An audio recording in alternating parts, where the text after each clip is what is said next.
The Committee on Foreign Affairs will come to order, and without objection, the Chair is authorized to declare a recess of the committee at any point.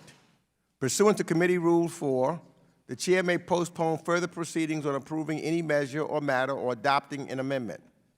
Without objection, all members will have 5 days to submit statements or extraneous materials on today's business.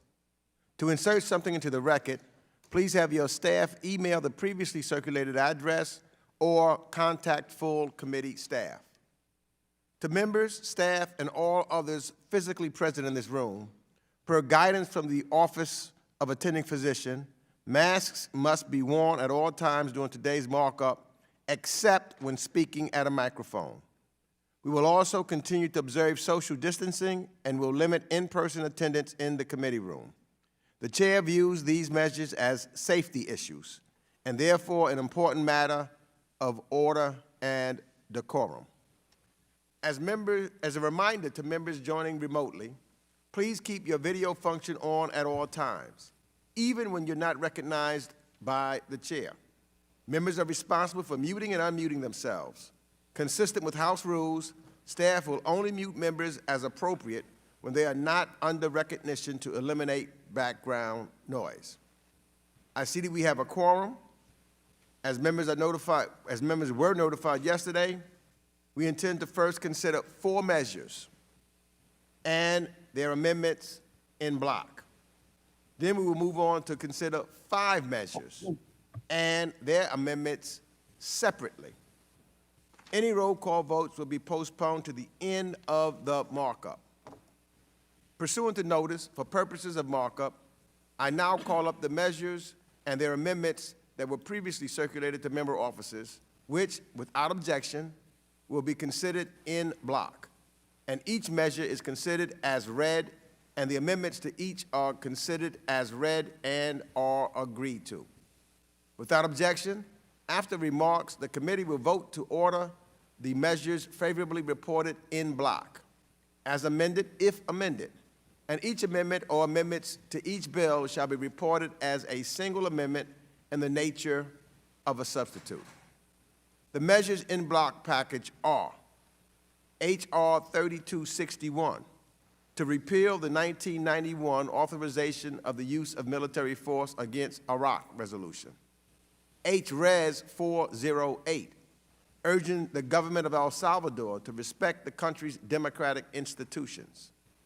H.Res. 348, expressing the sense of the House of Representatives that the United Nations Security Council should immediately impose an arms embargo against the military of Burma.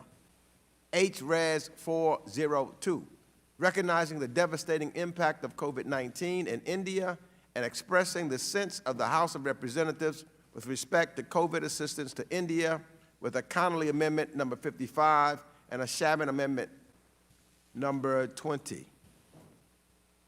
I now recognize myself to speak on the in-block package. I support all these bipartisan measures, and I'm grateful to our members on both sides for their hard work. And of course, as always, I thank Ranking Member McCall for working with us in a cooperative spirit. When I took over as chairman of the House Foreign Affairs Committee at the start of this year, I promised to reassert the jurisdiction of the committee. For years, old and outdated authorizations for the use of military force have sat on the books as good law.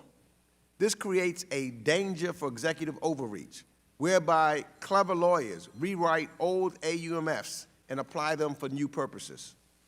The 1991 AUMF authorized the use of the United States Armed Forces pursuant to a United Nations Security Council resolution issued in the wake of Saddam Hussein's invasion of Kuwait. American forces quickly turned back the Iraqi army, liberated Kuwait, and ended this limited mission. As we sit here today, the 1991 AUMF remains an unrepealed part of the United States Code, even though the war ended 3 decades ago. Some may say that repealing the 1991 authorization is symbolic. To that, I have 2 responses. The first is that the symbolism here is important.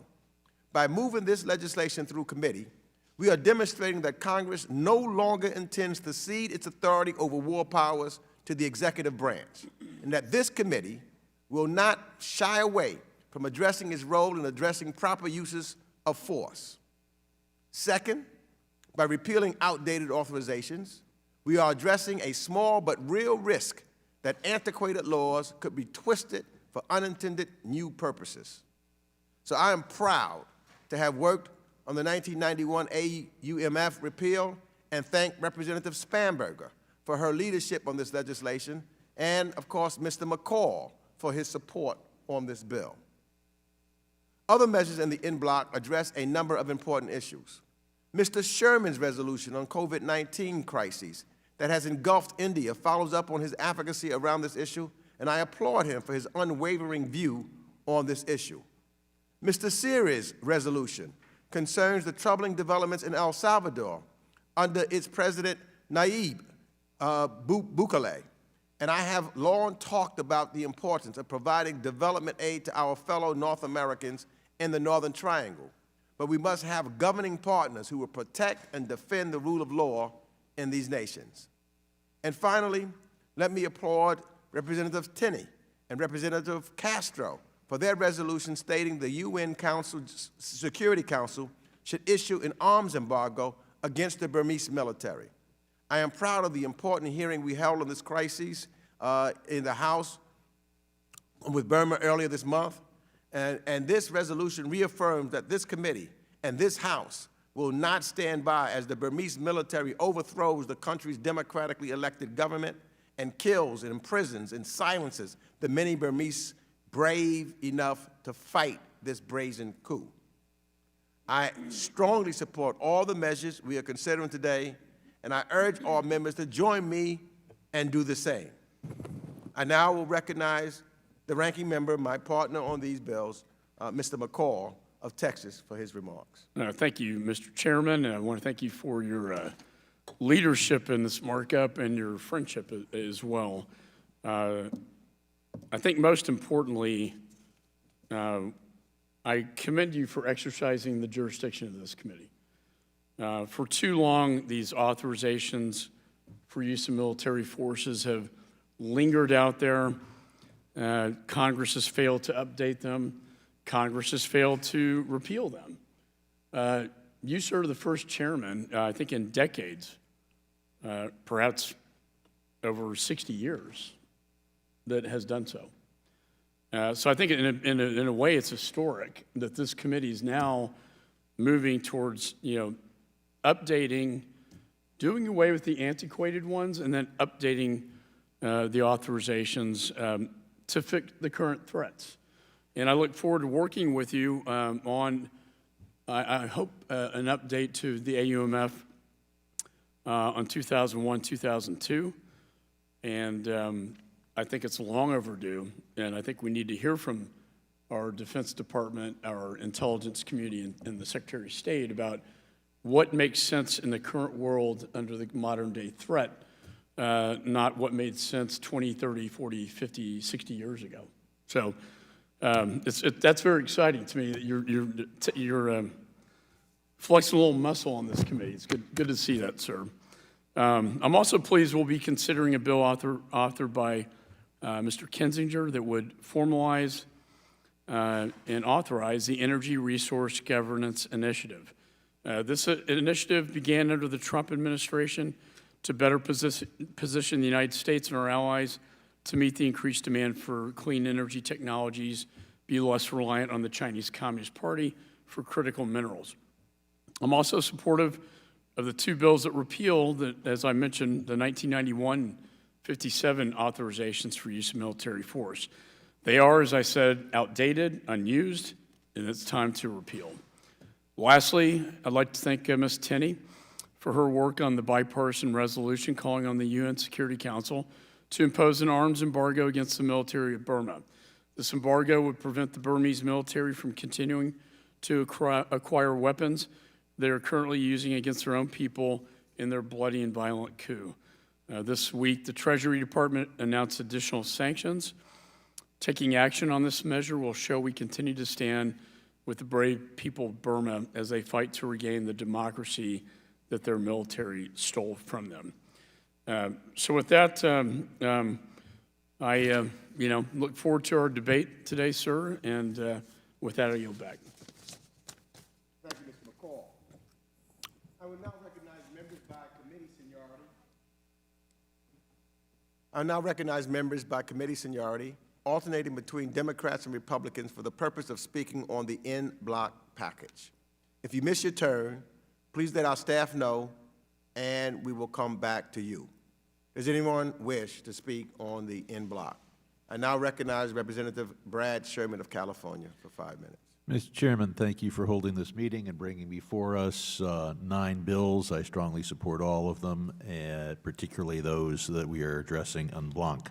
I want to thank you for bringing up H.Res 402, recognizing the devastating impact COVID-19 has had on India and expressing the sense of the House of Representatives with respect to COVID assistance to India. At this point, I'd like unanimous consent to enter into the record an article by one of our colleagues, Representative Khanna from California, entitled "Why America Must Do More to Help India." This was published yesterday in Foreign Affairs magazine. Without objection. And I want to thank the co-chair of the India caucus, the largest country caucus in Congress, Mr. Chabot, and I, of course, am the Democratic chair of the caucus for working alongside me as we focus on the terrible events in India as this COVID crisis creates 340,000 daily infections, 4,000 deaths daily. And of course, those figures are believed by many to massively understate the tragedy. Perhaps upwards of 2 million people may be affected every day. That's why I hope all members will support this resolution, which has 27 co-sponsors, bipartisan, 13 co-sponsors of members right here on the committee.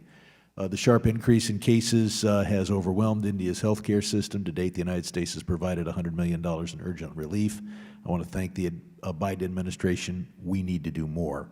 Per my conversations, several conversations with India's ambassador to the United States, and so many others who are active in the Indo-American community, it is evident that India desperately requires additional medical supplies, most notably oxygen production equipment. The resolution before us stands with the people of India as they collectively work to stem the spread of COVID-19, urges the administration to facilitate private in-kind medical supply donations to India, and works to deliver additional urgently needed medical supplies. Keep in mind that India is the one country, or one large country, that is in urgent need not only of vaccines, which of course are needed everywhere around the world, or so many places around the world, but of the oxygen concentrators necessary to treat this disease. This resolution also recognizes the efforts of Indo-Americans and American firms to support India's healthcare system during the time of need, including the delivery of over 1,000 ventilators, 25,000 oxygen concentrators to facilities across India. It calls for the President and the Secretary of State to work with our partners to quell this virus wherever it exists. I want to thank our colleagues, Mr. Connolly and Mr. Chabot, for their amendments, which I understand are part of the en bloc. Now turning to the other measures before us, I want to thank Representative Spanberger for her bill to repeal the 1991 authorization to use military force, and of course, we should be repealing the military force from authorization to use military force from the 1950s. Reclaiming our authority over war powers is a two-step process. One that we're addressing today and will address further is trimming back or eliminating these blank checks, AUMFs. We should not authorize the use of military force except to the limited degree and for the limited time after a full consideration in this committee of the foreign policy implications. But the second aspect is to make sure that the War Powers Act is legally binding on administrations. What good is it to trim or eliminate AUMFs if every president since the War Powers Act was adopted since the 1970s has taken the position that they don't need an AUMF. And that is why I look forward to the consideration of my bill to tie the War Powers Act to the power of the purse that Congress has. And we've had testimony from former Republican attorney generals of the United States saying that that would make the War Powers Act constitutionally binding. I want to commend the other authors of the legislation under consideration today, and I yield back.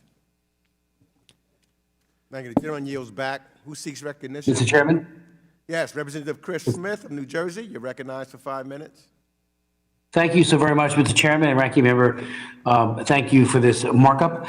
I do speak in support of H.Res 402, recognizing the devastating impact of COVID-19 has had on India, including introduced by my good friend and colleague Brad Sherman and Steve Chabot.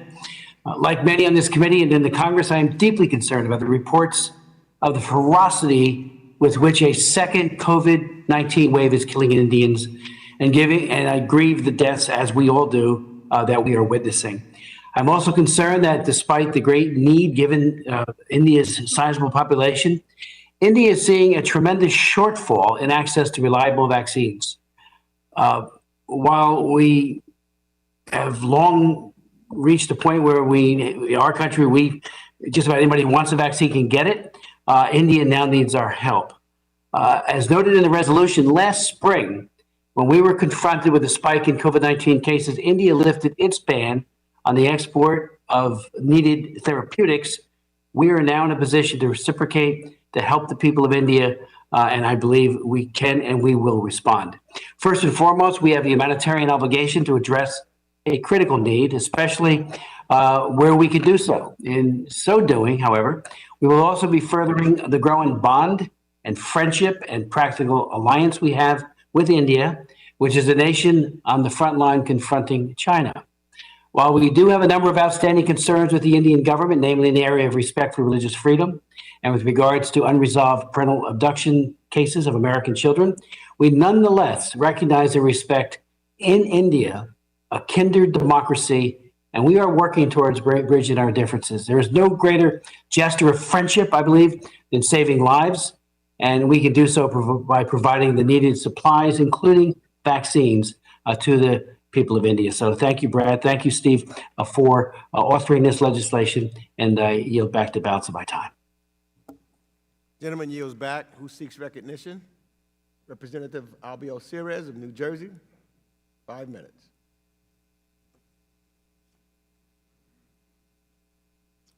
Thank you very much, Mr. Chairman, for calling this markup. I am grateful we're able to advance these measures today. I would like to speak about House Resolution 408, urging the government of El Salvador to respect the country's democratic institutions. On May 1st, the newly elected members of the Legislative Assembly of El Salvador used their first session to immediately remove the 5 most important judges in the country and install 5 unvetted replacements in clear violation of the law. That same night, the legislature also removed and replaced Attorney General Raul Melada, who had been working with the U.S. to investigate acts of corruption by past and current government officials. While much of the world was asleep, President Bukele effectively erased El Salvador's system of checks and balances. Today's bipartisan resolution condemns the process by which these judges and the Attorney General were removed. It also urges the government of El Salvador to respect the independence of the judicial branch and the separation of powers. Moreover, it reaffirms that the United States has a national security interest in combating corruption and strengthening judicial independence in El Salvador, given these issues directly impact drug trafficking, transnational crime, and irregular migration. In my 15 years in Congress, I have been consistent in arguing that the U.S. government's partnership should be with people of Latin America and the Caribbean, not their governments. I know that corruption has long plagued El Salvador, and predates the current administration.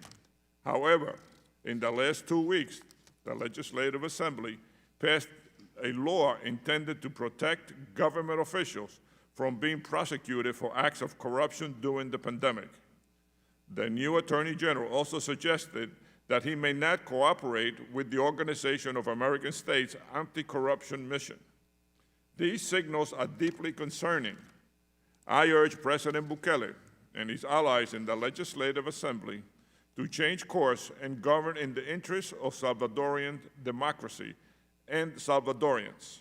The U.S. government is ready to work cooperatively to address the root causes of migration, but we will not compromise democratic values in doing so. A commitment to equal justice and the rule of law is non-negotiable. I want to thank Ranking Member McCall, Chairman Meeks, Ranking Member Green, as well as their staffers for working with me on this important resolution. I believe it sends a strong bipartisan message at a critical moment for El Salvador. Thank you, and I yield back. Gentleman yields back. I now recognize Representative Steve Chabot of Ohio for 5 minutes. Thank you, Mr. Chairman, and let me begin by commending both you and the ranking member, Mr. McCall, for continuing the tradition of this committee and working so closely together so that we pass so much bipartisan legislation, both Republicans and Democrats working together. I wish all the other committees worked as well as this one does, so thank you. There are several good bills before us today, and I would focus on 3 of them, in which I'm the principal Republican co-sponsor. The first of these is H.Res. 402, which Chairman of the Asia and Pacific Subcommittee, Mr. Sherman, I want to thank him for his leadership on that committee and on this legislation, and I introduced to call attention to India's COVID-19 second wave and press for additional assistance. India is facing a truly overwhelming challenge as the virus continues to surge through that country. The images in the press, the stories about lack of oxygen, the sheer scale of this crisis is truly daunting. And the suffering is not felt only on the other side of the globe, it's felt right here at home, because there are many Indian Americans in the United States, our constituents all over the country, who have family members in India who are impacted directly by this deadly upswing in the pandemic.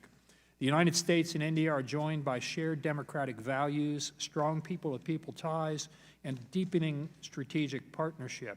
Early in the pandemic, India helped us out in our hour of need. Today, it's our turn to offer a helping hand. We must employ all effective measures to help them through this trying time. The administration has taken some steps, but more must be done. This is especially true of coordinating with the private sector and the Indian American community, who have been tremendously generous in their support. I hope that this resolution will draw attention to India's urgent needs and get them even more help. I would now like to turn to the Represent America Abroad Act legislation that I joined Karen Bass in introducing earlier in the year. This legislation seeks to fix a long-running problem at the State Department of low minority representation at the mid and upper echelons of that organization by setting up a program similar to the highly regarded Wrangell and Pickering Fellowships, but for middle-level positions. And I want to thank Karen Bass for working so hard on this and including me in this effort. The equality of every citizen is a founding principle of the United States. This idea has been practiced imperfectly over time, but it nevertheless defines Americans' view of themselves and serves as a basis for our engagement with the rest of the world and the values we advocate through that engagement. The State Department should reflect that principle. The men and women of the State Department are responsible for representing U.S. interests abroad and serving as America's face to the rest of the world. The Department should be able to show the world that our representatives overseas reflect the whole country. This legislation helps make that vision a reality. And lastly, I would like to voice my support for H.R. 922, the Crimea Annexation Non-Recognition Act legislation that I introduced along with my good friend Jerry Connolly, and we've worked together on a whole range of issues as well. So there's 3 Democrats. I want to thank them for their work on these pieces of legislation, and I really do appreciate it. As we all know, in 2014, Vladimir Putin brazenly and illegally seized Crimea. We must never concede legitimacy to Russian control over this Ukrainian territory.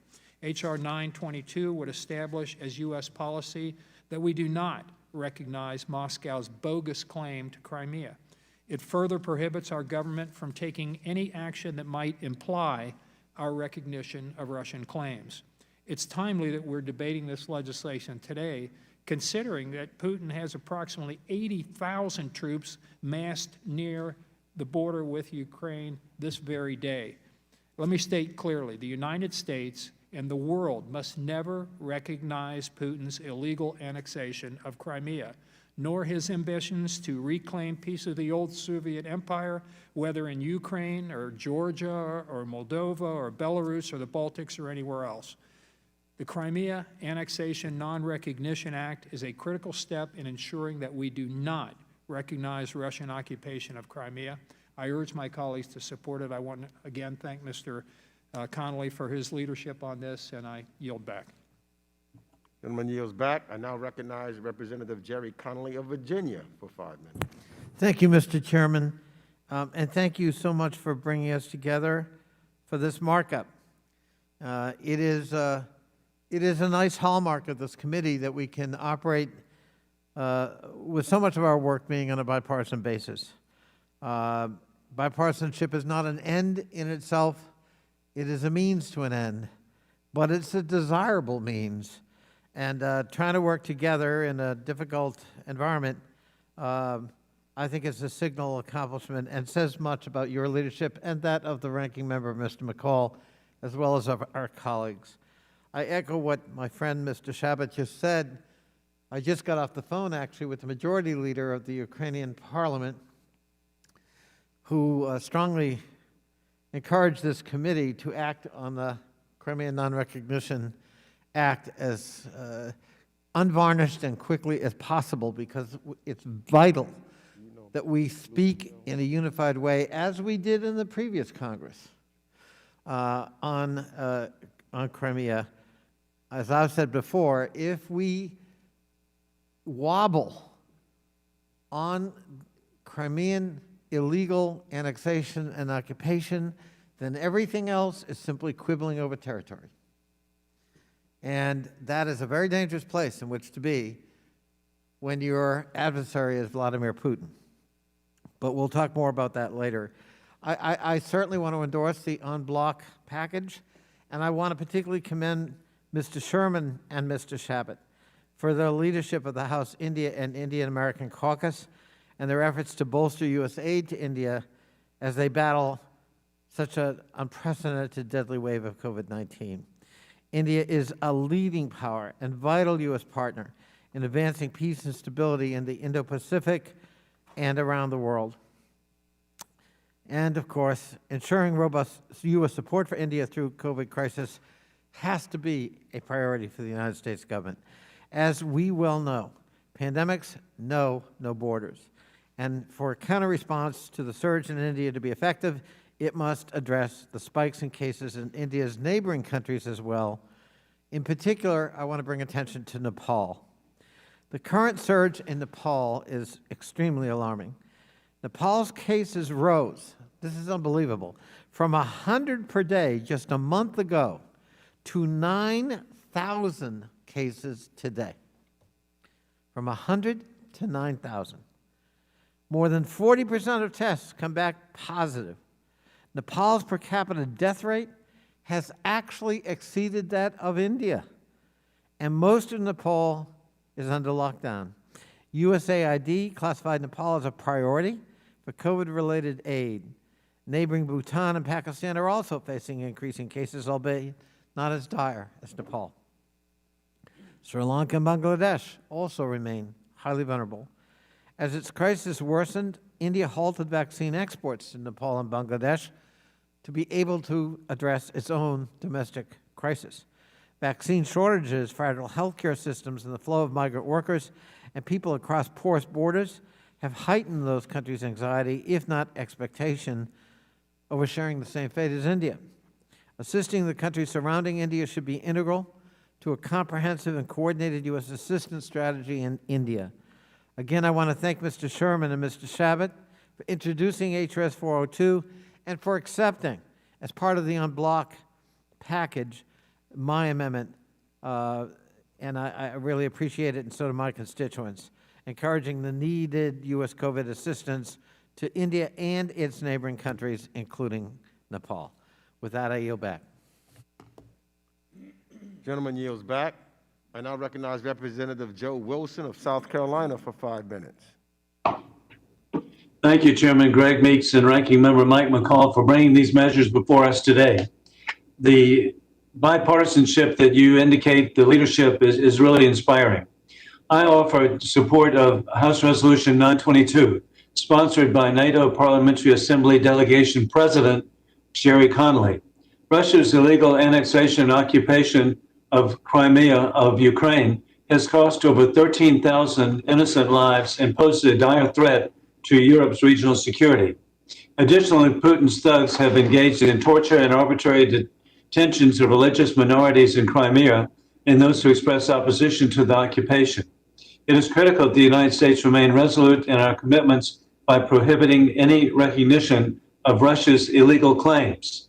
America stands with the people of Ukraine. Additionally, I support House Resolution 348, expressing the sense of the House of Representatives that the United Nations Security Council should immediately impose an arms embargo against the military of Burma. This legislation is being proposed by Congresswoman Claudia Tenney of New York.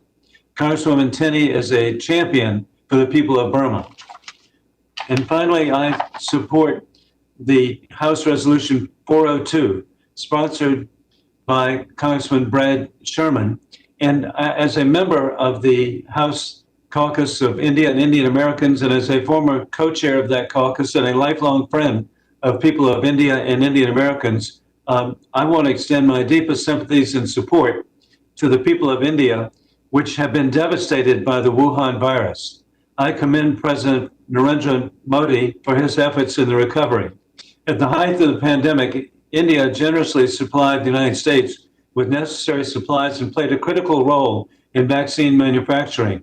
I commend the administration for its efforts to assist India, and I was grateful to join my colleagues of the India Caucus in a letter to President Biden urging that we continue to send necessary life-saving supplies to India. I also appreciate very much President K.V. Kumar of the U.S.-India International Chamber of Commerce for their efforts, which have provided over $2 million in financial aid and also supplies to the people of India. Thank you, Mr. Chairman and Ranking Member, and I yield back. Gentleman yields back. I now recognize Representative David Cicilline of Rhode Island for 5 minutes. Thank you to you, Chairman Meeks and Ranking Member McCall, for holding this markup today as we consider important legislation that affords this committee the opportunity to signal our strong opposition to the ongoing coup in Burma, our support for democracy in El Salvador, our commitment to providing badly needed COVID-19 assistance to the people of India, and our belief that Congress has a vital constitutional role to play in matters of war and peace. With H.Res 348, we can assure that bad faith actors like Myanmar's Tatmadaw do not use arms manufactured in America to suppress democracy and violate the human rights of the Burmese people. Democracy and the rule of law is hard-earned, and as is becoming too evident in every region of the world, the greed and ambition of a select few can undo it all. What is happening in Burma is an enormous tragedy, and it's being directed by a small group of debased men that preference their own power over the voices of the people.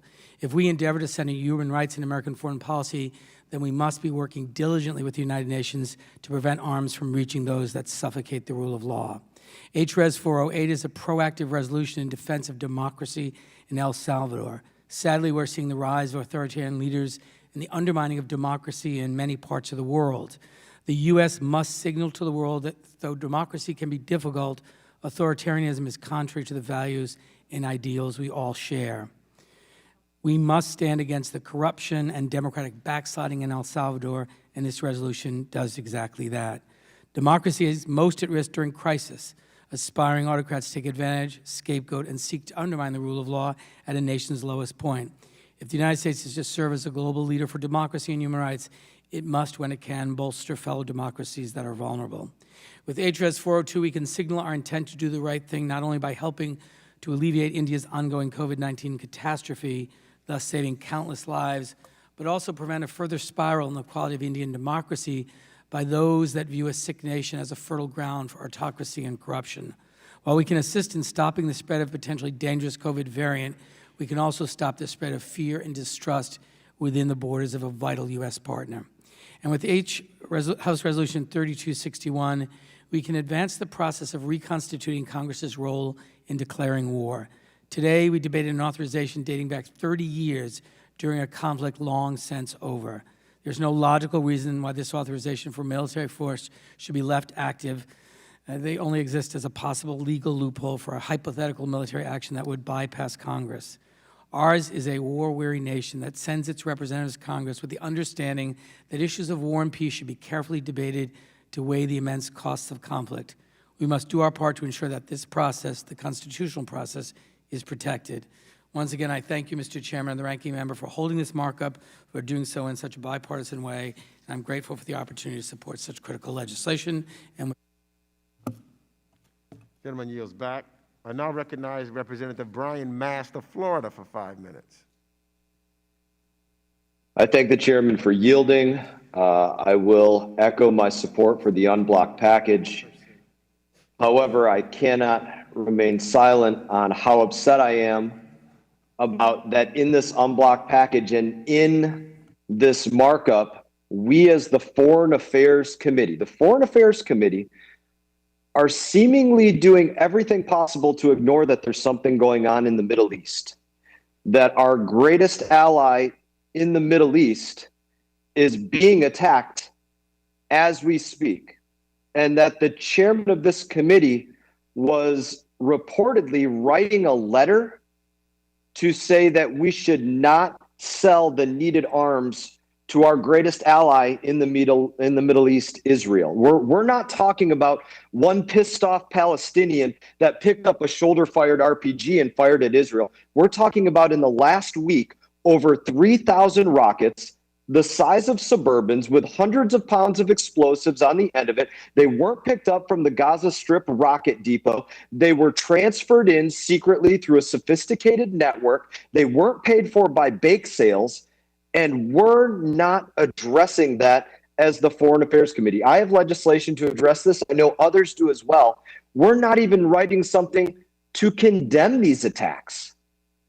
That is beyond the pale, in my estimation. And I need to know this, and I think we all deserve to know this as members of the Foreign Affairs Committee. Mr. Chairman, as the chairman of this committee, were you sending a letter to say that we should not support our friend and ally Israel with their needed arms sales? Mr. Mast, that is not correct. I hope it's not. Can you elaborate for us? I hope that that's not correct. I hope that that's not the place we find ourselves in. That is an incorrect report, you're saying. President Biden didn't talk you out of sending a letter to say we shouldn't send or work to sell arms to Israel. point of order, Mr. Chairman. I don't think it's appropriate to be leveling inquiries to other members of the committee. It's an inappropriate use of his time. I think we all deserve to know. I want to believe that the chairman didn't send that. I hope that he didn't. And if you tell me that you didn't, I will say thank you and I will believe you. But as members of the Foreign Affairs Committee, we should know this. You are the chairman, the chief representative of this committee. And I apologize. I think you said that is incorrect. You didn't send that. Or you weren't planning to send that. Is that correct? That is correct. Mr. Mast, it's my belief that this committee has jurisdiction, as we're doing now with the AUMF, and we need to take up and stand up to our responsibility. And we will on this committee.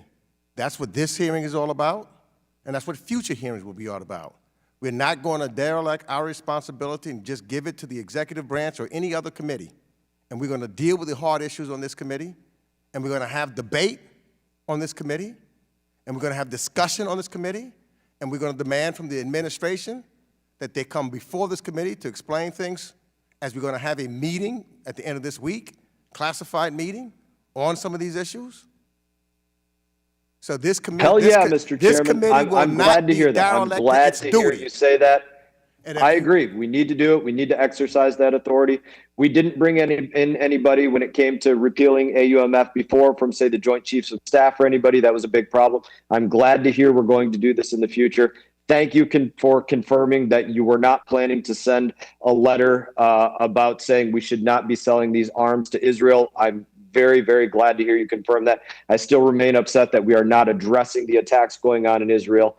And I'm hoping that we can move forward in this next week and find a way to address this. We can't not ignore this. We are ignoring this by not having something related to this in this markup. But I thank you for the time, and I yield back. Gentleman yields back. I now recognize Representative Joaquin Castro, Texas, for 5 minutes. Thank you, Chairman Meeks and Ranking Member McCall. As always, it's a privilege to be part of this committee's work in shaping America's role in the world. I'll begin by urging this committee to pass House Resolution 348, which calls upon the United Nations Security Council to impose an arms embargo against the military of Burma. This bipartisan resolution, which I introduced alongside my Republican colleague, Congresswoman Claudia Tenney, would make it clear the House of Representatives supports an arms embargo in response to the Burmese military's coup, and that the international community must do its part to protect human rights and democracy in Burma. The Biden administration has already called for the United Nations Security Council to impose this embargo. The Congress must now do its part. This resolution, if adopted, would strengthen the administration's hand at the United Nations in building international consensus to halt the flow of weapons to the perpetrators of Burma's military coup. It's important for the Congress to send a strong message of unified, bipartisan support for this diplomatic effort. I'm a strong believer in the value of the United Nations and certain that strong U.S. engagement at that forum is crucial to restoring principled American leadership in the face of rising authoritarianism around the world. This resolution reflects the commitment of the United States to the United Nations, while also being clear-eyed on the need of the United Nations Security Council to do a better job when it comes to defending human rights and democracy. I believe that all of these principles, as well as the heroic struggle of the Burmese people, should and do enjoy the strong support of the House and of this committee. And so I respectfully ask for all of my colleagues to support this resolution. Next, I would like to voice my strong support for House Resolution 408, led by my Hispanic caucus colleague, Albiocides. This resolution sends a clear message to the government of El Salvador that the House expects them to respect their country's democratic institutions. I'm alarmed by President Bukele's actions to undermine the independence of the Salvadoran judiciary and legislature, as well as his direct personal attacks on members of the United States Congress.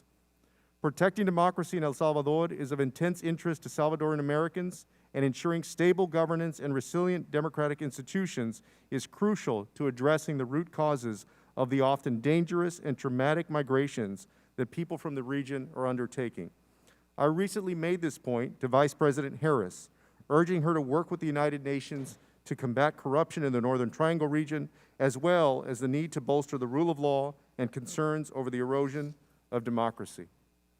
And there are also a number of other great measures we're considering today, including the resolutions of Representatives Spanberger and Maher to repeal the 1991 AUMF and 1955 AUMF. This committee has already taken on the responsibility of reasserting Congress's authority over war powers, starting with repealing the 2002 AUMF. Repealing these AUMFs that are still on the books but no longer have relevance can demonstrate our ability to repeal the AUMFs and prevent future abuse. With that, Chairman, I yield back.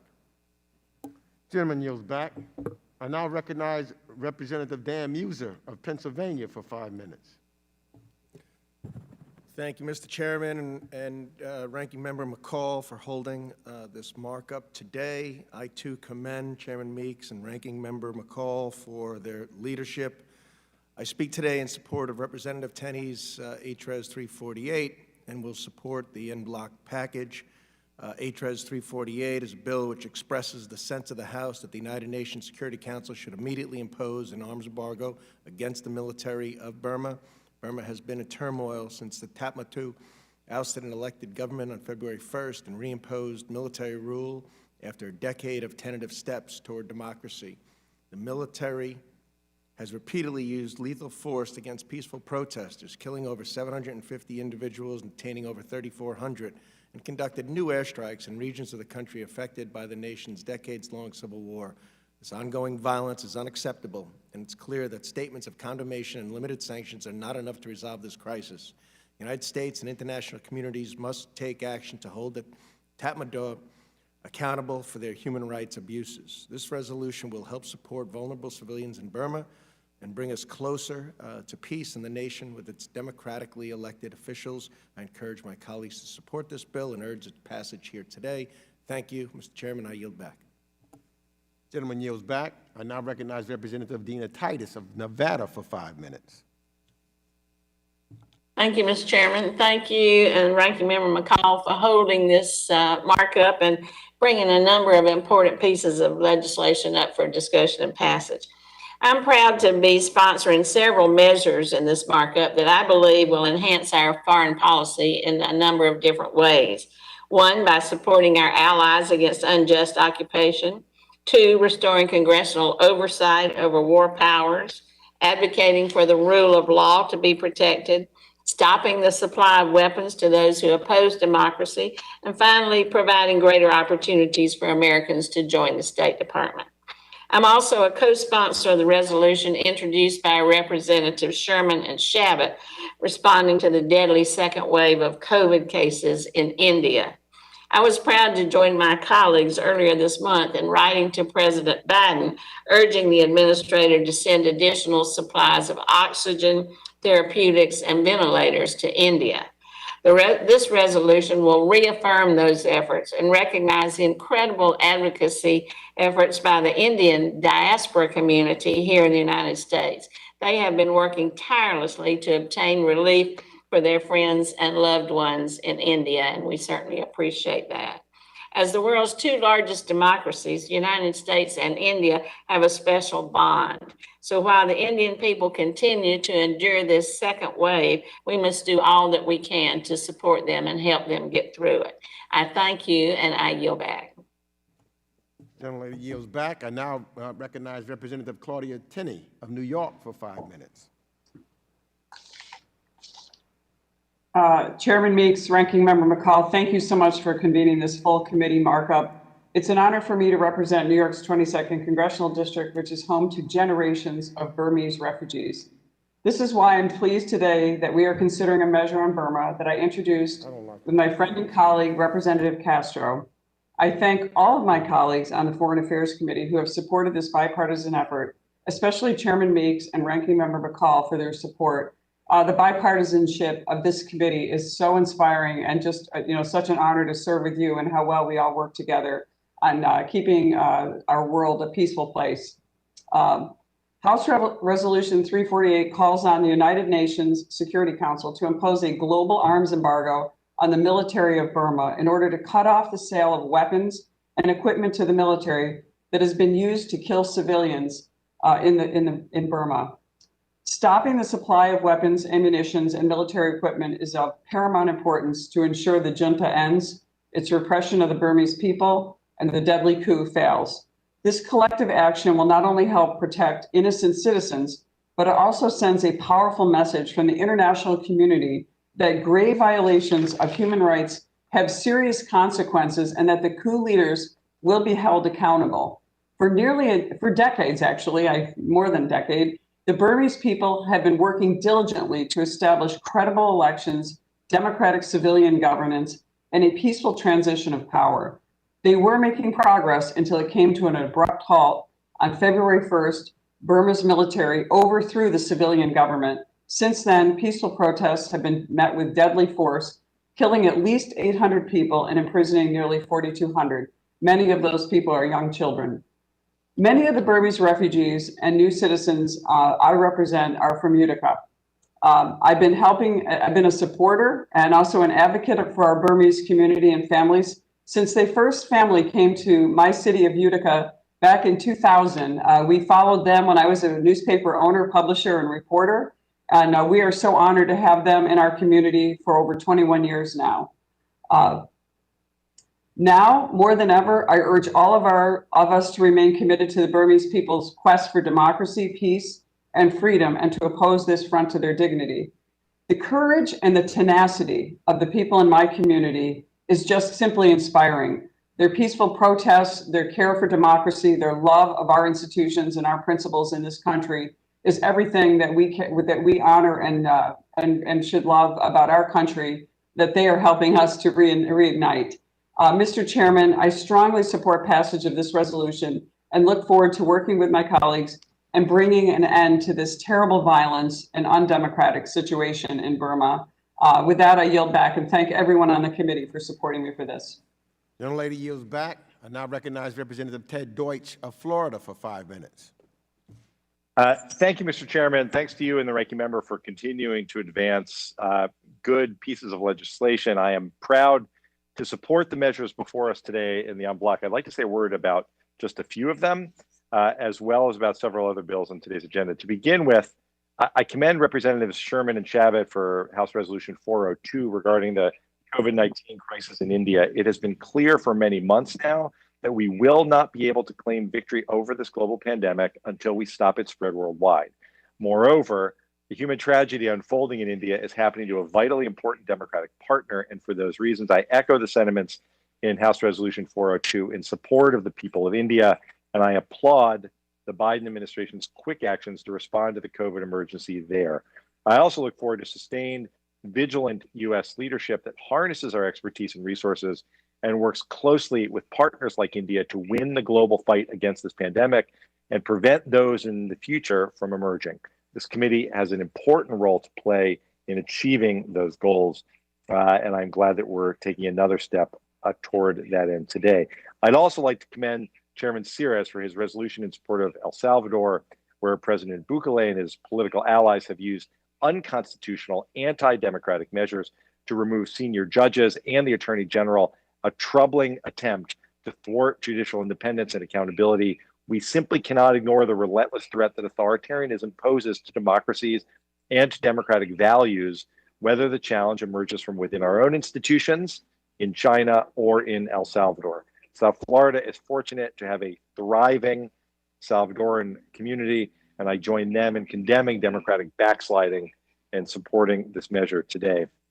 As chairman of the subcommittee on the Middle East and North Africa, I want to note my strong support for the two measures introduced by Representatives Spanberger and Meyer that repeal outdated military force authorizations in the Middle East. I was proud of this committee's work last March to repeal the 2002 Iraq AUMF, which is completely unnecessary for addressing any of the security challenges that we face today. The same is true of the 1991 and 1957 AUMFs for self-evident reasons. But let me take this opportunity to say once again, we haven't completed the job just by repealing these outdated authorizations. We should work urgently with the Biden administration to reconsider and modernize the 2001 AUMF. As I said in March, Congress needs to take up meaningful debate and action on its war powers authorities, and today's repealing of old unused AUMFs is another important step. We must continue together the hard work of reclaiming this committee's jurisdiction and congressional war powers more broadly. I thank and commend Chairman Meeks for elevating this issue and ensuring that this committee plays an active role in discussions and actions over war powers. I also want to recognize Mr. Connolly for his longstanding efforts to push back against Russia's illegal invasion and annexation of Crimea. We've got to continue to stand up to Putin's aggression. And finally, I am extraordinarily grateful to Chairman Meeks and others for the Light Act honoring my dear friend and neighbor, the late Alcee Hastings. Alcee was a tremendous figure in our community who worked so hard toward the important goals of diversity and inclusion for lifting up minority voices. His leadership for many years on the Helsinki Commission made him a prominent international voice for change and for human rights. He is deeply missed in our community, and I am humbled and honored to support this bill today in Alcee's name and in his memory. Again, I thank the chair and ranking member for this really important markup, and I yield back the balance of my time. Gentleman yields back. I now recognize Representative Peter Meyer of Michigan for 5 minutes. Thank you, Mr. Chairman. I want to echo my strong support for the en bloc package. and to speak particularly on the 1991 AUMF repeal, which I was proud to co-lead with Congresswoman Spanberger. Like our bill to repeal the 1957 AUMF, this bill is about restoring Congress's role over matters of war and peace and cleaning up the U.S. code to eliminate any potential for abuse by future administrations. The 91 AUMF was originally passed to authorize military forces in the Gulf War to implement a UN resolution demanding Iraq's withdrawal from Kuwait. That mission was accomplished decades ago, and repealing this AUMF would have no effect on ongoing military operations. It would, however, send a strong and clear message that Congress is committed to restoring its constitutional role that has unfortunately been ceded to the executive branch for far too long. Passing this legislation is a necessary act of congressional hygiene to help restore that balance, and I'm proud to support it. Thank you, and I yield back.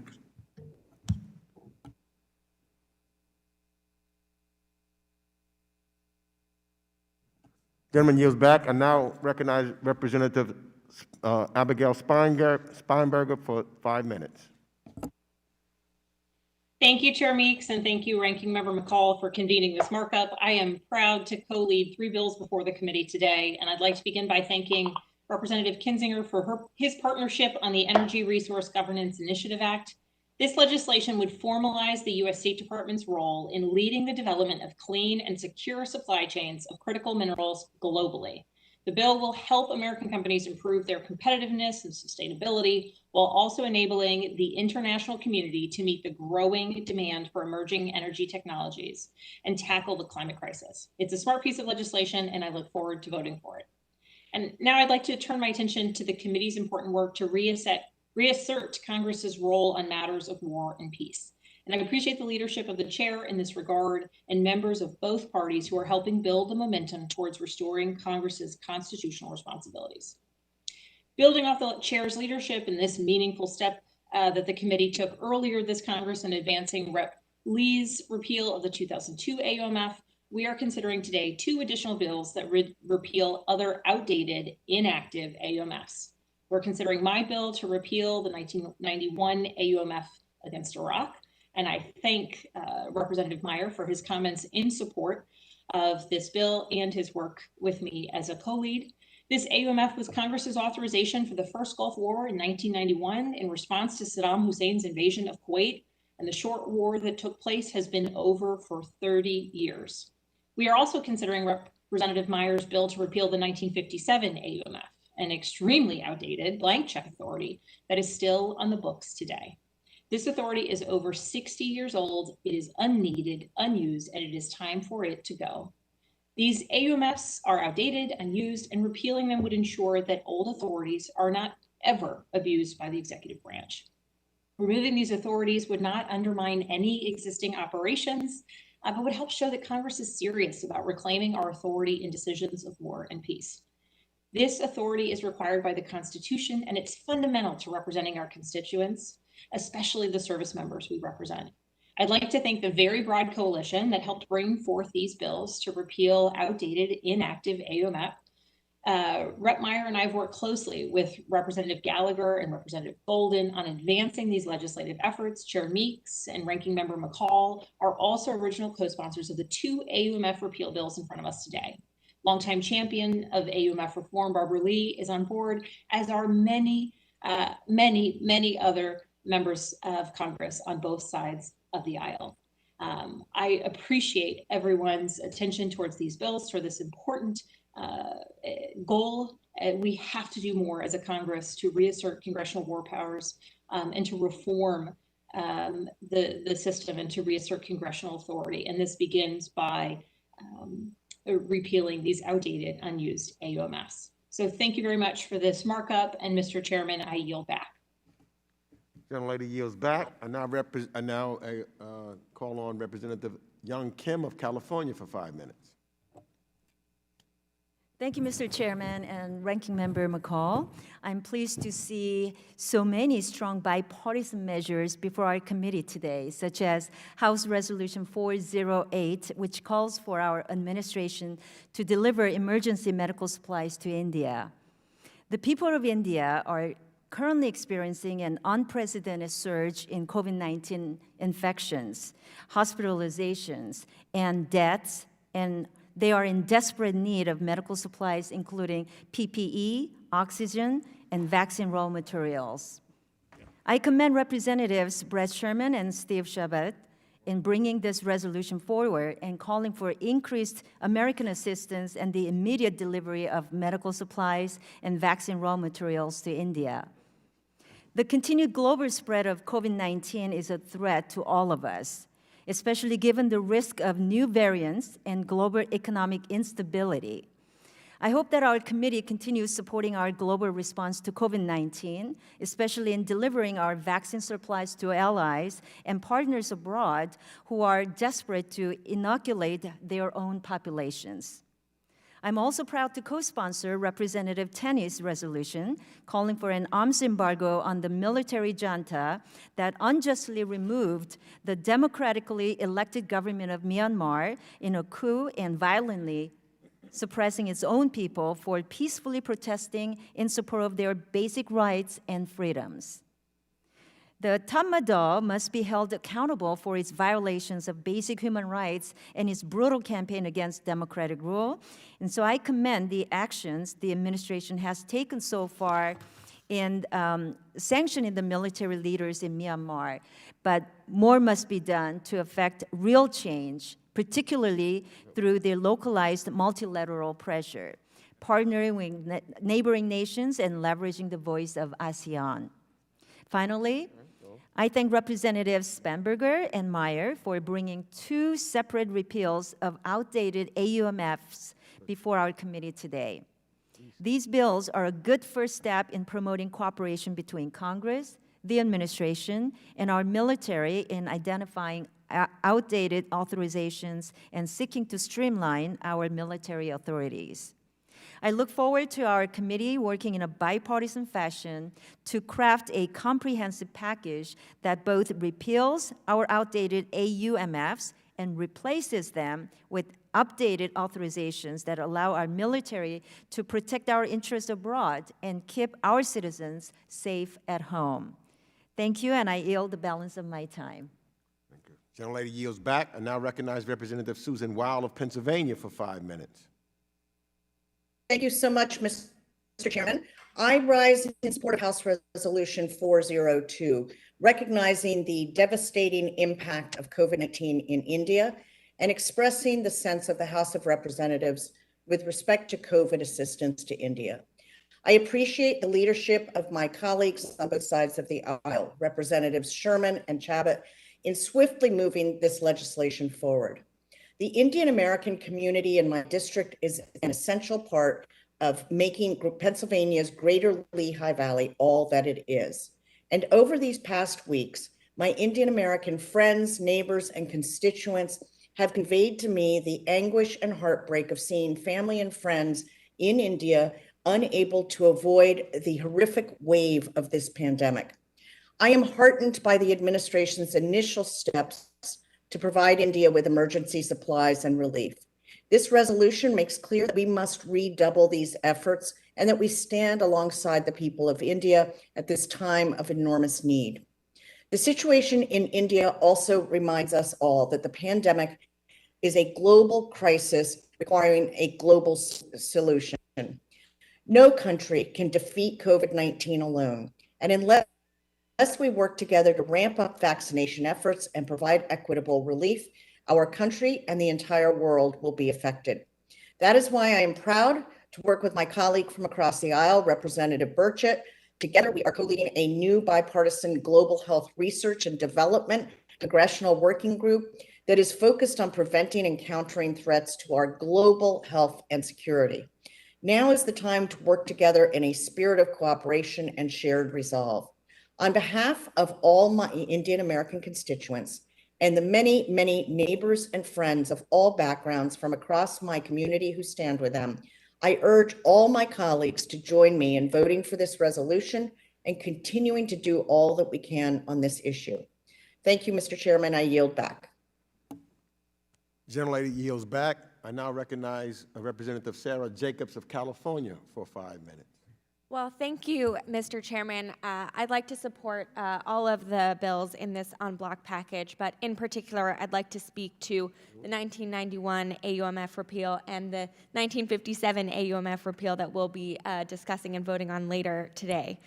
It is long past time that we have repealed these outdated and unused authorities. When we considered the 2002 AUMF, I pointed out that I was in middle school when that AUMF was authorized. Well, these are even older. For one of them, I was barely born, and for the other, my mother was not even born yet. It is so important that Congress, as a co-equal branch of government, enacts our duty to conduct oversight of war powers, which includes preventing the abuse and misuse of defunct authorities. The 1991 AUMF was in response to Saddam Hussein's invasion of Kuwait, and this war has been over for nearly 30 years. Saddam Hussein is long gone. We have another, also decades-old, Iraq War AUMF that's still on the books, that's even more recent. It's time to move forward. And the 1957 Middle East Use of Force Authorization, while never directly invoked, was authorized over 60 years ago and is far too open-ended. I was proud to vote in favor of repealing the 2002 AUMF a couple of months ago. It was a much-needed first step for Congress to reassert its role in war powers and fulfill its Article I responsibilities. Today, Congress has another chance to again reclaim this role and reassert its authority. I'm grateful that my colleagues introduced these important bills, and I strongly urge my colleagues to support them. I yield back. Gentlelady yields back. Any other members requesting or seeking recognition? Hearing no further requests for recognition, the committee will proceed to consider the notice items in block. Pursuant to the previous order, the question occurs on the measures in block as amended. We are going to take a vote by voice. All members, please unmute your microphones. All those in favor say aye. Aye. Aye. Aye. Aye. All those opposed say Aye. no. In the opinion of the chair, the ayes have it. The measures considered in block are agreed to, and without objection, the motion to reconsider is laid on the table.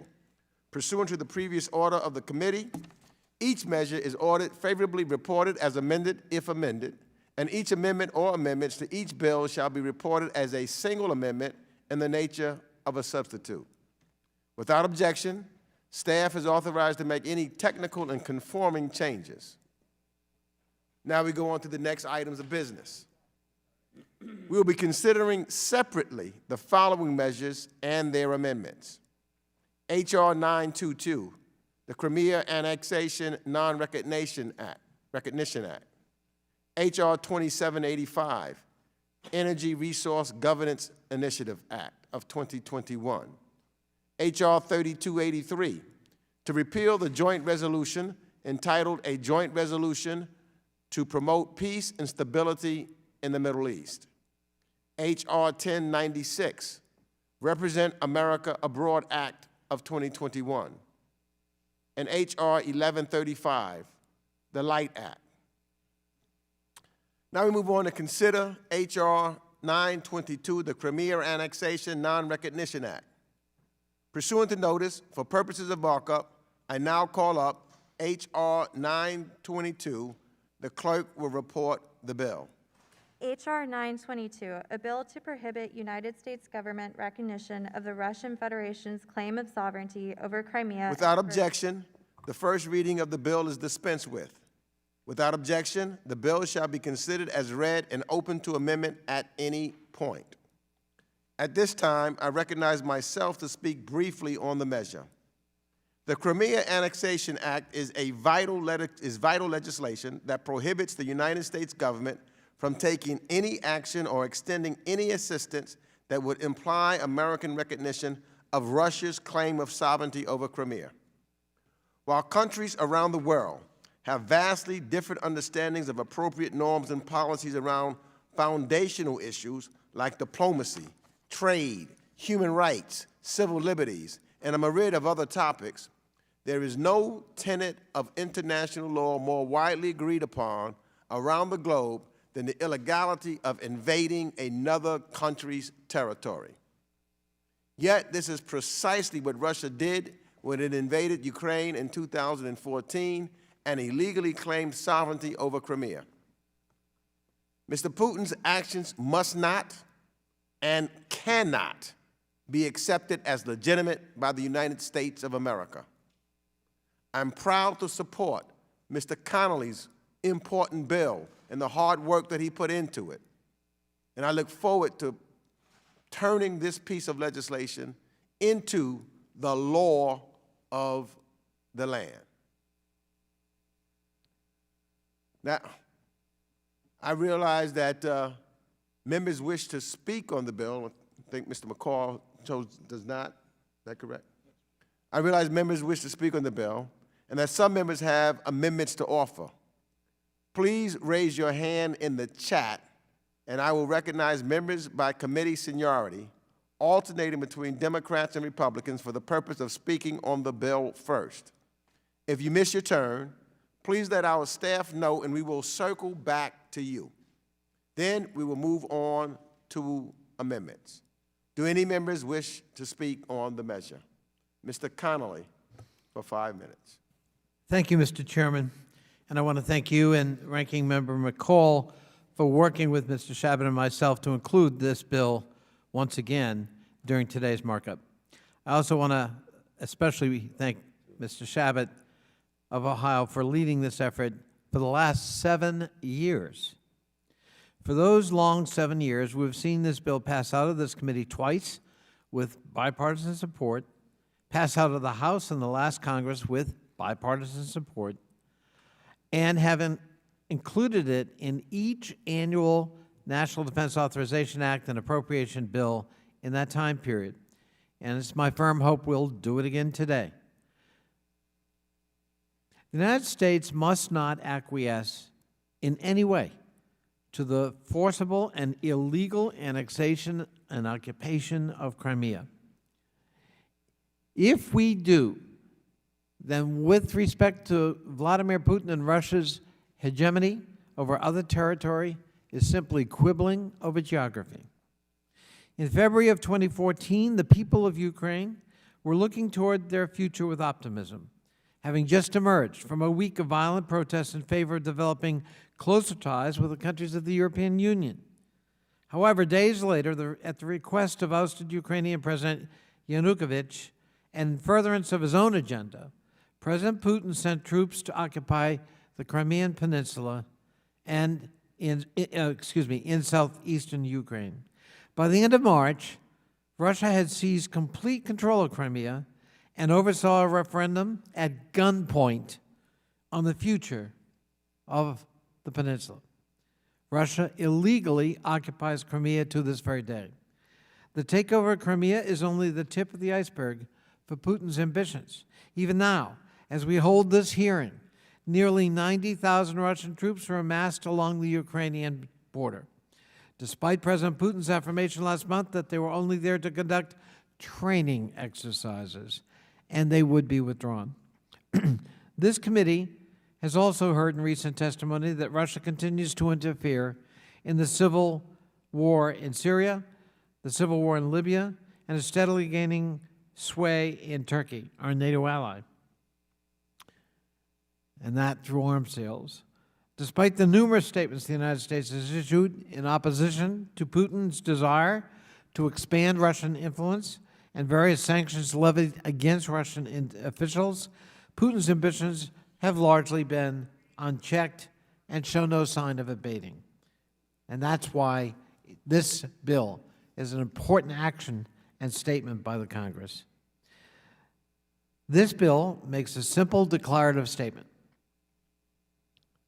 that we will not stand for Russia's illegal empire building at the expense of a sovereign nation, in this case, Ukraine. The bill specifically states it's the policy of the United States not to recognize the Russian Federation's claim of sovereignty over Crimea, its airspace, or territorial waters. It prohibits any federal department or agency to take any action or extend any assistance that could imply recognition of Russia's claim of sovereignty over Crimea, its airspace, or territorial waters. The bill is not controversial, clearly demonstrated by its strong past bipartisan support, and I think it's really important that we send that clear signal to Vladimir Putin today. Opposing the illegal and forcible occupation of Crimea is the ultimate test of our commitment to the defense of democracy. As president of the NATO Parliamentary Assembly, I've been unequivocal in my opposition to Russia's illegal annexation of Crimea, and I've been gratified by the near universal support of the 30 parliaments represented in the NATO Parliamentary Assembly. I thank you again for your support for this legislation. I thank my colleague, Mr. Chabot, for his diligence and continued steadfastness on this matter, and I yield back. Mr. Chairman. Mr. Chairman. Yes. Go ahead. Thank you, Mr. Chairman. I'll be very brief. I again want to thank Mr. Connolly for his diligence on this, and as he indicated, we've been fighting this battle for 7 years now, and I'll be very brief. You know, over time, we sometimes get used to things, and I think to some considerable degree, that's what the world has done with respect to Crimea, which continues to be, and ought to be in the eyes of the world, Crimean ought to be Ukrainian territory. Putin's move on Crimea, I think, was one of the most outrageous developments that we've seen in modern times. And I have to say that the world's tepid response to this, especially many of our allies, our NATO allies, was an embarrassment. And we ought to be working together, and obviously we want to avoid war. None of us are talking about taking military action at this time. Probably if there was going to be, you know, that time has passed.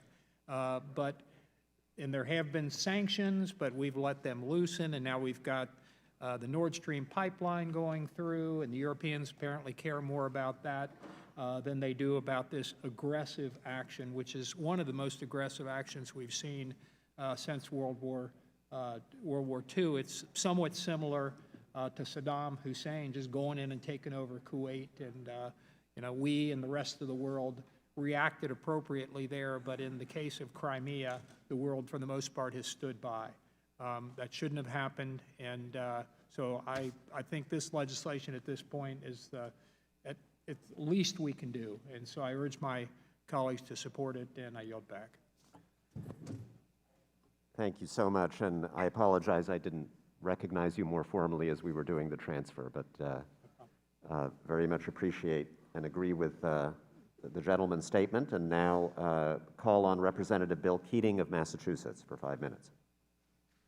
Thank you, Mr. Chairman.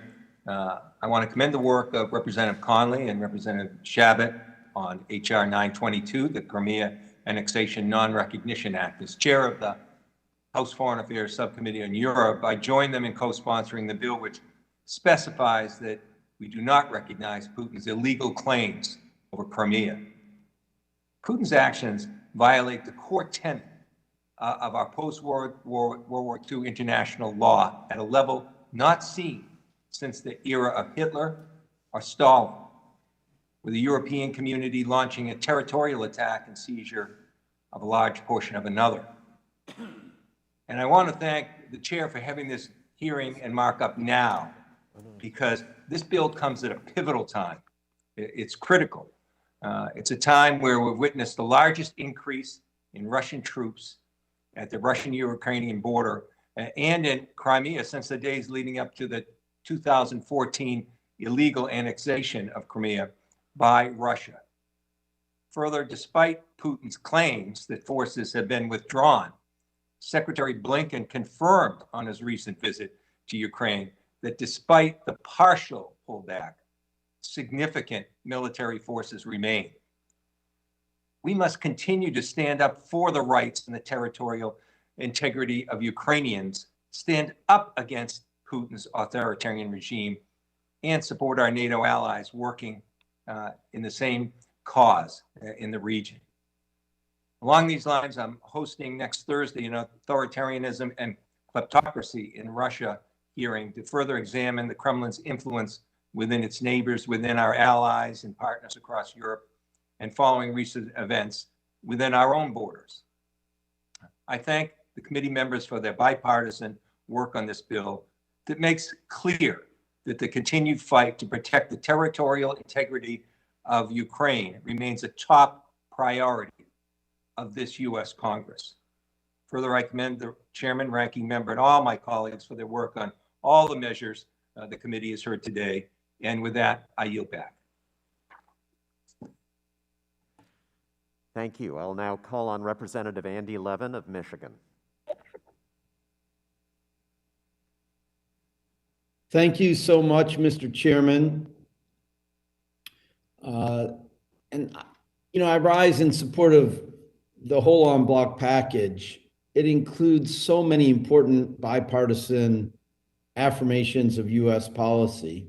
You know how strongly I feel about taking all necessary measures to restore and extend democracy in Burma. You know how I've loved the people of India over the many decades since I first visited that astounding land as a teenager, and we must do everything we can to assist India in its time of need amidst a horrific COVID surge. And we address other important priorities. But this morning, I'd like to focus specifically on the Crimea Annexation Non-Recognition Act, which I co-sponsor and strongly support. Many of us have affirmed previously the simple truth that Crimea is part of Ukraine. In fact, President Biden made a point to do so in his first weeks in office. He said, and I'm quoting him, "The United States does not and will never recognize Russia's purported annexation of the peninsula, and we will stand with Ukraine against Russia's aggressive acts." I agree 100% with the president's words, but words are one thing, action is another. Today, with this bill, we are backing up our words with action.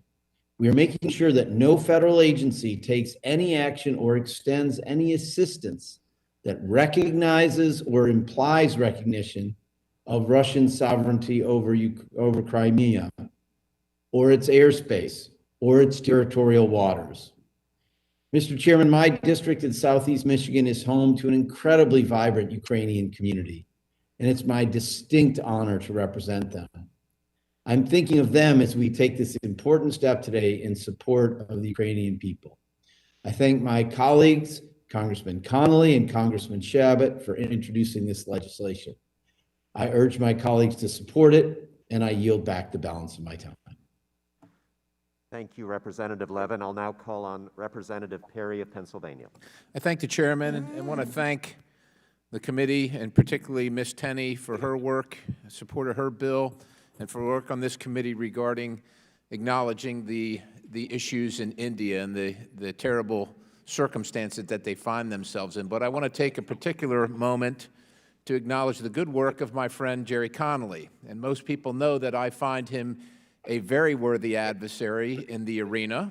We don't often agree. As a matter of fact, we most stridently disagree on many, many things. But I think it's important in this world where most of our constituents see all the time the disagreement among Republicans and Democrats, between Republicans and Democrats, that we acknowledge the times where we can stand shoulder and shoulder, and when we can stand up proudly and say that the person on the other side of the aisle has done a good thing, and we're in agreement, and we're big enough to acknowledge it. And so I want to thank Mr. Connolly and Mr. Chabot for this worthy legislation, for standing strong for something that's so important and something that absolutely must be acknowledged, and to let him know that I still find him a worthy adversary. And this is 2 days in a row where I have to wonder personally about my value here when I'm agreeing with my good friend from across the aisle. But it is indeed appropriate to acknowledge this important work and the heavy lift that he's taken. And so with that, I yield back the balance. If my friend would just yield. Oh, certainly, Mr. I just want to thank him for his gracious remarks. It's not often we have that kind of exchange, and I think you're right. It's important the public see that you can be worthy adversaries pretty often. That does not mean there aren't issues on which we, in fact, do come together. And I thank you for your sentiments and for your graciousness. I yield back.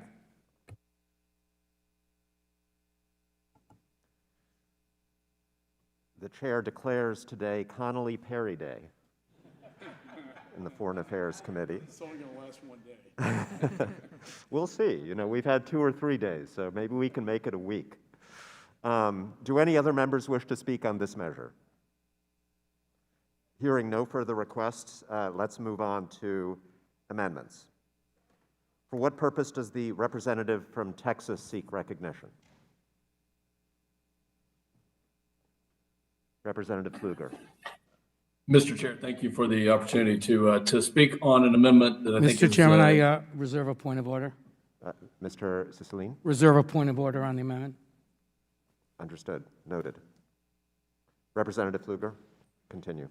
Mr. Chairman, thank you for the opportunity to speak on an important issue today as we talk about holding accountability and especially with regards to Russia, and as the discussion has gone on, the amendment that I'm proposing would require the administration to impose sanctions already previously required under Section 7503 or under PISA Act, Protecting Europe's Energy Security Act, on a number of vessels and entities that are actively engaged in the construction and completion of Nord Stream 2. Representative Pfluger, sorry to interrupt. The clerk shall distribute the amendment to your staff virtually in the hearing room. Let's pause briefly to give all members enough time to review the amendment, and then we'll continue in a moment. I apologize.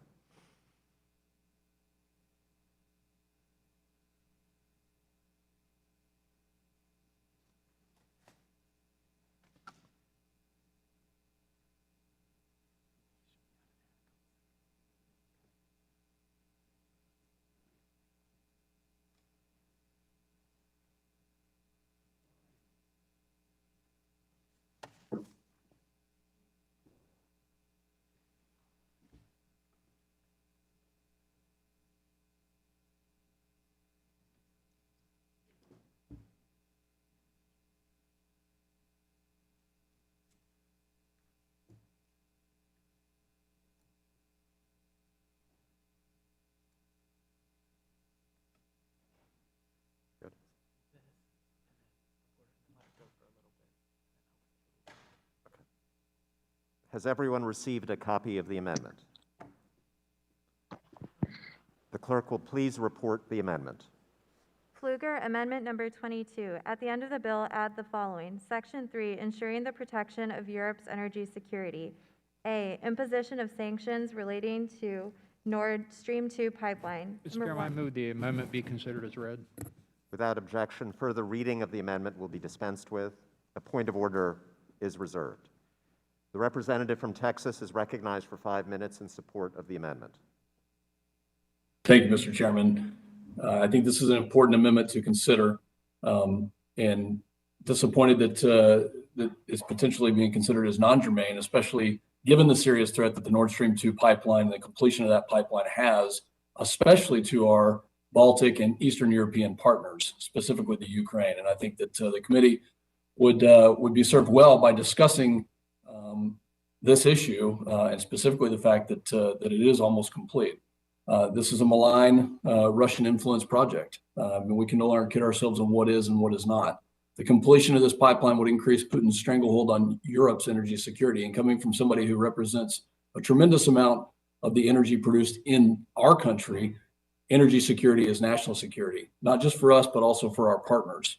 And this would allow the Putin regime to bypass Ukraine in exporting natural gas to Western Europe, decoupling the security of Ukraine from broader European security issues, and also rendering Kiev more vulnerable to Russian aggression, as we have been talking about on other issues today. And in fact, we already know that Putin is willing to weaponize energy against the Ukraine because he has showed us and demonstrated that he would do so and has done so in 2006 and again in 2008. And finally, it would help the regime to destabilize, continue destabilizing behavior around the globe. I've spoken with several ambassadors throughout the last couple of months, and every single one of them in Baltic states and Eastern European states have asked our committee to continue pressing this issue, have asked the administration to continue pressing the sanctions. And so at this point in time, I'm calling on our committee, the Foreign Affairs Committee, to take a look at another avenue of destabilizing behavior out of Russia and out of the Putin regime, and to reimpose these sanctions as we previously did. With that, I yield back, Mr. Chairman. Thank you.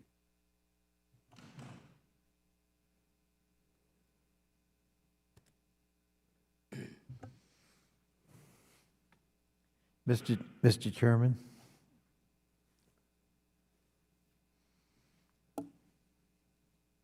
Mr. Chairman, I believe I have a point of order. Point of, Oh, I'm sorry. Could I just address before you pursue that? Sure. okay, I recognize Mr. Connolly. I thank the chair, and I thank my colleague from Rhode Island. Let me just say, I would, of course, support the gentleman from Rhode Island's point of order should he make it, because this amendment is not germane. However, let me just say to my friend from Texas, I share his concerns about Nord Stream 2. And I've made that point in other bodies, internationally as well as here. And I would be glad to work with him in trying to find the appropriate vehicle for addressing this issue and the threat potentially it poses in furthering the reliance on Russian fuel sources in our allied nations in Western Europe. However, I plead with my friend to withdraw the amendment, having made his point. There is no end of Russian activity and malign behavior we could address in this bill. And we'd be here all day. And every single point would be valid. But as Mr. Chabot pointed out earlier, we must speak with one voice on what Putin has done in the incursion of sovereign territory in 21st century Europe. After World War II, we said never again. And yet here is Vladimir Putin seizing land, occupying it illegally. We have a model, and the model was the Baltic republics. For 50 years, the United States and most of its allies refused to recognize the illegal Soviet annexation and occupation of the Baltic republics. It took 50 years, but today they are members of NATO. They are democracies, and they are flourishing.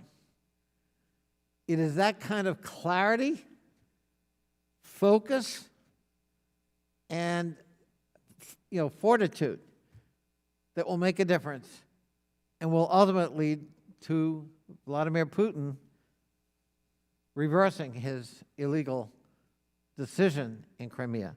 But we cannot afford to dilute the will of Congress. We have history here.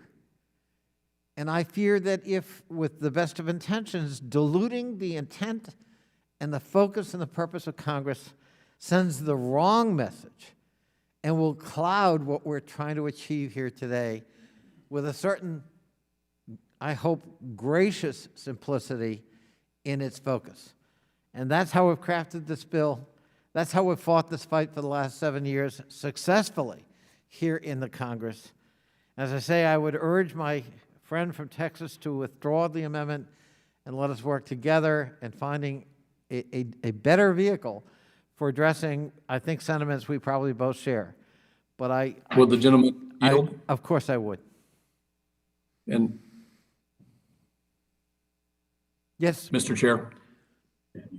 Thank you. And I will offer to withdraw this. I do look forward to working together on this. It is a very important issue. And if it takes us all day, then I'd like to spend all day on it or multiple days on this very, very important issue, working together as one voice in Congress to hold those who would do our country or our partners and allies harm and have demonstrated that over and over again, as you very eloquently stated. Mr. Chairman, I yield back. I thank my friend, and as I understand it, he has withdrawn the amendment. And That is correct. I yield back my time. Thank you, Mr. Chairman. Thank you. And I thank the gentleman also for withdrawing the amendment. Hearing no other requests for recognition, the question is to report H.R. 922, the Crimea Annexation Non-Recognition Act, to the House with the recommendation that the bill do pass. We're going to take a vote by voice.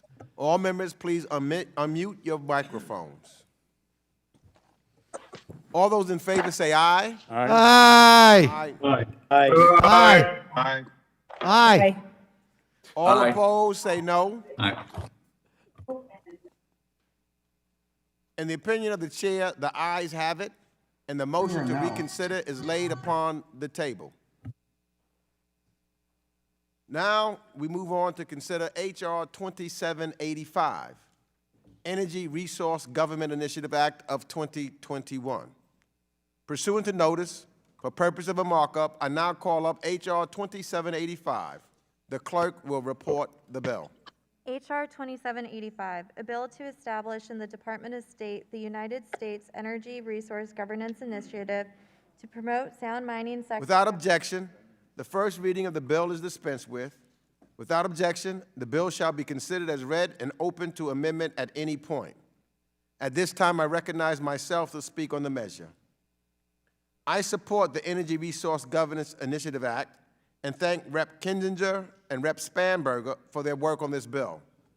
This bill would codify the Energy Resource Governance Initiative at the Department of State and have us work closely with active mining countries all around the world, like Australia, Botswana, Canada, and Peru, to ensure best practices in a sector that will be important to both our economic and environmental goals in the years to come. The bill also encourages engagement with the private sector, a must if we are going to have a real impact. And thereby, I urge everyone here today to support this bill. Again, I realize members wish to speak on the bill and that some members have amendments to offer. Please raise your hand in the chat, and I will recognize members by committee seniority, alternating between Democrats and Republicans for the purpose of speaking on the bill first. If you miss your turn, please let our staff know, and we will circle back to you. Then we will move on to amendments. I now recognize Representative Adam Kinzinger of Illinois for 5 minutes. Well, thank you, Mr. Chairman, and I won't take all 5 minutes, but I rise in support of H.R. 2785, the Energy Resource Governance Act of 2021. As we look for ways to better lower our carbon footprint and lower global emissions, one thing remains clear, which is we need to have a diverse source of clean energy. Unfortunately, many clean technologies source their critical materials from the world's #1 polluter, the People's Republic of China. That's why I introduced this legislation with Representative Spanberger, and I thank her for her great work on this as well. This bipartisan legislation would formalize the State Department's role to develop clean and secure supply chains of critical minerals.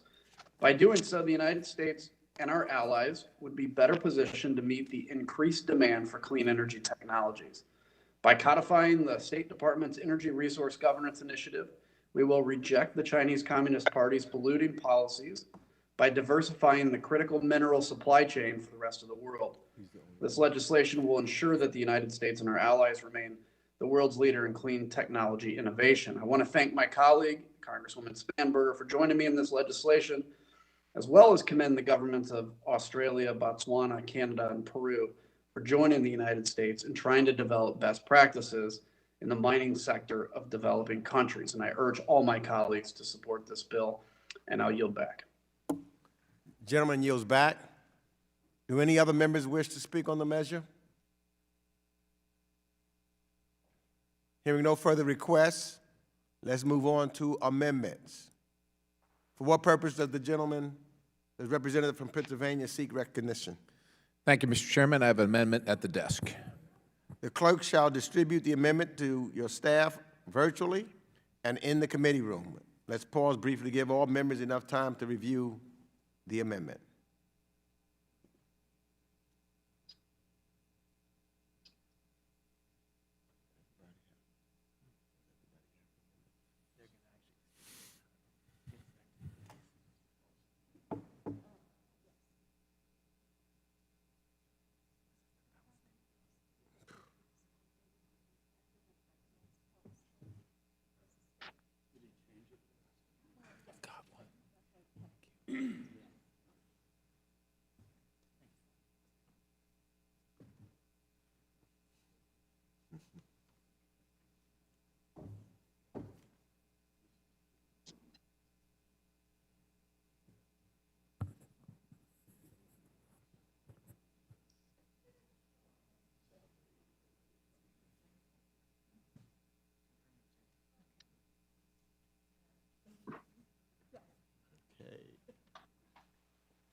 Has everyone received a copy of the amendment?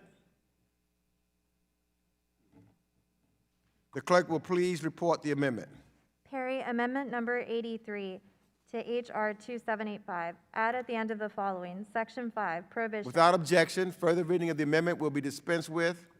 A point of order is reserved. The representative from Pennsylvania, Mr. Perry, is now recognized for 5 minutes in support of the amendment. I thank my good friend, the chairman from New York. I remain entirely perplexed as to the intentions of the majority with respect to issues of national security. In the previous markup, the majority staff threatened to pull a resolution offered by the ranking member expressing the House's opinion that the human rights atrocities occurring in Xinjiang were a genocide unless I pulled an amendment that would have forestalled the authorization of $30 million to Libya. To be clear, that resolution constituted the first ever committee bill acknowledging the genocide in Xinjiang, and the majority staff threatened to pull it because I wanted to introduce an amendment to a completely unrelated bill ensuring that the State Department, which has received much more funding in the past fiscal year than in several years before, would use already authorized funds for our efforts in Libya.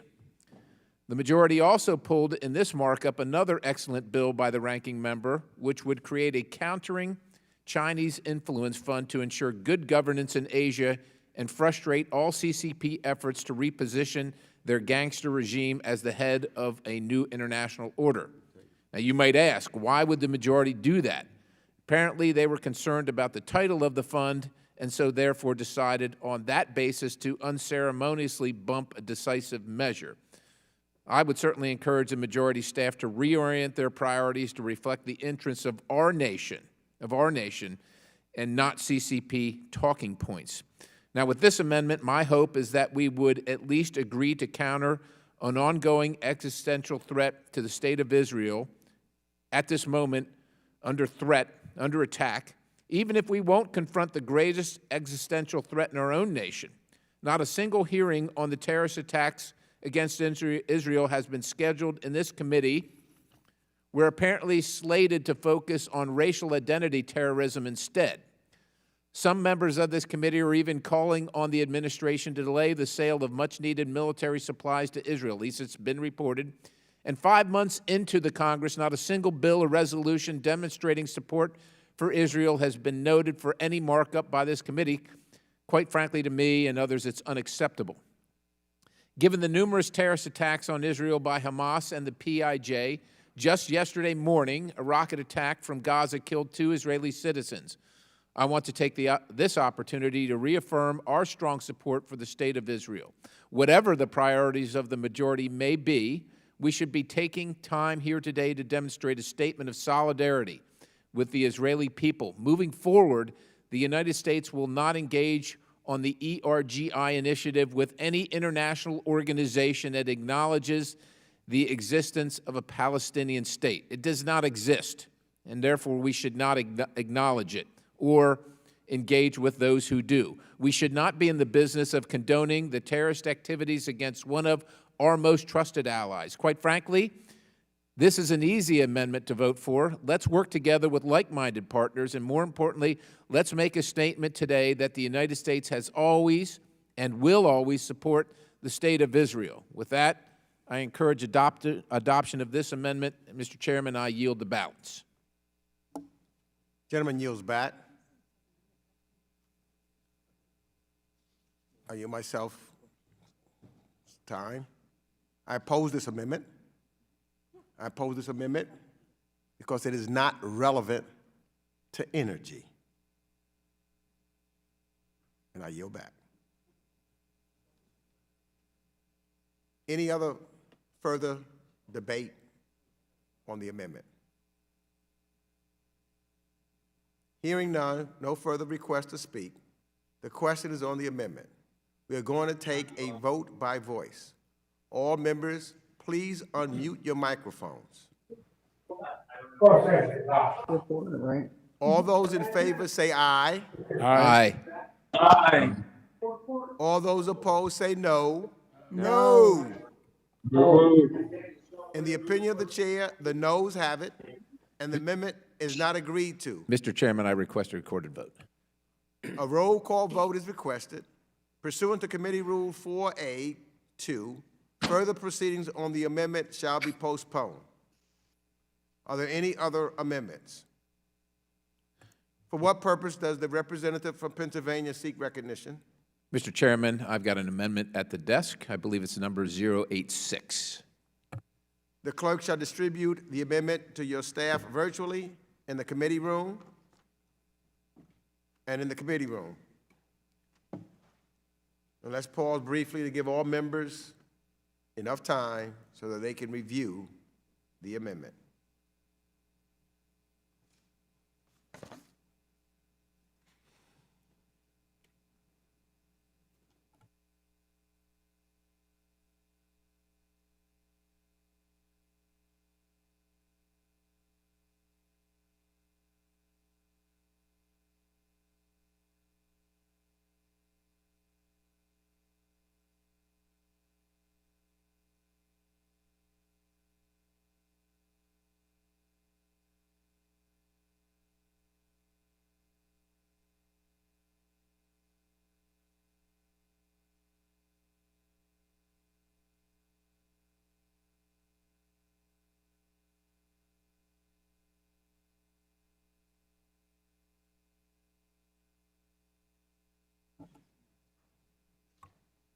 The clerk will please report the amendment.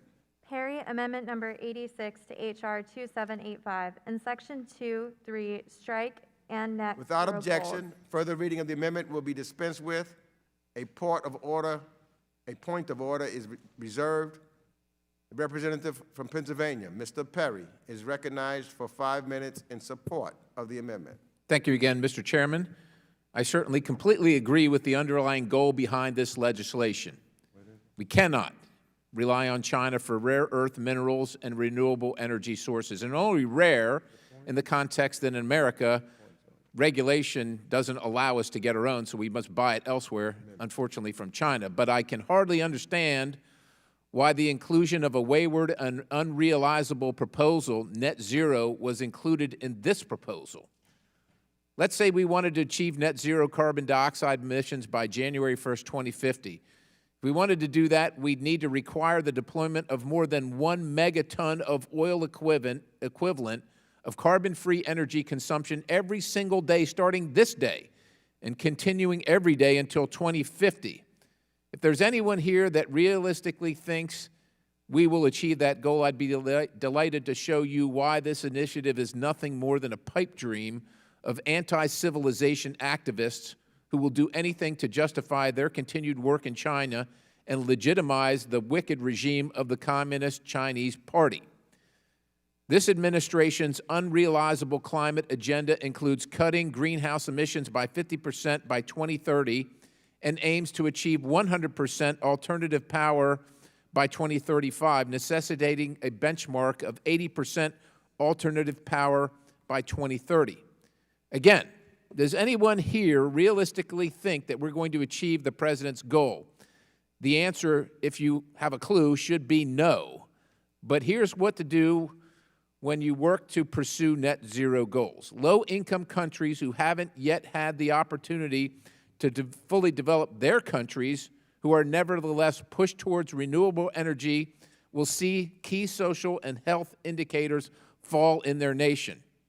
It is beyond me why anyone would want to impose this future on low-income countries, but that's exactly what the developed world is doing. The purpose of this amendment is to highlight the regressive climate policies that are destroying our country and to call out existing exporting these regressive and punitive policies to low-income countries who simply want to be able to use affordable and efficient fuel and give their citizens access to an electric grid and a better life. Following Barack Obama's lead, many Western institutions that we support, like the IMF and the World Bank, impose restrictions on funds that prevent many African countries from building power stations to burn coal or otherwise.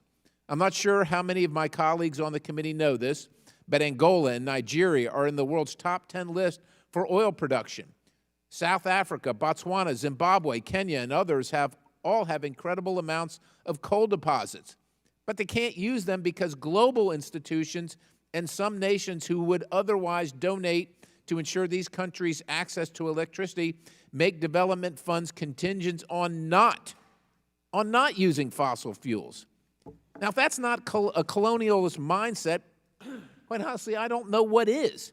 And how many lives are lost annually because of the lack of electricity? Is it thousands, hundreds of thousands? I suspect it's millions. Can we accept that the pursuit of these condescending dreams are doing nothing more than harming the least among us? It is categorically immoral and unjust to push these overzealous net zero goals without the immediate needs of partner nations being considered. With that, I encourage adoption of this amendment, and I yield back the balance. Gentleman yields back the balance. Now I recognize myself. I oppose this amendment. First thing I say, Mr. Perry, we had a hearing just last week with former Secretary Kerry. Might have been an appropriate time to have asked him a question about this at that time as opposed to Iran. Let me also point out that we're not talking about net zero tomorrow.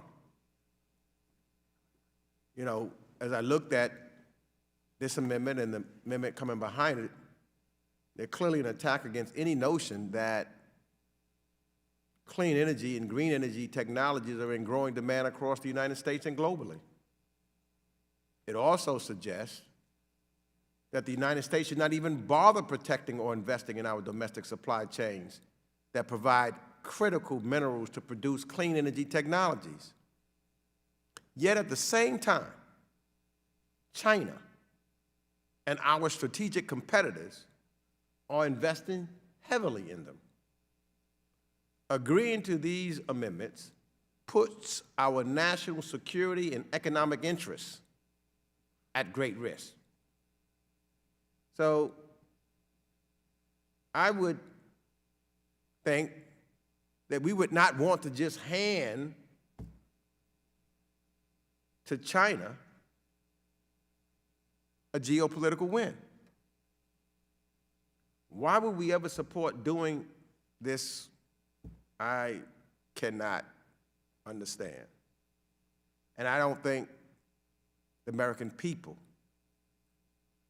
would understand either. I yield back. Any further debate on the amendment? Hearing no further request to speak, the question is on the amendment. We're going to take a vote by voice.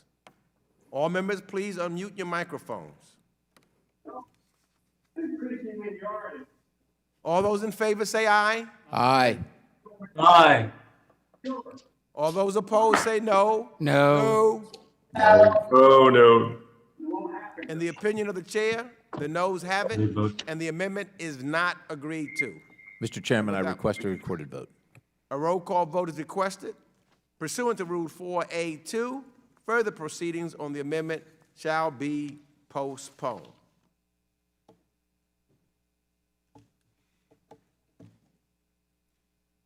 For what purposes does the representative from Pennsylvania seek recognition? Mr. Chairman, I have an amendment at the desk. The clerk shall distribute the amendments to your staff virtually and in the committee room. Let's pause briefly to give all members enough time to review the amendment.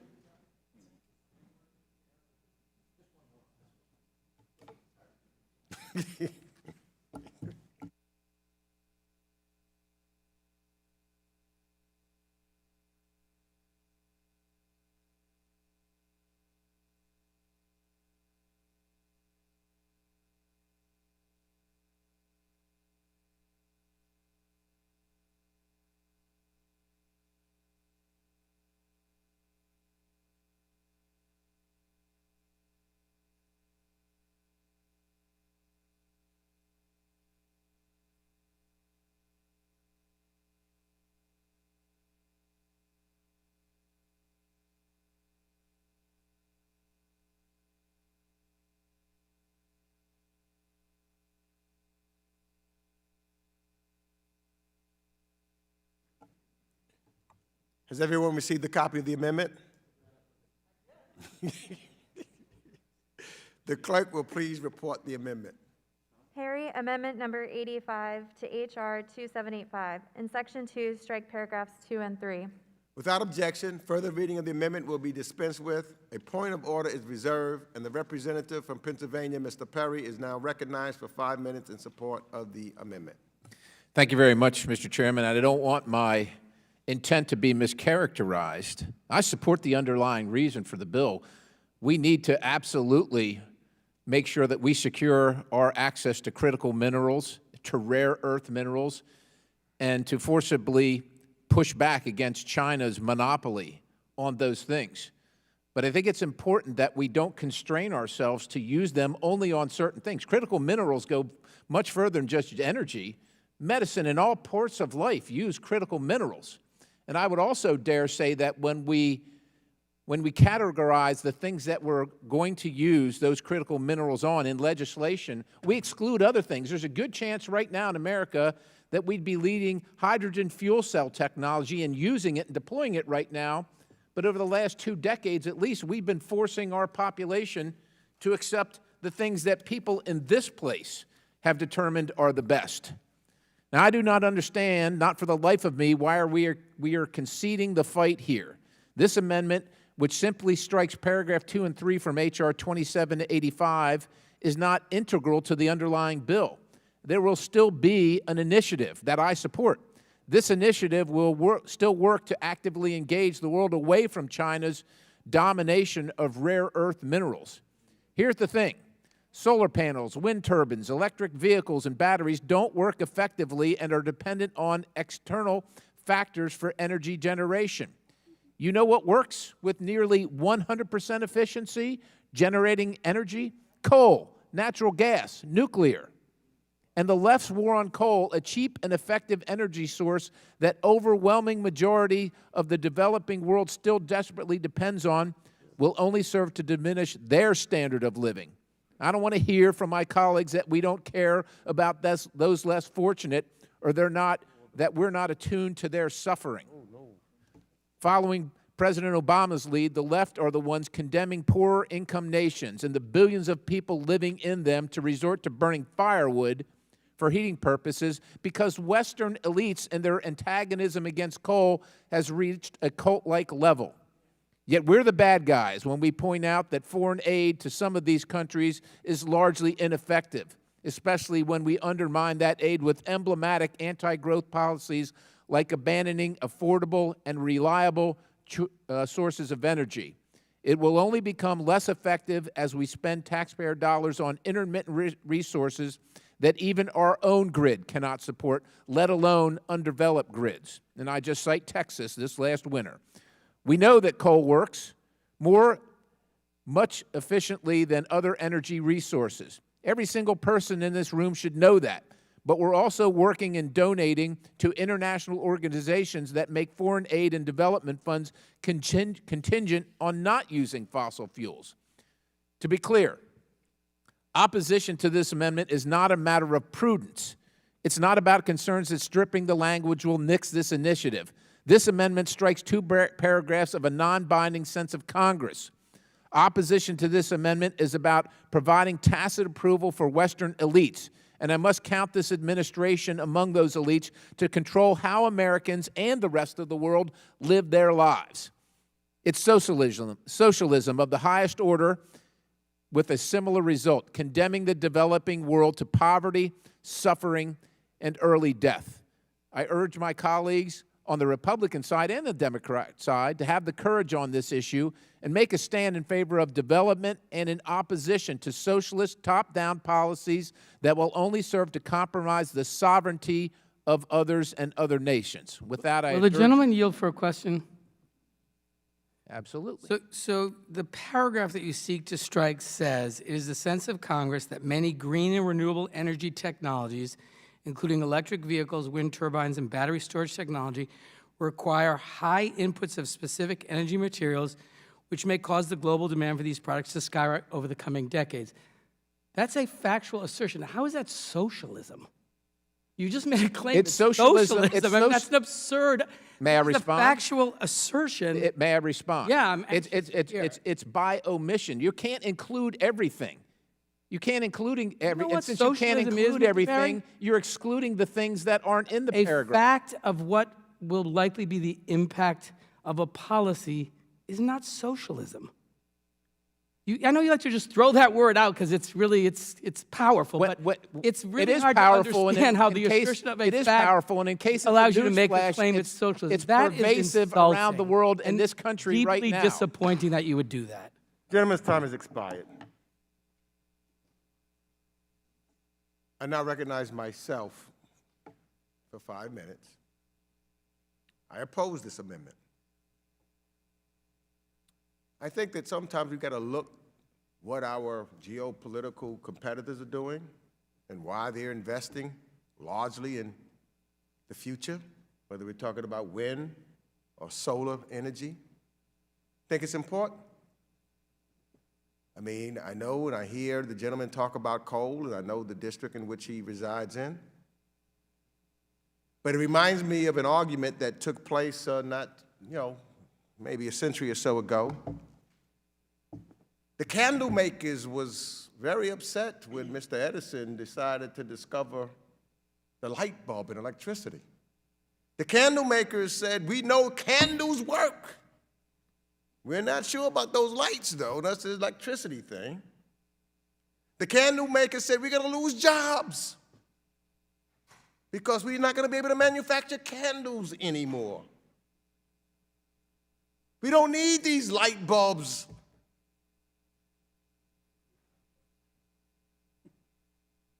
But I think that the people like the light from the light bulbs better than the light that came from the candles.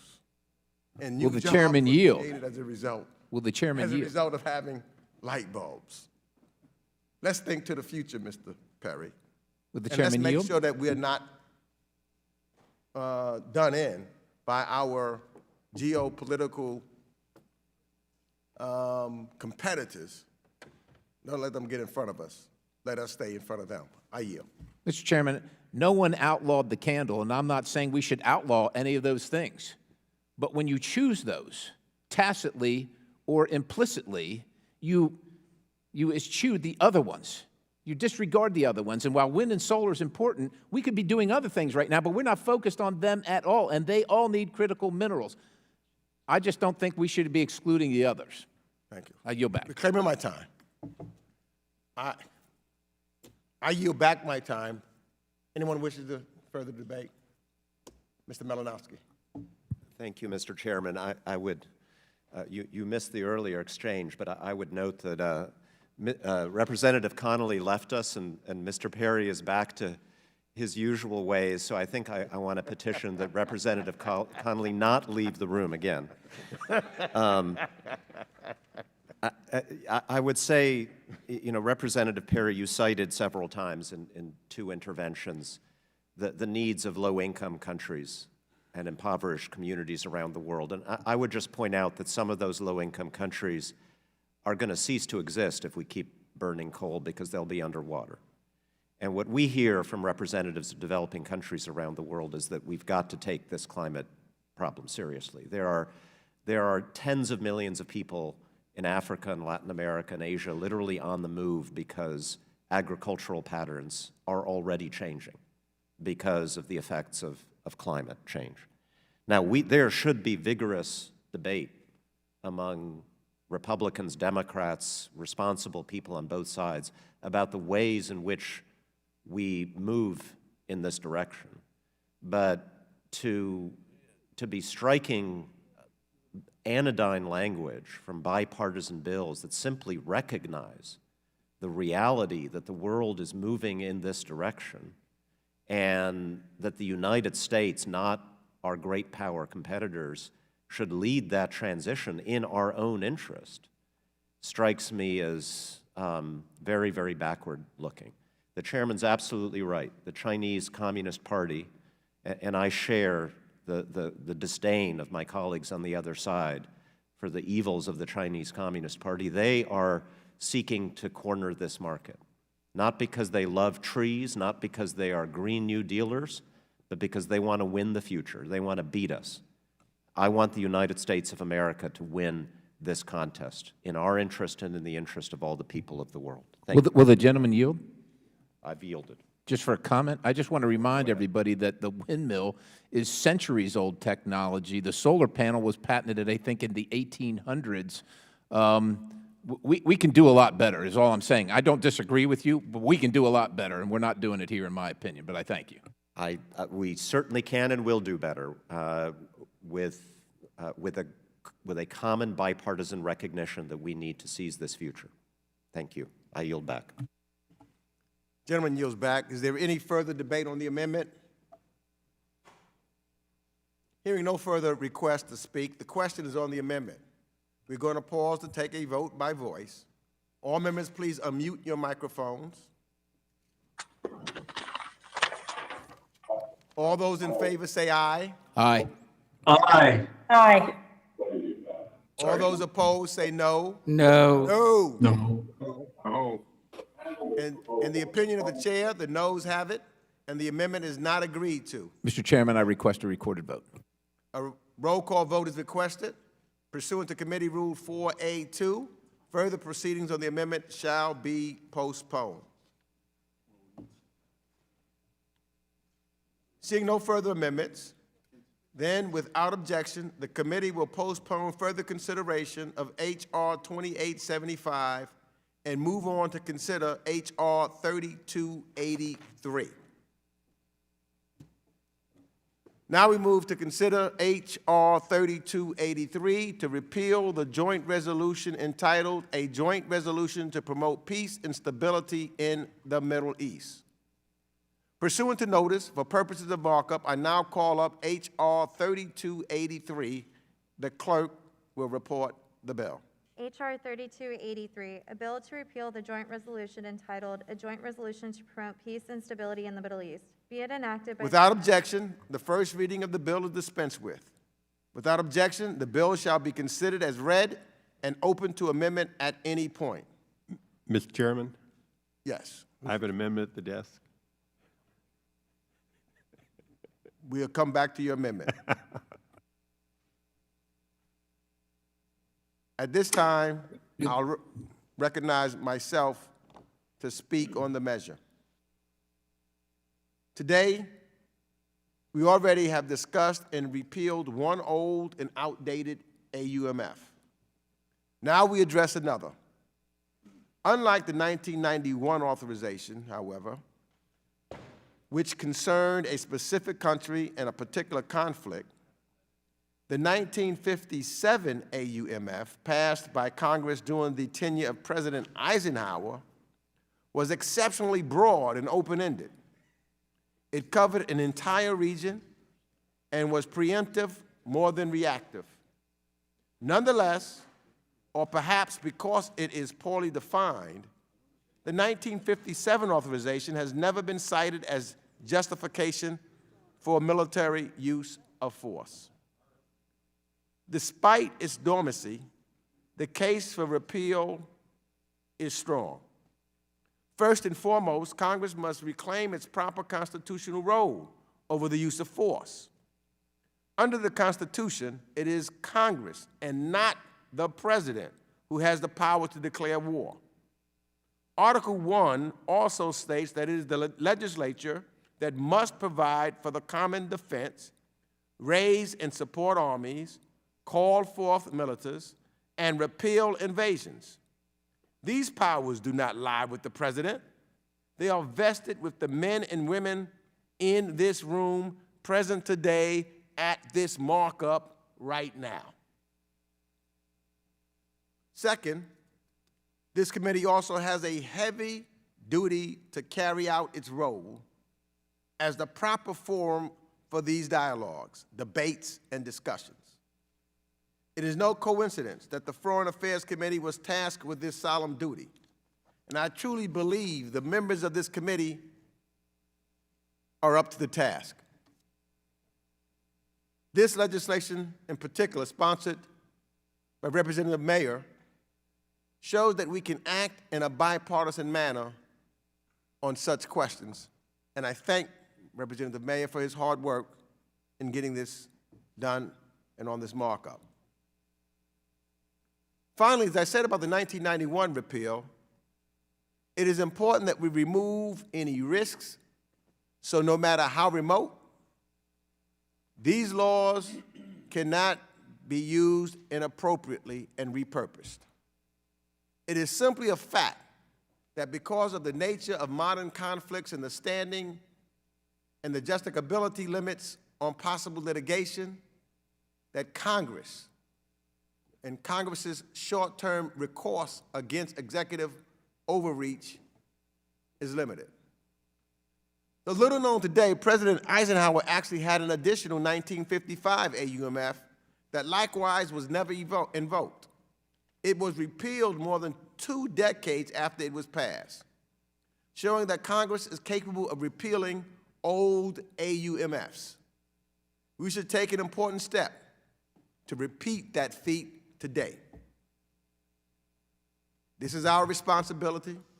This is our time to reassert our jurisdictions. We must not back away from it. I know that sometimes it may be difficult, but that's why we're here. So I urge all of my colleagues to support H.R. 3283, and I yield back the balance of my time. I realize members wish to speak on the bill and that some members have amendments to offer. Please raise your hand in the chat and I will recognize members by committee seniority, alternating between Democrats and Republicans, for the purpose of speaking on the bill first. If you miss your turn, please let our staff know and we will circle back to you. Then we will move on to amendments. I now recognize Representative Peter Mayer from Michigan for 5 minutes.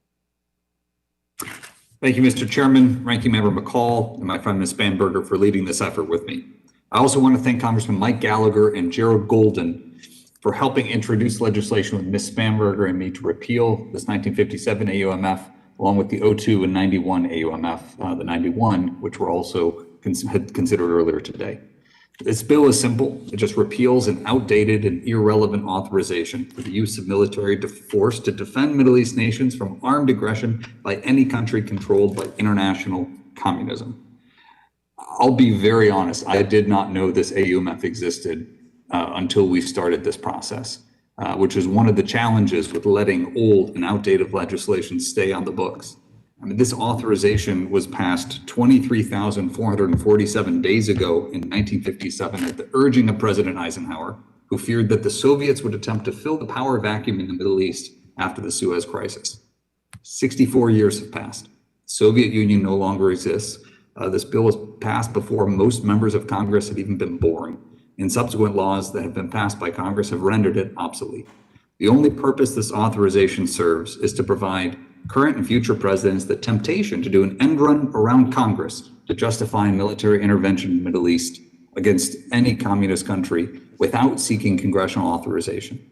Repealing it would be an effort to do away with this type of abuse and reclaim congressional powers, sending a clear message that we in Congress are serious about exercising our constitutional responsibilities and bringing us closer to the broader conversation that I believe we have all agreed upon about war powers more generally and the need to reassert congressional dominance and establish a lasting positive trajectory for our work in that area. Now, I hope that we pass this 1957 AUMF repeal in addition to the 91 on the en bloc, but our work will not be done today. Congress has a responsibility to reform the 2001 AUMF that has underpinned our war on terror and is going on 20 years. I know Chairman Meeks and Ranking Member McCall are both very serious about engaging in a strategic, forward-looking way to make sure that we are being responsible in how we are adjudicating our role. And frankly, it's our responsibility and obligation to the men and women of our armed forces to make sure that we establish clear lines of demarcation, clear lines of authority, and grant them the authorizations that are required with the oversight that's demanded as we move forward. So the Constitution provides Congress this ultimate power to declare war, and it's time we fulfill our responsibility to the American people in overseeing it. I urge passage of this bill, and I yield back.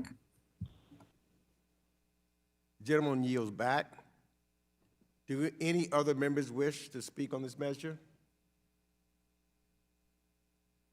Hearing no further requests, let's move on to amendments. Now. Thank you, Chairman. For what purpose does Representative Issa from California seek recognition? Thank you, Mr. Chairman. I now have an amendment at the desk.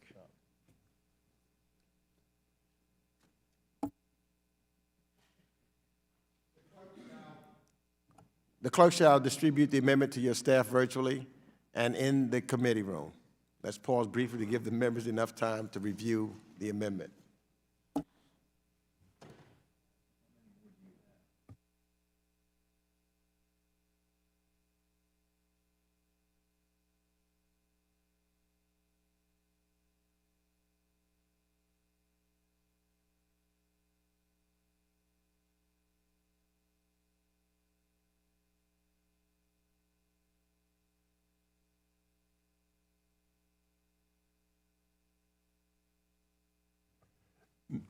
Mr. Chairman, while they're distributing that, you might remember 20 years ago or so, they had the same problem with my name.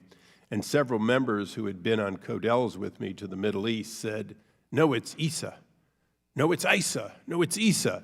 It just depends on whether you speak Arabic or not. If you speak Arabic, it's Issa. If you're my grandfather and you want to come off of Ellis Island looking like an American, suddenly it's Isa. So I'm fine, Mr. Chairman, whichever side of the pond you want to choose to use. Will the gentleman yield?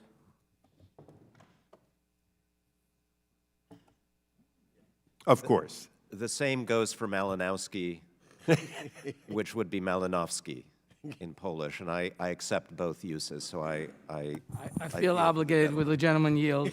Yeah, of course. It should be Cicciolini, but, you know, the same effort. Cicciolini, that's all.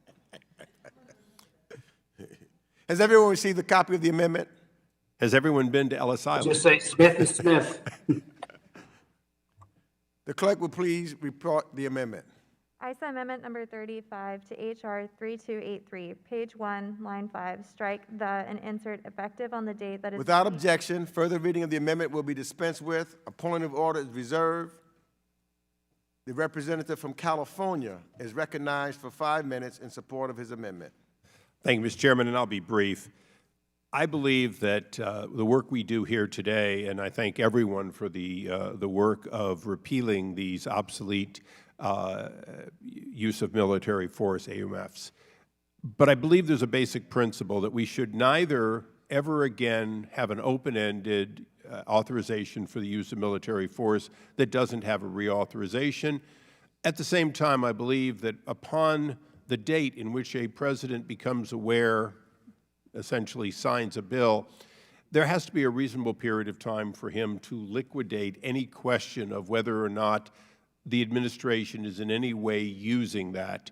90 days was a compromise. I could have gone with a little more, could have gone with a little less, but I think it sends a straight principle that in the future we hopefully will never have an open-ended, in perpetuity use of military force, and at the same time will give the administration a reasonable time to ensure that they comply with the end of that ability to use military force. Nothing more, nothing less, and I appreciate the Chairman's staff and the Ranking Member's staff in working this out, and with that I yield back.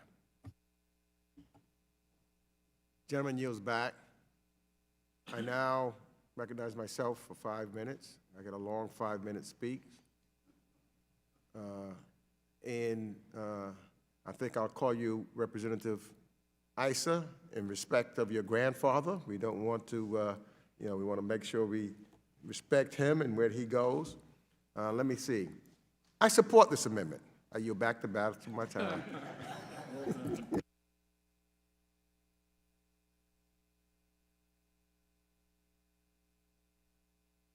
Is there any further debate on the amendment? Hearing no further requests to speak, the question is on the amendment.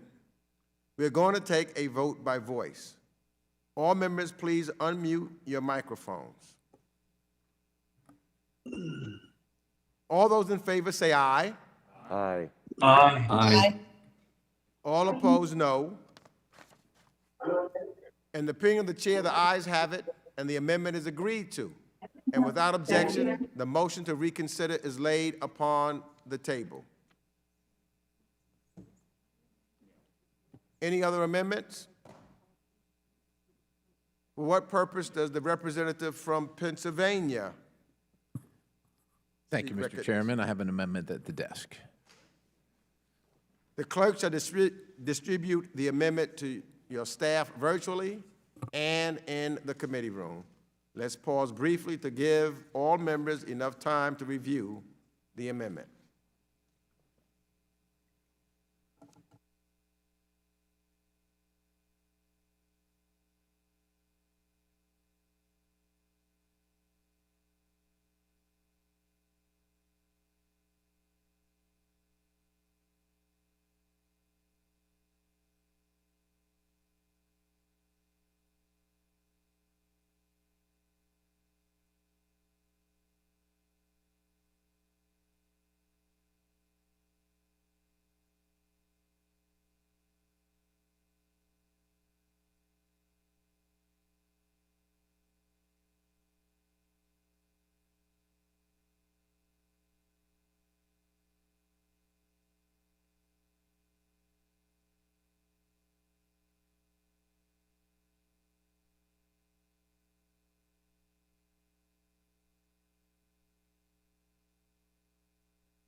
A copy of the amendment.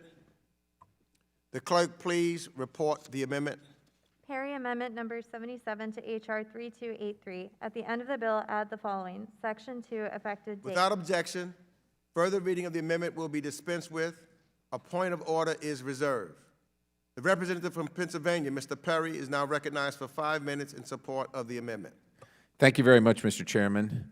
I certainly agree in principle that outdated military authorization should be repealed. That's why I'm supporting the 1991 AUMF repeal and why this amendment doesn't preclude the repeal of the 1957 AUMF authorization written into Public Law 85-7.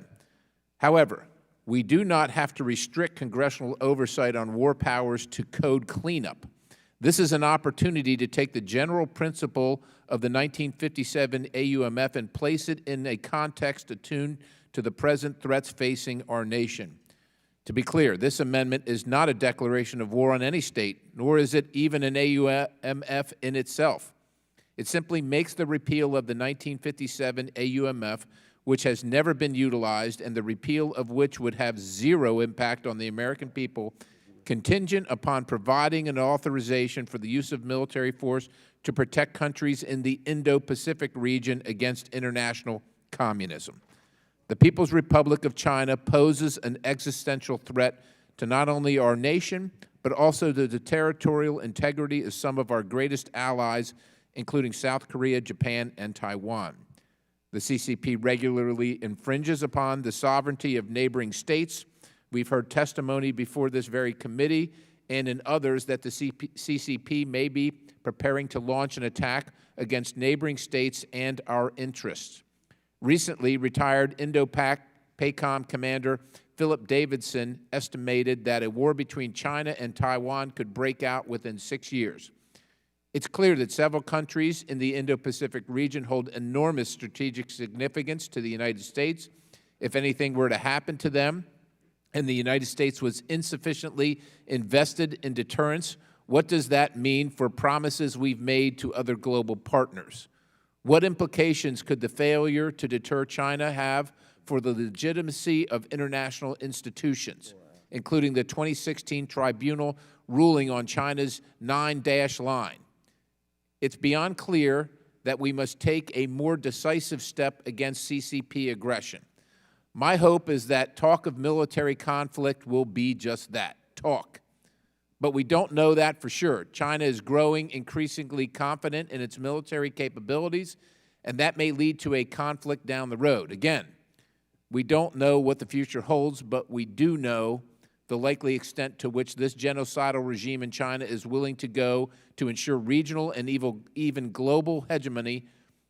For evidence of this, we only have to look to what they're doing to their own people. It's better to be prepared, Mr. Chairman, and discuss as Congress and pursuant to the authority provided to us in Article 1 under what circumstances the President would be authorized to use military force to defend our interest in the Indo-Pacific. The reason for this, for the inclusion of the 1957 AUMF with the joint resolution was because at the time, President Eisenhower requested authorization to deter against a credible threat. Let's give President Biden the authorization to secure our interest in the region against this latest challenge to the international order. With that, Mr. Chairman, I yield. Gentleman yields back. I now recognize myself for 5 minutes. I oppose this amendment. And while I share Mr. Perry's view on the importance of the defense of allies in the Indo-Pacific, I do not see any way why repeal of an anachronistic 64-year-old AUMF amendment should be tied to modern-day issues. It does not make sense to legislatively wed the 70-year-old problems of one region with modern-day hypotheticals about another. If something is outdated and bad law, let's repeal it. If we determine we need a new AUMF, we'll pass one. I oppose this amendment and urge my colleagues to do the same. But I will, Mr. Perry, agree to work with you on the AUMF dealing with the Indo-Pacific. And with that commitment, Mr. Chairman, I respectfully withdraw the amendment. Thank you. The amendment has been withdrawn. We now move to consider the ANS to H.R. 1096, the Represent America Abroad Act of 2021. Pursuant to notice, for purposes of markup, I now call up H.R. 1096. The clerk will report the bill. H.R. 1096, a bill to ensure that the United States diplomatic workforce at all levels reflects the diverse composition of the United States and for other purposes. Be it enacted by the Senate and the House of Representatives of the United States of America and Congress assembled. Section 1, short title. This act may be cited as the Represent America Abroad Act of 2021. Section 2, findings. Congress finds the following. Without objection, the first reading of the bill is dispensed with, and the bill shall be considered as read and open to amendment at any point. Without objection, the amendment in the nature of a substitute circulated to members shall be considered as read and will be treated as original text for purposes of amendment. At this time, I recognize myself to speak on the measure. The formula behind the Represent America Abroad Act, actually, it is pretty simple. The State Department is full of talented people of all stripes and backgrounds, but it is not at this point reflective of the United States' teeming diversity. Given that the State Department is the face we show to the rest of the world, there is real benefit in presenting this nation as the uniquely diverse place it is. Today, only 3% of senior Foreign Service officers are black. Representative Bass's bill authorizes a program that brings qualified mid-career entrants belonging to traditionally underrepresented groups laterally into the Foreign Service. Now, ranking member and fellow members of the committee, allow me just a second to explain why this bill is really personal to me and touches me. I was born in 1953, and as all of you can see, I'm African American. No. The date that is stamped on my birth certificate, my driver's license, my passport, was before Brown v. Board of Education decision. I have vivid memories as a child living in Harlem of Malcolm X and of Martin Luther King and of marches of equality. As a student in high school and college and eventually Howard Law School, I was proud to be an activist and a protester for fair housing and equal opportunity lending. I watched my parents at the dinner table and heard stories. My mother proudly attending the March on Washington. That wasn't a long time ago, actually. The past, though, is not dead. It's not even the past.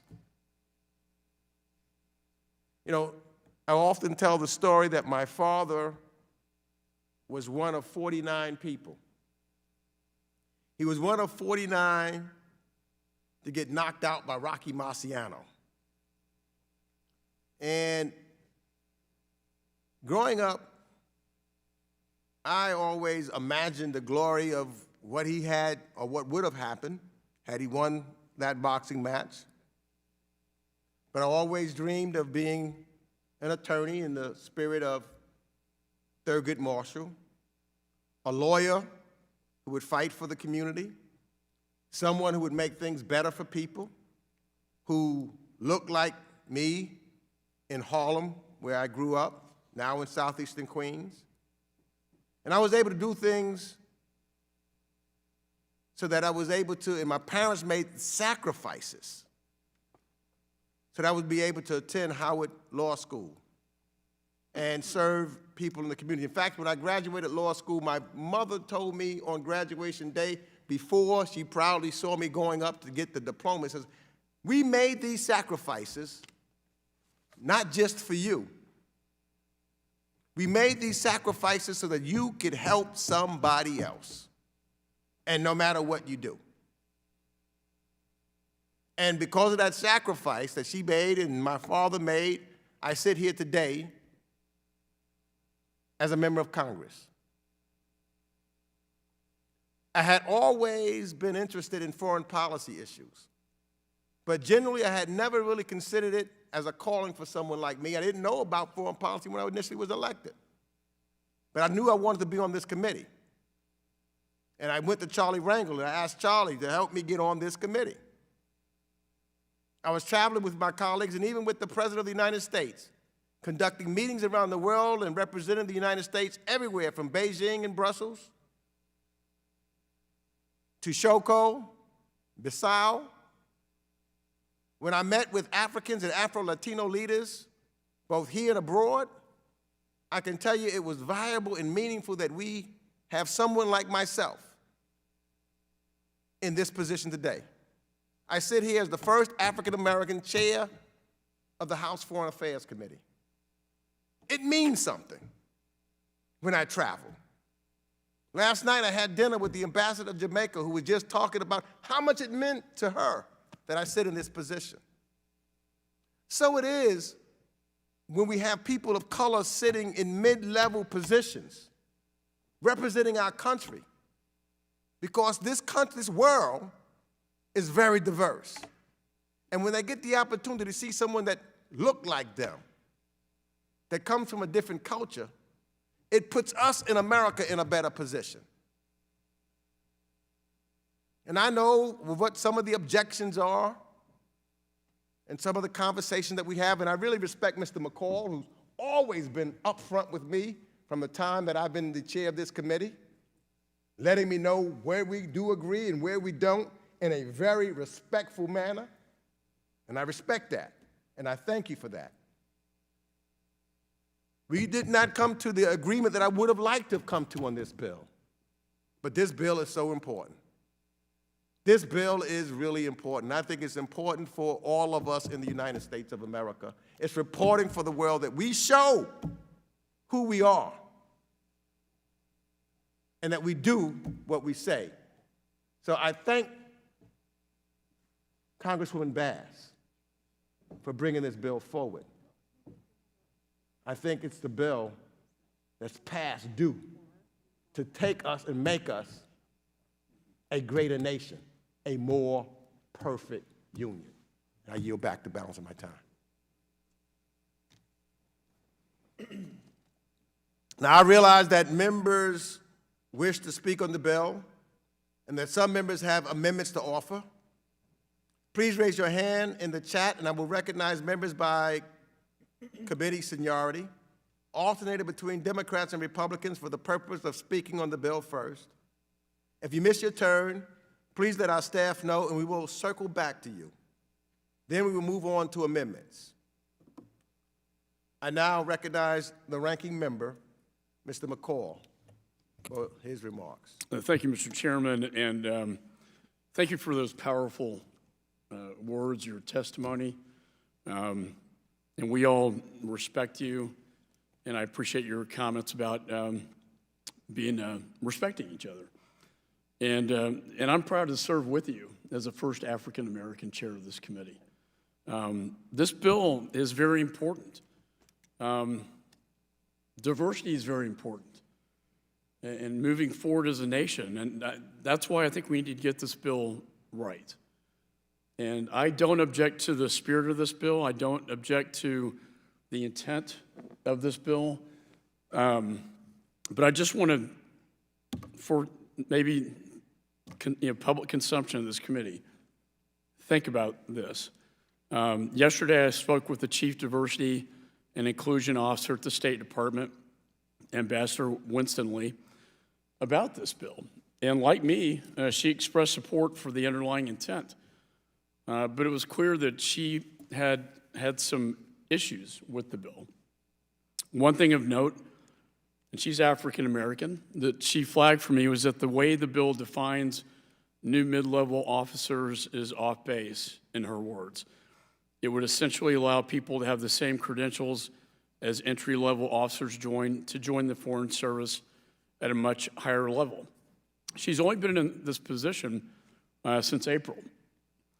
And in my judgment, I think we need to consult with her and with the State Department on this bill so that we're all on the same page. I think we need to give her and her team the time while she's building this office, the time to study this bill and figure out how we can make it right and make it better. And I think she needs the time to engage the various minority groups and unions who have also expressed their strong opposition to this bill as currently written. And I think we can fix it. But because of the pushback from these groups, we do have an issue. And I do want to quote some of these groups. And one of them, you mentioned Charlie Rangel. We were all dear friends. But the alumni of the Pickering and Rangel fellowship programs stated, absent significant changes to address the problems in H.R. 1096, it would compound the department's problems retaining historically underrepresented talent and undermine efforts to redress policy inequities that hinder equal opportunities for all Foreign Service officers. Then from the Working in Tandem, this is the Foreign Services officers, says that they share Congress's concerns about lack of diversity at the mid and senior levels of Foreign Service. However, we do not believe this bill is an effective mechanism for addressing these issues. The State Department union, which I think we should consult with, stated, while we share your goals, as I do, we believe that aspects of this legislation would be detrimental to the effectiveness, morale, and cohesion of the Foreign Service at state.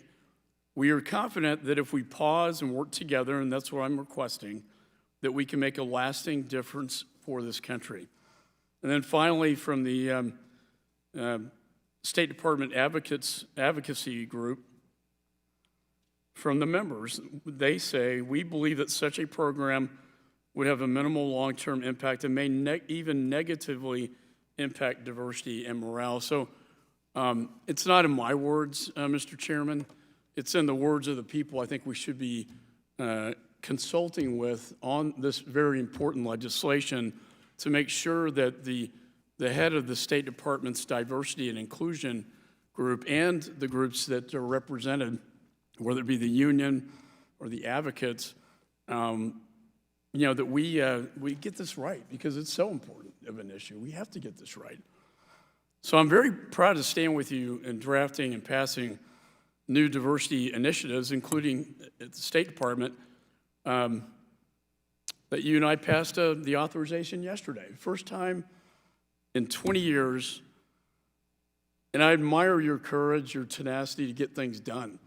And we passed for the first time in 20 years a State Department authorization, for the first time repealing AUMFs. And this one I think is so important, we got to get it right.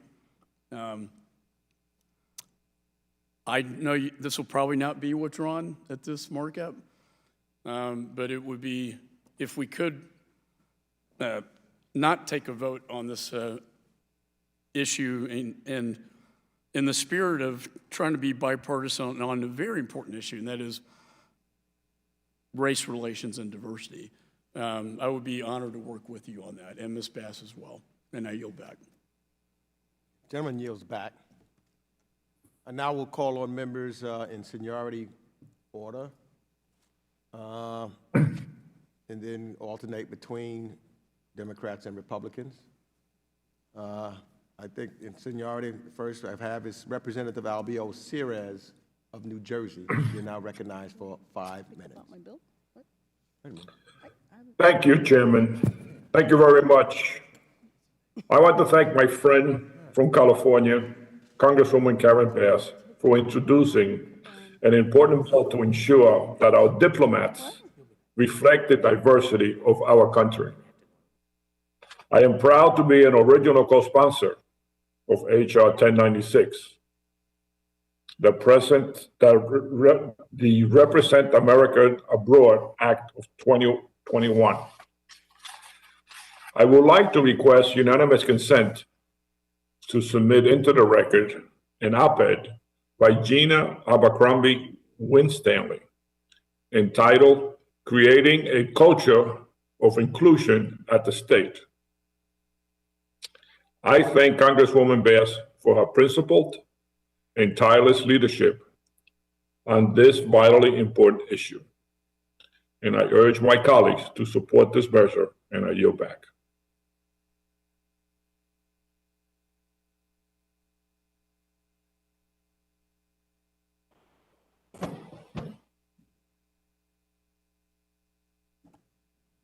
I'm going to ask to do something without objection because of my error. I should have had, prior to Mr. H.Res talk, Congresswoman Bass. I would like, without objection, to have Congresswoman Bass speak now, and then I'll do 2 Republicans consecutively thereafter. Thank you. Thank you very much, Mr. Chair and Ranking Member. And let me just say to the Ranking Member, I appreciate your interest, and so I'd like to continue to work with you on this. We move forward with this bill, but then we do additional bills. And I actually did do the follow-up you mentioned. I absolutely talked to the Chief Diversity Officer. I've talked to the unions. So now I'm going to count you as a union man, too. So I want to ask my colleagues for your support for this important bipartisan bill, and I especially want to thank my colleague, Representative Chabot, who is co-sponsoring this bill with me. This bill shall contribute to ensuring that all levels of the U.S. diplomatic workforce reflect the diverse composition of the U.S. At its core, the bill seeks to bolster the number, caliber, and skills of our diplomats, and when successfully implemented, the bill will contribute to a more accurate representation of our country. Discussions about the lack of diversity in the diplomatic workforce are not new. Multiple articles, publications, and studies that span generations examine the racial composition and dynamics of the American workforce find that the overwhelming majority of American diplomats, particularly at the highest ranks, are not diverse. The February and June 2020 reports by the GAO found individuals who are racial or ethnic minorities comprise only 24% at the State Department and 27% at USAID. I'd like to ask unanimous consent to enter into the record a 165-page report that was just published last year, the GAO report. Women are also represented, being less than 44% of the Foreign Service workforce. These numbers dwindle as ranks increase and show that senior foreign service is actually less diverse today than it was 20 years ago. And embarrassingly, according to the American Academy of Diplomacy, currently 189 ambassadors serving overseas today. With 189 ambassadors, 3 are African American and 4 are Hispanic. Former Secretary of States have acknowledged the lack of workforce diversity. In 2017, Secretary Tillerson recognized a diversity gap in the department. His predecessor, former Secretary Kerry, noted that the State Department must have a workforce that reflects the rich composition of its citizenry. Secretary Blinken, in a recent New York Times article announcing the appointment of the first ever Chief Diversity Officer, noted that there is more that he could have done over the years to push for change. So this is why we must establish a mid-career Foreign Service entry program to recruit professionals from underrepresented groups. This program would work with the Department of State and USAID to establish and publish eligibility criteria for participation, carry out recruitment efforts to attract highly qualified mid-level professionals from minority groups, and include appropriate mentorship and other career development opportunities for program participants. The program would complement the entry-level programs such as the Pickering and Rangel Fellows. Former Ambassador William Burns and now Ambassador to the UN, Linda Thomas Greenfield, wrote in the Foreign Affairs magazine in December of 2020, American diplomacy requires transformation top to bottom, including new approaches such as the Mid-Career Pathway Program. Colleagues, I know that whenever the D word, diversity, is suggested, some people automatically think you're taking something from someone else. This fear is usually cloaked in what is articulated as a concern that diversity means you are lowering standards and including people who aren't as qualified. In H.R. 1096 on page 8 and 9, it clearly lists the requirements and should assure everyone that only highly qualified individuals will be included. I'd like to ask unanimous consent to include the Foreign Affairs article, The Transformation of Diplomacy, that was referred to earlier.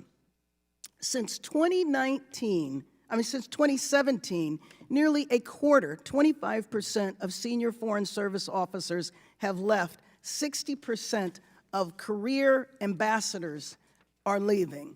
At the end of 2020, 87% of senior ranks of Foreign Service, 74% of Foreign Service specialists, and 80% of Foreign Service generalists were white. The State Department is less diverse than the rest of the federal government. So now is the perfect time for diversity as we fill vacancies and rebuild the State Department and USAID. Clearly, with all of the vacancies that are in the State Department now, this is the perfect time for a program like this. My amendment in the nature of the substitute simply removes the word geographic from the list of traditionally underrepresented groups, and the Represent America Abroad Act was passed out of this very same committee last Congress by voice vote. I agree with my colleagues, there is more that needs to be done, but let's pass this bill now. My Republican colleagues last year suggested that there needs to be a study done to understand why so many diplomats, Foreign Service officers, and civil servants have left the State Department. I agree with that. We should do that study, and maybe that could be additional legislation. I yield back the balance of my time as I ask for your support.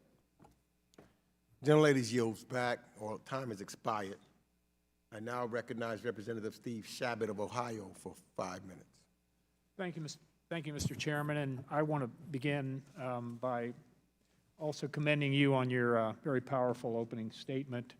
And in that opening statement, you mentioned that you were born in 1953, and that was a good year. I was born that year too, as was our colleague Chris Smith. We've talked about that in the past. And Karen as well. Karen, did you say you were too? There you go. It was truly a great year. But in all seriousness, I will be brief. I did speak about this in my opening statement along with a couple of other bills. I think it's we've been here a while. So this legislation seeks to fix a long-standing challenge in the State Department, and that's low minority representation at the mid-level and upper level echelons of that organization. And it does it by setting up this program that we've already discussed. The men and women of the State Department are responsible for representing the United States interests all across the globe. And they serve, and I mentioned this before, they serve as America's face, literally, to the rest of the world. And that department should be able to show the world that our representatives overseas reflect the whole country. And I think this legislation would go a long way towards making that vision a reality. And I want to thank Karen Bass for her doggedness on this and her hard work on this particular issue. And I want to thank her for asking me to accompanying her on this journey. And we're not there yet, but I do appreciate that and want to commend her for her leadership on this, and I yield back. Gentleman yields back. I now recognize Representative David Cicilline of Rhode Island for 5 minutes. Thank you, Mr. Chairman. I, too, want to compliment you on your excellent and powerful opening statement. I rise in strong support of H.R. 1096, the Represent America Abroad Act of 2021. And I really want to thank my colleague and friend, Karen Bass, for her extraordinary work on this bill and her determination to be sure that we move forward on it. The American Academy of Diplomacy has regularly reported on the glaring diversity problem at the mid and senior levels of our foreign service. To confirm that we have a diversity problem at the State Department, you can use your own eyes. As Congressman Bass said, just 3 African-American career diplomats serve as ambassadors, just 4 are Hispanic. Asian Americans hold 3% of senior level positions, and Native Americans and Pacific Islanders hold less than 1%. And as the resolution makes clear, at the executive level, racial and ethnic minorities comprise only 13% of the workforce at the State Department. This is unsustainable, and it deprives the United States of a foreign service and civil service best equipped to lead on the challenges in the 21st century. And we know, of course, that diversity in the workforce matters. There's lots of research. It improves the variety of perspectives. It improves productivity. It improves creativity. It improves performance. And in this context, it makes certain that it reflects all of the beautiful diversity of our great country. And the problems at the State Department reveal a backward system of hiring that favors a select few chosen from antiquated criteria that ultimately prevents many of America's best from serving. And we really cannot justify these statistics to young Americans that would otherwise seek to apply their talents as diplomats, if not for the long odds of securing a position. Our diplomats should be able to tout the diversity of our nation as a strength, and it should be made evident because those diplomats come from every corner of our country, from every possible background, and in far greater numbers. Now, some would prefer to wish this problem away. Some others would rather pretend it doesn't exist at all. But we're over 30 years removed from the GAO first highlighting the lack of diversity in these positions as a problem. Over those 3 decades, there's evidence that this problem has only gotten worse. So it's time for this committee and Congress to demand change. And it's time to strengthen our foreign and civil service by offering greater opportunities to those that will best represent our diverse nation at home and abroad. The last 4 years saw the decimation of the State Department and USAID. We have the opportunity, as Congressman Bass said, to rebuild top to bottom in a manner that best reflects the values and virtues of our country. A robust and sustained effort to ensure that America's diplomats look like America, particularly in spots like Latin America, Asia, and Africa. would better position our nation to achieve greater diplomatic success.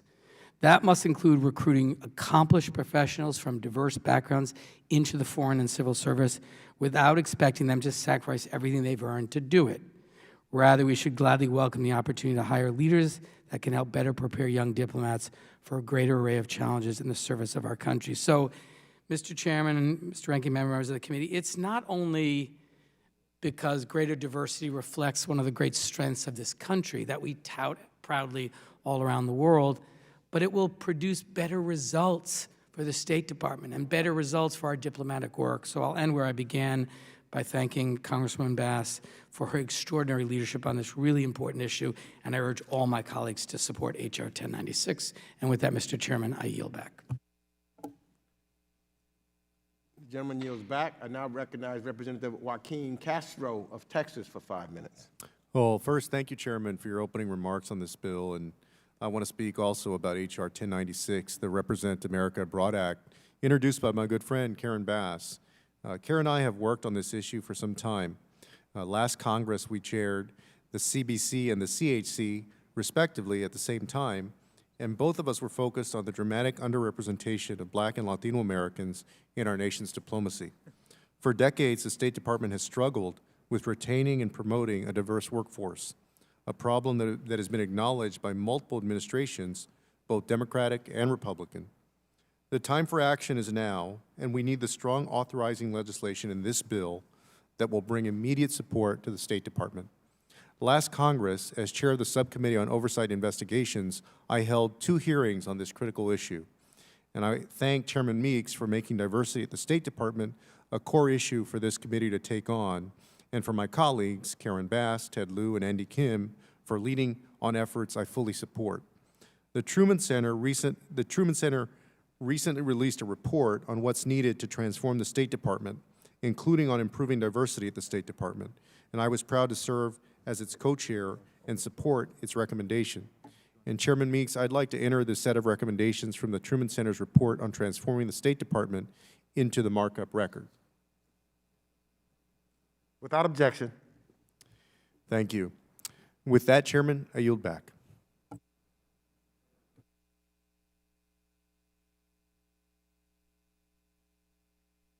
I now recognize, gentleman yields back, I now recognize Representative Ted Lieu of California for 5 minutes.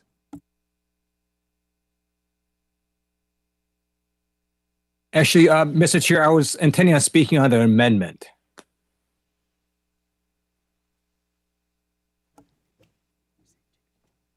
I now recognize Representative Sarah Jacobs of California for 5 minutes, and we'll come back to Mr. Lieu at the amendment time. Thank you, and I'm proud to speak on Congresswoman Bass's important bill, and I thank both her and you, Mr. Chairman, for all of your work championing this issue. One of the most important things we need to do right now is strengthen U.S. diplomacy abroad, and as we look at how to do that, and in an increasingly complex world, our diplomatic core, our human capital, is so critical. And so we have to be investing in our diplomatic workforce to recruit, retain, and develop the best and brightest from all of American society. I'm so glad Congress is prioritizing this mission and that they've authorized programs like the Charles B. Rangel International Affairs Program and the Thomas R. Pickering Fellowship Program. I served with Rangel and Pickering Fellows when I was at the State Department, and they are an amazing group of diverse entry-level positions and officers. But moving up the ladder takes time, and only 13% of the State Department's senior foreign service are people of color, and just over 3% are Black, which is actually down from 9% in 2008. The State Department is less diverse now than it was in 1986. This is shameful. And as good as the Rangel and Pickering Fellows are, just like in Congress, it takes time to move up the ranks, and so we cannot rely on those people to be the solution when it's going to be years until they get into senior positions. And you've heard a lot about why this is important in theory. I want to tell you some concrete reasons why this is important. When I was at the State Department, talking to my colleagues abroad, I would often hear from colleagues in other countries about how, quote, Yale, pale, and male our foreign service officers that we sent them were, and that they would often ignore some of the things that were said to them as a result. We spend a lot of time talking to other countries about how they should be including all of the ethnic groups in their country in their government service to make sure that it's an inclusive government. And yet they turn around and say, why should they, when they look at our diplomatic corps and it doesn't do the same thing?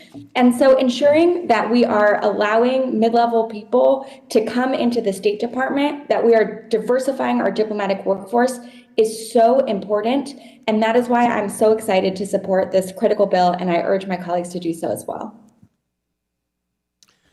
Thank you, Representative Jacobs, and I'll now recognize myself as I take the chair briefly. And I'll just make a few simple comments. This piece of legislation can't, by definition, be as personal to me as it is for Chairman Meeks, and yet I feel I've got a stake in it. I feel like we've all got a stake in it as Americans. I feel like I have personal experience, as Representative Jacobs has at the State Department, that has deepened my understanding of how much a stake we have in promoting diversity at the State Department. Diversity is a value that many of us believe in, that is inherently, intrinsically good, but I see it as a practical necessity as well. I've been all around the world as an American diplomat, and I have seen time and time again that what makes American diplomacy effective is not just the arguments we make, but who is making those arguments. Our interlocutors around the world, the audiences we speak to, see our diplomatic representatives as the face of America. And one of the things that they admire most about America at our best is that despite the fact we have racial challenges, despite the fact that we have racial injustices in our country, we have historically, particularly in recent years, presented to the world something that very few other countries are able to present, that no other great power is able to present. The image of a country where you can be successful no matter where you come from, no matter who you are, no matter the color of your skin, no matter your faith. We have done better than almost any other complicated, important country in the world in establishing that as part of our identity. And it's something people so deeply admire about us when we do it right. And so for our State Department, for our cadre of diplomats in the world to reflect that is a source of national strength. And even though the numbers are very small right now, far too small, particularly at mid to high levels, when we are able to stand up for our interests in Russia, in China, in Asia and Latin America, through the voices and experiences of African American diplomats and Hispanic diplomats, and LGBT diplomats, and diplomats who come from all of the different strains that make up this great American republic. I've seen people, they're not even listening to the words, but they say, my goodness, you know what? America is the country that it claims to be, or at least increasingly is the country it claims to be. And it is the best retort to our adversaries, the Putins and the Xi Jinpings, who argue against us, and their best argument, their most common argument is, you guys are no better than the rest of us. And when we can show that we are better, not just with our words, but with, again, the people who stand up for our interests around the world, that is when we win the argument. So, look, the State Department personnel system is incredibly complicated, as Representative Bass and Chairman Meeks knows. If there are details here, and I'm glad that you're willing to work with the State Department and my dear friend, Gina Winstanley, who has taken on this incredibly important role at the State Department to make this even stronger, we should do that. But I will proudly vote for this piece of legislation today on behalf of my former colleagues at the State Department in furtherance of the incredibly important job that they do on all of our behalf. So with that, I yield back my time and the chair to our chair.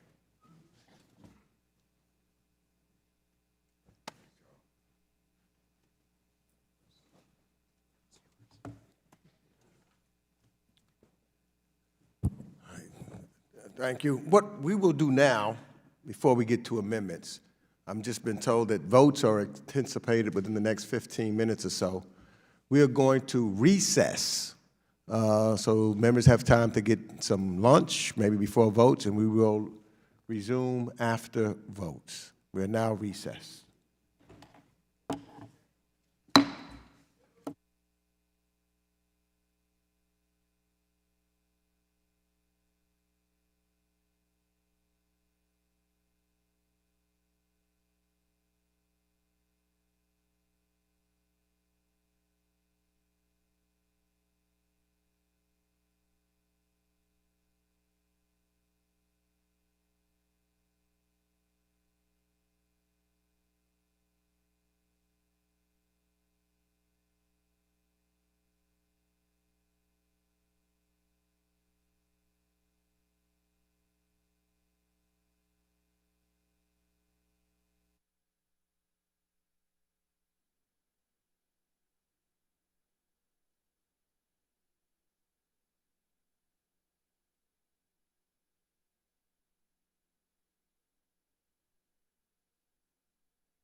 Now we'll convene this markup.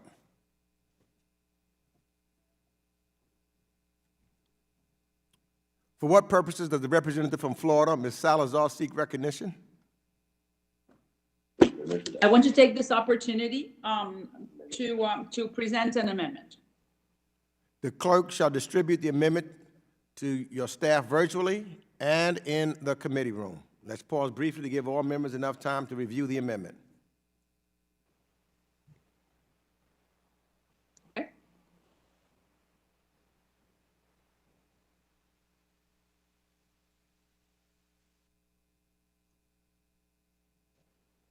All right, what's there?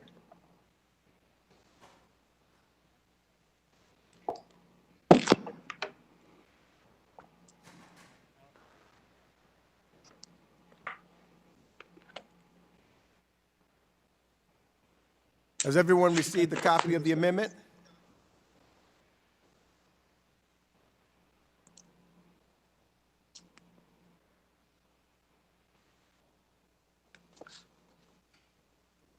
The clerk, please read the amendment. Salazar Amendment number 15, a substitute for the amendment in the nature of a substitute to H.R. 1096. Strike all after the enacting clause. Without objection, further reading of the amendment will be dispensed with. A point of order is reserved. The representative from Florida is recognized for 5 minutes in support of her amendment. Thank you very much. Thank you very much, Chairman. And I just wanted to share with you that I was touched by your words at the beginning of this meeting, because I feel the same thing that you were saying about minorities and the inclusion that we need to feel included in this society. So I commend you for those words. And I also wanted to take the opportunity to thank our Foreign Service officers and the State Department employees who are true public servants like you are, Mr. Chairman. The United States, as you know, is one of the most diverse countries in the world, and we should celebrate and promote that diversity. Is also a defender of talent and hard work. In other words, meritocracy. This makes us stronger as a nation, no doubt. I respect what this bill is trying to do, but it misses the mark in accomplishing its goal, which is what we really need: diversity within the State Department. My Democratic friends have now proposed to create a new program geared towards only minorities that will place them directly into mid-level positions. That sounds great, right? People like me should be delighted. Except that in 2017, Congress created a mid-level entry program that the State Department has not yet implemented correctly. And the new Biden administration just appointed a new chief diversity officer. Maybe we should give them a chance before Congress gets in the way. We know, Mr. Chairman, that the American Foreign Service Association opposes this bill. This union that we all respect sent a letter saying that the Represent America Abroad Act would be detrimental to the effectiveness, morale, and cohesion of the Foreign Service at the State Department. Also, minority groups disagree because they consider that the State Department does a very good job recruiting diverse officers. And they are driven away for other reasons, such as poor management or better incentives in the private sector. In other words, they make more money working for others than working for the government. These groups are also concerned that the bill would allow new mid-level officers from the outside who are not familiar with the department to leapfrog them in the promotion line, and no one likes to be skipped when they're waiting for a promotion. In fact, in May 11th, a report that the State Department to the Government Accountability Office states that there is not a clear and consistent disparity for promotions for minorities, and there was no demonstrated trend of a particular barrier for this group. So we need to figure out what the real issue is. Yesterday, the House passed the State Reauthorization Act, which this committee marked up earlier this year. This comprehensive bill had a variety of diversity initiatives and was passed on a bipartisan basis.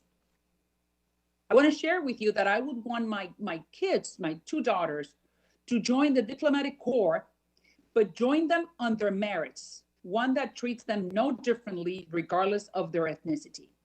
In conclusion, H.R. 1096 goes a little bit too far, and my amendment would scale back this bill and would provide a reasonable path for improving diversity in the foreign service sphere.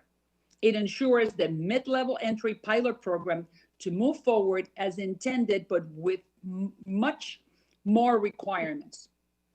We should improve the current law, which is what my amendment would do, without creating a new set of problems.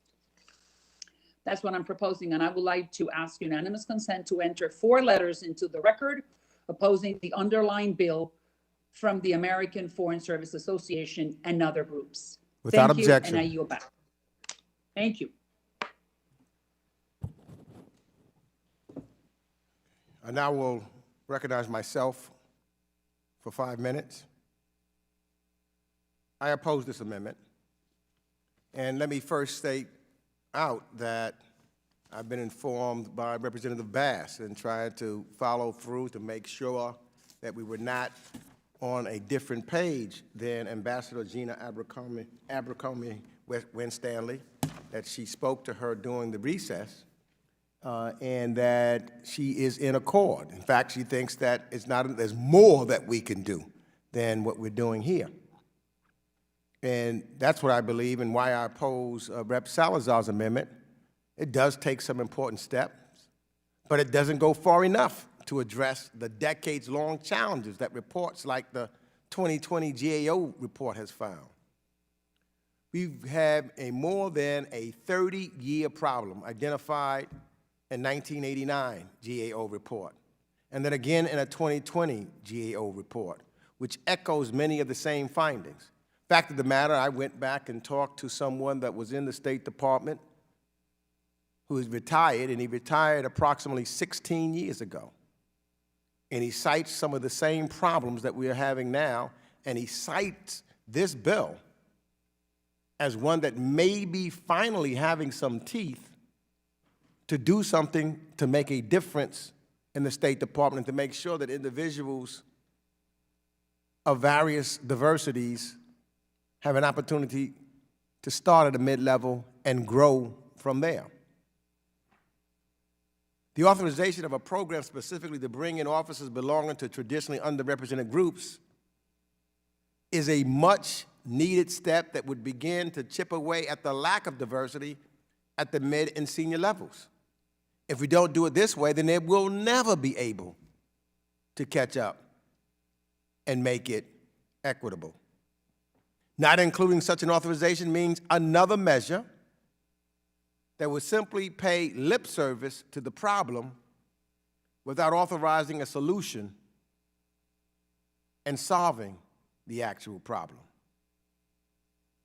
That authorization is the key component of the Represent American Abroad Act, and because it's not included in Representative Salazar's amendment, I oppose it and urge my colleagues to also oppose the amendment as well. Who seeks recognition? I recognize the Representative Karen Bass from the great state of California for 5 minutes. Thank you, Mr. Chair, and I would join you in opposing this amendment. And it's interesting because a lot of the amendment is actually reflected in the bill, but I think some of the most important parts that are left out is the specific way that people would be recruited. I think it is often assumed, all of us support merit-based recruitment, merit-based participation, and just because you want to expand and specifically recruit and diversify does not mean that the people that would be recruited and would diversify are there without merit. I think the evidence about the problem is documented. Again, I asked for unanimous consent to put this into record. A 163-page report from the GAO documents the lack of diversity. So there is a problem, and it is not just that folks of color leave because they can get more money. I would agree, and I would love to join Representative Salazar and anybody else on the other side of the aisle that wants to do an additional piece of legislation that would call for a study on why people leave. I know my own experience in the time I have been here. I've been approached by many people from the State Department who talk about conditions that are pretty toxic and intolerable for people of color, and that is one of the major reasons why they leave. Over the years, there have been numerous lawsuits. So there is a problem that we are trying to solve, and it doesn't really contribute much to say that the problem essentially doesn't exist. There's one document that talks about not only is there a lack of ethnic diversity, but that if you look at people in the State Department, a large percentage went to the same 6 or 7 colleges in the Northeast. So how is that for things being very narrow? And considering the State Department represents us around the world, we want to be represented at our strongest. And we are our strongest when our diversity is there. And with that, I yield back the balance of my time. Gentlelady yields back. I now recognize Representative Joaquin Castro of Texas for 5 minutes. Thank you, Chairman. Rep. Salazar's amendment makes important points, and I want to thank her for her commitment to a diverse State Department. It's important to have bipartisan support and recognition of the diversity challenges at the State Department. But I believe this amendment is insufficient to address the lack of diversity at the State Department. The State Department needs real change that is specifically intended to bridge the gap that traditionally underrepresented groups face at the State Department. And I share your concern that the challenge of the department is real, but believe that Representative Bass's bill with the explicit authorization for bringing in people from underrepresented groups is a good thing and is needed. And that's why I cannot support the amendment and urge my colleagues also to oppose it. With that, I yield back. Gentleman yields back. Anyone else seeks recognition? Hearing no further requests to speak, the question is on the amendment. We're going to take a vote by voice. All members, please unmute your microphones. All those in favor say aye. Aye. Aye. Aye. Aye. All those opposed say no. No. No. No, no, no, no. Oh, No. No, no, no. In the opinion of the chair, the noes have it, and the amendment is not agreed to. And without objection, the motion to reconsider is laid upon the table. For what purpose does the representative from Pennsylvania, Mr. Perry, seek recognition? Thank you, Mr. Chairman. I have an amendment at the desk. The clerk shall distribute the amendment to your staff virtually and in the committee room. Let's pause briefly to give all members enough time to review the amendment.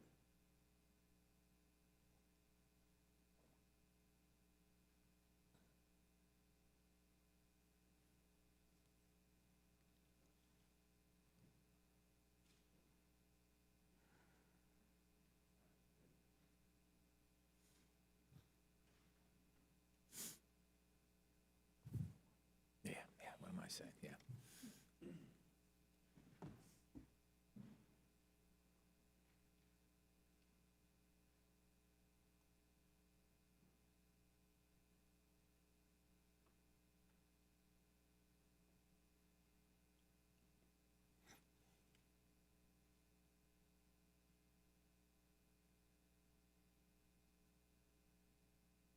Has everyone received a copy of the amendment?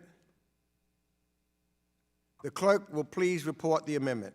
Harriet, Amendment number 78, amendment to the amendment in the nature of a substitute to H.R. 1096. Add the end. Without objection, further reading of the amendment will be dispensed with.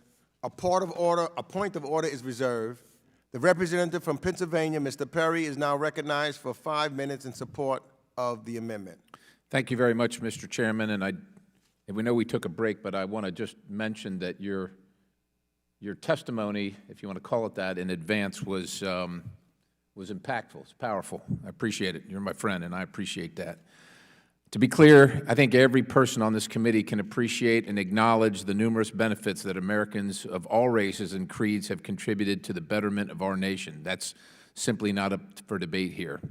What this legislation offered by my good friend from California aims to do is not simply reaffirm that principle. The underlying bill aims to cause, well, I don't know if it aims to cause, but it sure seems to cause division within the ranks at the State Department, and it seems to have been crafted with little input from them.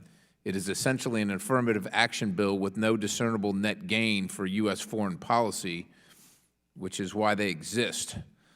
On this issue, I accept the great irony that I find myself in total agreement with many folks on the left who argue that this legislation is not the right way to promote diversity at the Department. And Mr. Chairman, I'd like to submit for the record a letter to Ambassador Rubin from the Working in Tandem, the WIT organization, that advocates on behalf of 15% of the Foreign Service workforce. Without objection. Thank you, Mr. Chairman. While WIT shares concerns Congress's concerns about diversity in the workforce, it's apparent to them and numerous other stakeholders, including the American Foreign Service Association themselves, that there is little issue with the State Department failing to hire a diverse workforce. Indeed, they do so. As the WIT letter points out, the real issue is with the State Department retaining and promoting that workforce. Efforts to hire more officers will do little to improve our diversity until a serious effort is made to retain the diverse workforce we already have. And that's the concern with this bill. You would have new employees who would typically have been registered as a Class 6 or a Class 5 employee becoming the new bosses of a Class 2 employee who's been at State Department for nearly a decade. Is that situation, which is going to yield enormous dissatisfaction within the ranks of the State Department, the objective to further increase diversity at the State Department? It's going to be overshadowed by a newly disempowered State Department workforce, I fear. Instead, and this is something my colleagues on the other side of the aisle alternatively choose to focus on, I encourage all of us to follow up with the State Department on the creation of the initial lateral entry pilot program from fiscal year 2017, and this time ask them why they still haven't created the program and if there are concerns that we might be able to accommodate. In the spirit of obtaining the input of the State Department, my amendment would forestall the enactment of this act until such time as the Secretary of State issues a determination stating that the State Department is insufficiently diverse. So it's not saying that this wouldn't happen, but it requires input from the Secretary. And the Department has repeatedly rejected across administrations and issues an accompanying determination that the program would in fact boost employee morale.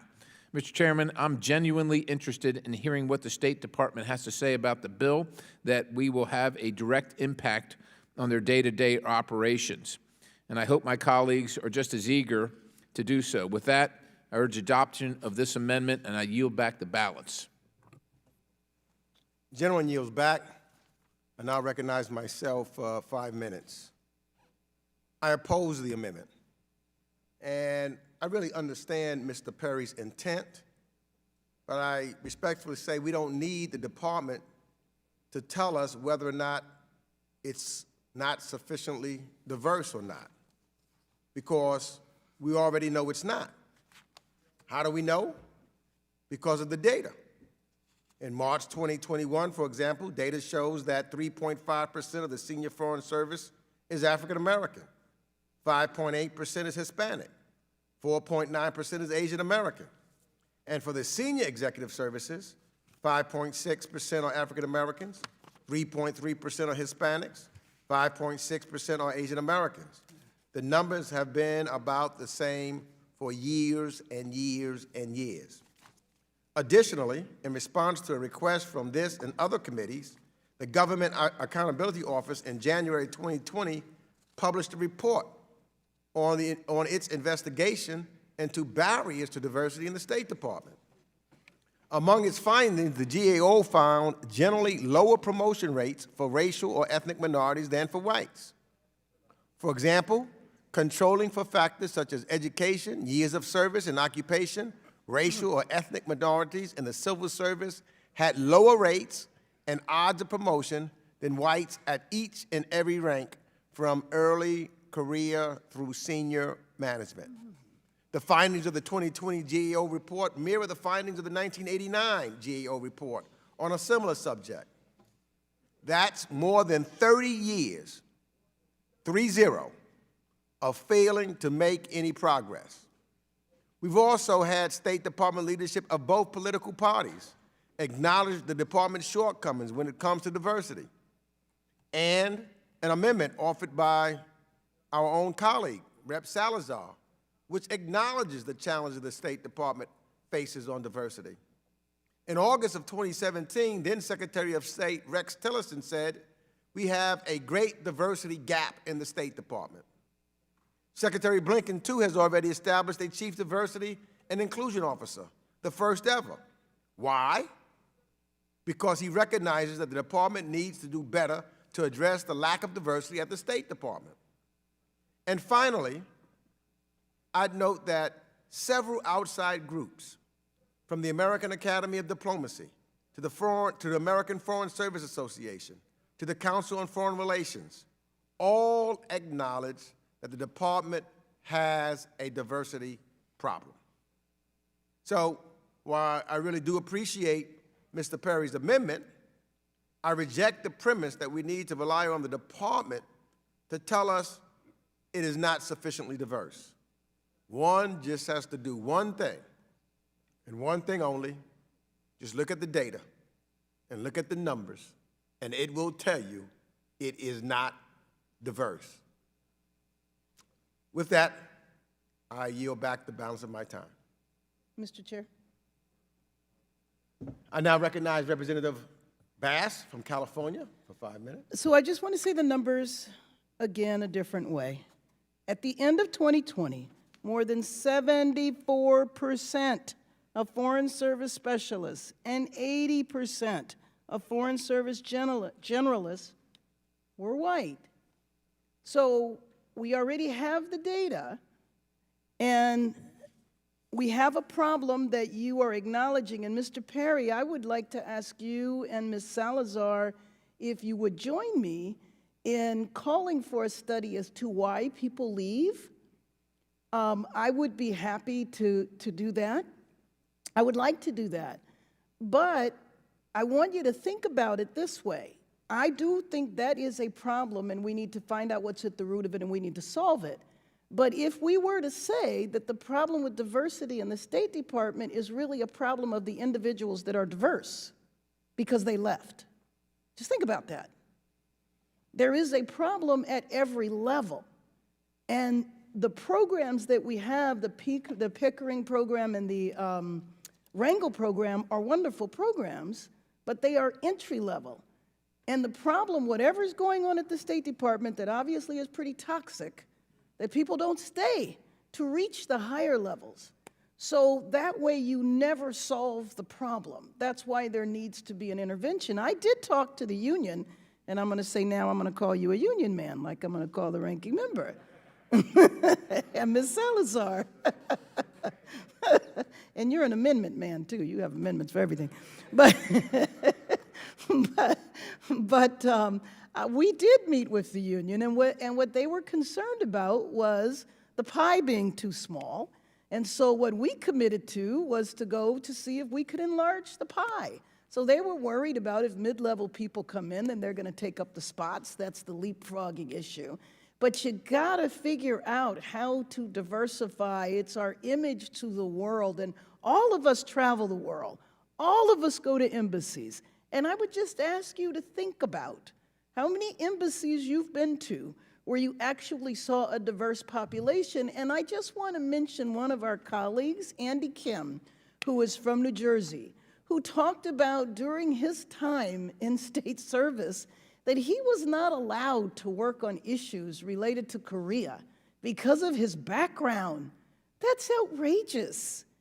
And if that's the type of environment that people are dealing with, it's no wonder people don't last. So, Mr. Perry and Ms. Salazar. Will the we have gentleman, some work to will do. the Yes, I gentlelady will. yield? Yes, absolutely. I'd be happy to work with you on finding out what the cause is. I'm very concerned that we're assuming, well, maybe we don't know the cause, maybe we don't care the cause, maybe we assume that we can't fix the problem. I suspect there is a problem, but I don't think this is going to fix it on the outside. I think this is going to create other problems and not fix it.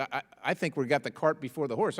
I think we ought to figure out what the problem is, and if the State Department is violating the law, by discriminating, I think we ought to know that. And so I'm happy to know that. I think You will find that out. Will the I gentleman yield back. Okay, I yield. No, I just think, presumably these statistics about the absence of diversity in the State Department for decades is not a secret. And so it's not hard to imagine why someone might not want to stay in employment at the State Department from one of our minority populations if they don't see a path to positions of greater responsibility within the organization. So these statistics, if I were a person of color, would tell me one thing. If I actually want to advance, I better find a new organization. So I think, you and Ms. Bass should study it, but I suspect you're going to find that a significant contributing factor to the departure is well understood that these are not secret statistics. This is well known to the people who work in the organization. With that, I'll yield back.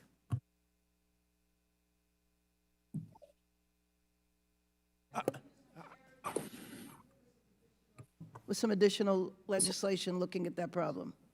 We just don't want to conclude by saying that the reason there's a problem is because of the diverse people that left. Just, think about that. We don't want to say that. I yield. Gentlelady yields back. I now recognize Representative Brian Mast of Florida for 5 minutes. Thank you, Mr. Chairman, and thank you, Ms. Bass. I hope this can be a little bit of a colloquy, Ms. Bass. I didn't get the chance to read the report that you put forward. I will take a look at it. My question on it was really just simply this: did the statistics come off of the voluntary ethnic background questionnaire, or were the statistics based off of somebody's observances, going around looking? I'm just trying to wonder, having not read it yet, how did the statistics come about? I'm happy to yield to you, ma'am, if you don't mind. Is that okay? I'm sorry, I will make sure that you get that information, but basically it's State Department personnel records. So they didn't go around and look at people. That would be pretty bad. But you're not required to, we volunteer that information, ethnic background information. It's not required. I don't know anywhere where it would, what if somebody said they weren't going to give it? I can't imagine any place where you can object and it isn't, but it's State Department personnel records, and it's a GAO study. I will have it delivered to your office before the day is over. No, I appreciate it, ma'am. I was just wondering if you knew how the data points were calculated and where they came up with it from. Thank you. I appreciate the time. Now yield back. Thank you. Gentleman yields back. I now recognize Representative Joaquin Castro of Texas for 5 minutes. Thank you, Chairman. I disagree with Mr. Perry's amendment because the diversity issues at state have already been very well documented, and they've been well documented for years. The Government Accountability Office has affirmed it. The State Department, including under the Trump administration, has affirmed it. And this committee held 2 hearings on the issue last year that I led as the chair of the Subcommittee on Oversight and Investigations. During the hearings last year, the subcommittee hearings, which Mr. Perry was a part of, we heard testimony from former diplomats and from the Trump administration on the stark lack of diversity at the State Department. And I can send the hearing transcripts to whoever would like to see them. Former Secretaries of State, including Secretaries Tillerson and Pompeo, have made public comments attesting to the lack of diversity at the State Department and its damaging effects on the institution. So we're beyond asking if this is happening or whether this is happening. The question is now what we're going to do about it. And for that, I urge my colleagues to oppose this amendment. I yield back, Chairman. Gentleman yields back. I now recognize Representative Ted Lieu of California for 5 minutes. Thank you, Chairman Meeks. I also rise to oppose this amendment. If this amendment had been proposed 3 decades ago, I could have supported it. But we've had multiple decades of data that shows a gross underrepresentation of minorities, including African Americans, Hispanic Americans, and Asian Americans at the senior levels of the State Department. All this amendment would do is to delay further changes that are needed. Now, I also support Representative Bass's bill. Is this bill going to work? I hope it does. We won't know until we try it. And I urge us to simply try it because we've had, again, decades of no changes. We've had both Republican and Democratic administrations complain about the diversity problem, and then nothing ever happens. And then Congress doesn't take any action. So at least this is an effort to try to do something about it. I also want to address what Representative Bass and others have raised, which is the issue of retention. Now, in terms of sort of having lateral hires and affecting retention, I don't know what that's going to do. Again, I'm happy to try it. But Republicans are fond of always comparing business to government, saying how government should be more like business. Well, in the private sector, there's lateral hires all the time. Managers move from one company to another. Supervisors move from one corporation to another. Why don't we try that here as well? And so I fully support at least trying to have lateral hires come in. I also want to talk about why people might be leaving the State Department, because there is something that the State Department does that the private sector does not. In fact, virtually no other agency does either. It's called assignment restrictions. The State Department has about 1,800 employees who have these restrictions that basically tell you, we think you're going to be a traitor if you work on a certain country. So we're going to slap an assignment restriction on you and say you can't work on anything related to that country or be stationed there. Imagine what that does to a State Department employee, and you wonder why they might be leaving. They know their career is capped. They know they cannot really expand to highest levels if there are entire sections of the world they can't be working on because the very own department in which they work thinks they're going to be a traitor. Think about how outrageous that is, just the concept of assignment restrictions. Imagine the U.S. military did this and said, you know what? If you're a Japanese American captain, we're not going to station you in Japan. We're not going to let you work on any issues in Japan. Or if you're a German American colonel, nope, you can't go to Germany, work on issues related to Germany. That'd be pretty offensive. And so I urge the State Department to really look at the entire basis for these assignment restrictions because they're literally telling 1,800 employees right now that we only trust you somewhat. We think you're going to be a good American, but when it comes to choosing between the U.S. and this country in which you've been given an assignment restriction, we think you're going to be a traitor. And there's no data to support that. I frankly think the Bureau of Diplomatic Security is out of control in the number of assignment restrictions they have slapped on people. And one other concept for y'all to think about. In today's modern world where countries have global reach, these assignment restrictions are profoundly stupid and archaic. So for example, let's say they slap an assignment restriction on you because you've got an aunt in China and they think you're going to be blackmailed. You can't work on anything related to China. Okay, fine. They station you in Paraguay. Well, guess what? You can still be leveraged because you have an aunt in China.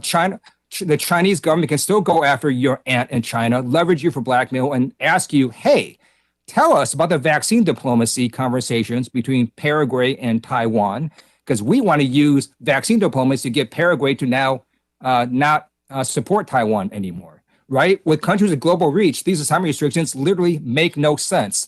And at its logical conclusion, it would mean anyone with a family member in any country then shouldn't be able to serve in the State Department. So again, I question the whole basis of assignment restrictions. I think it's offensive to employees that have been given them. And I really think the State Department needs to look at whether we need them at all. Because if you're not going to trust that employee, then don't hire them in the first place. And with that, I yield back.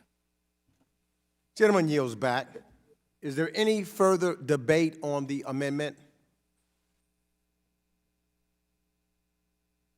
Hearing no further requests to speak, The question is on the amendment. We're going to take a vote by voice. All members, please unmute your microphones. All those in favor say aye. Aye. Aye. Aye. All those opposed say no. No. No. In the opinion of the chair, the noes have it, and the amendment is not agreed to. Mr. Chairman, I request a recorded vote. A roll call vote is requested. Pursuant to Committee Rule 4A2, further proceedings on this amendment shall be postponed.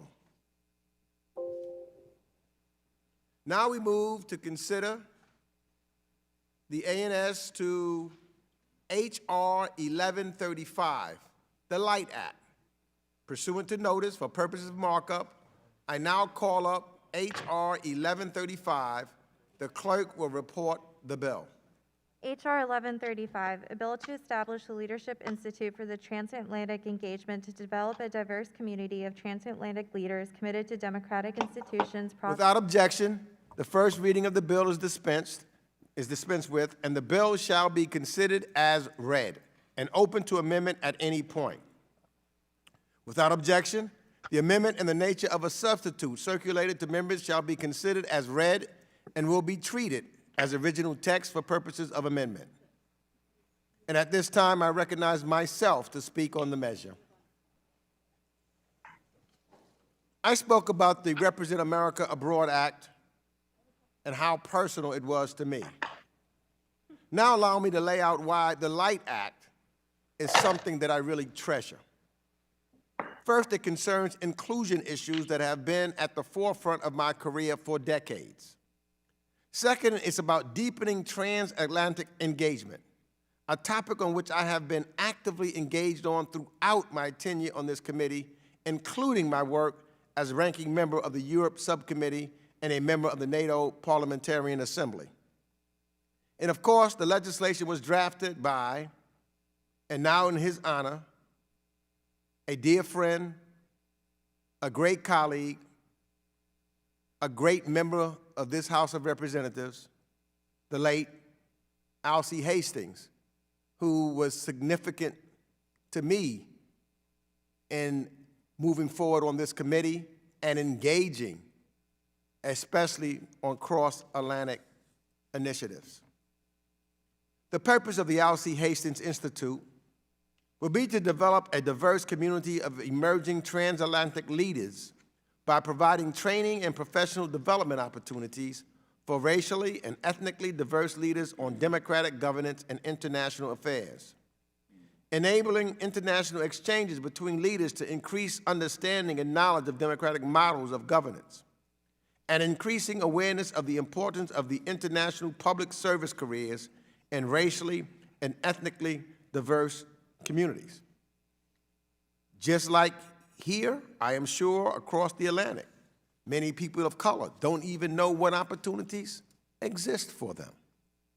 So the Institute would establish a grant program that would assist its work in conducting research, bolstering international exchanges, and augmenting education or training activities. The legislation would ensure that institutions which serve racially diverse populations would benefit from the program.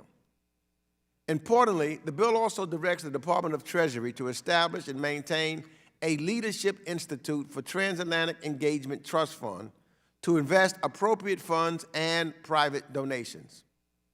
A bipartisan board of trustees would feature 7 members, 2 members of the House, 2 members of the Senate, a representative from the State Department, a representative from the Treasury Department, and an executive director.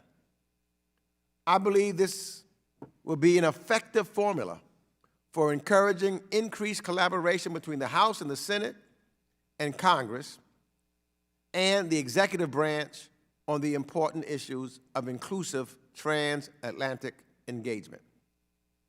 Now, I understand that there are some disagreements about the legislation, and I promise to continue engaging on the details of this legislation with Ranking Member McCall.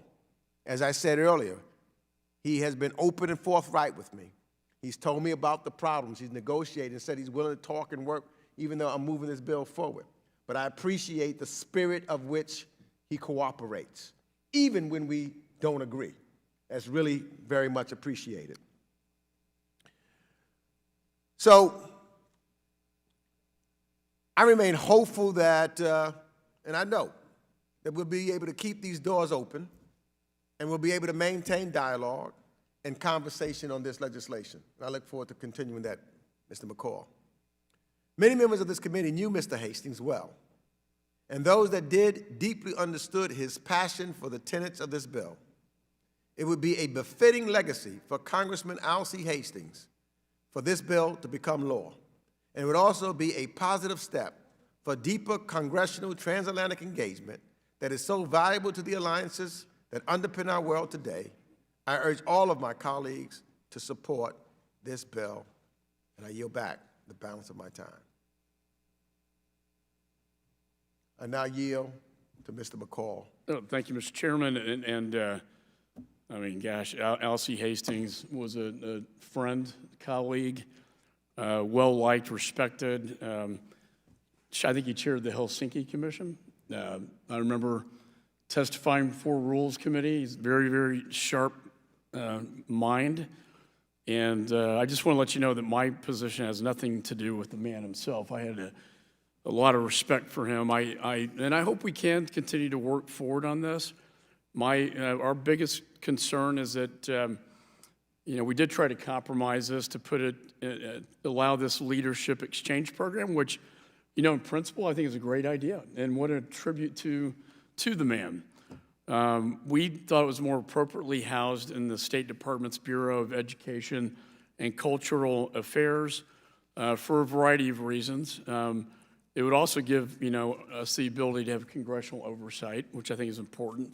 And it wouldn't create a direct fund out of Treasury Department, but rather would go through the State Department. And I think, like I said, I think I agree with the intent and purpose.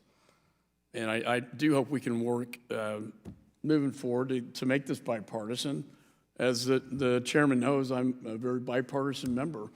And it's always better when we get things done in a bipartisan way. And I rise in opposition, but with a heavy heart. It's not something I really wanted to do on this, but I also want to get the policy right on this as well. And with that, I yield back. Thank you. And I appreciate the gentleman's comments.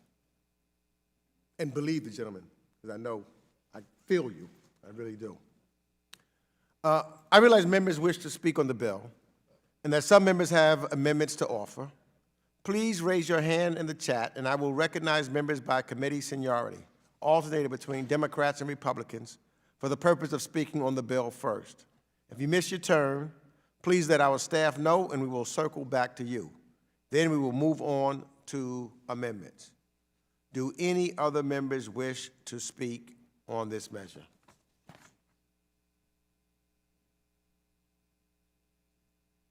Hearing no further requests, let's move to amendments.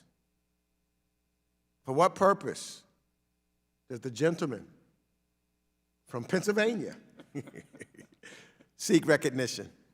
Well, Mr. Chairman, you might be surprised, but I have an amendment at the desk. The clerk shall distribute the amendment to your staff virtually and in the committee room. Let's pause briefly to give all members enough time to review the amendment.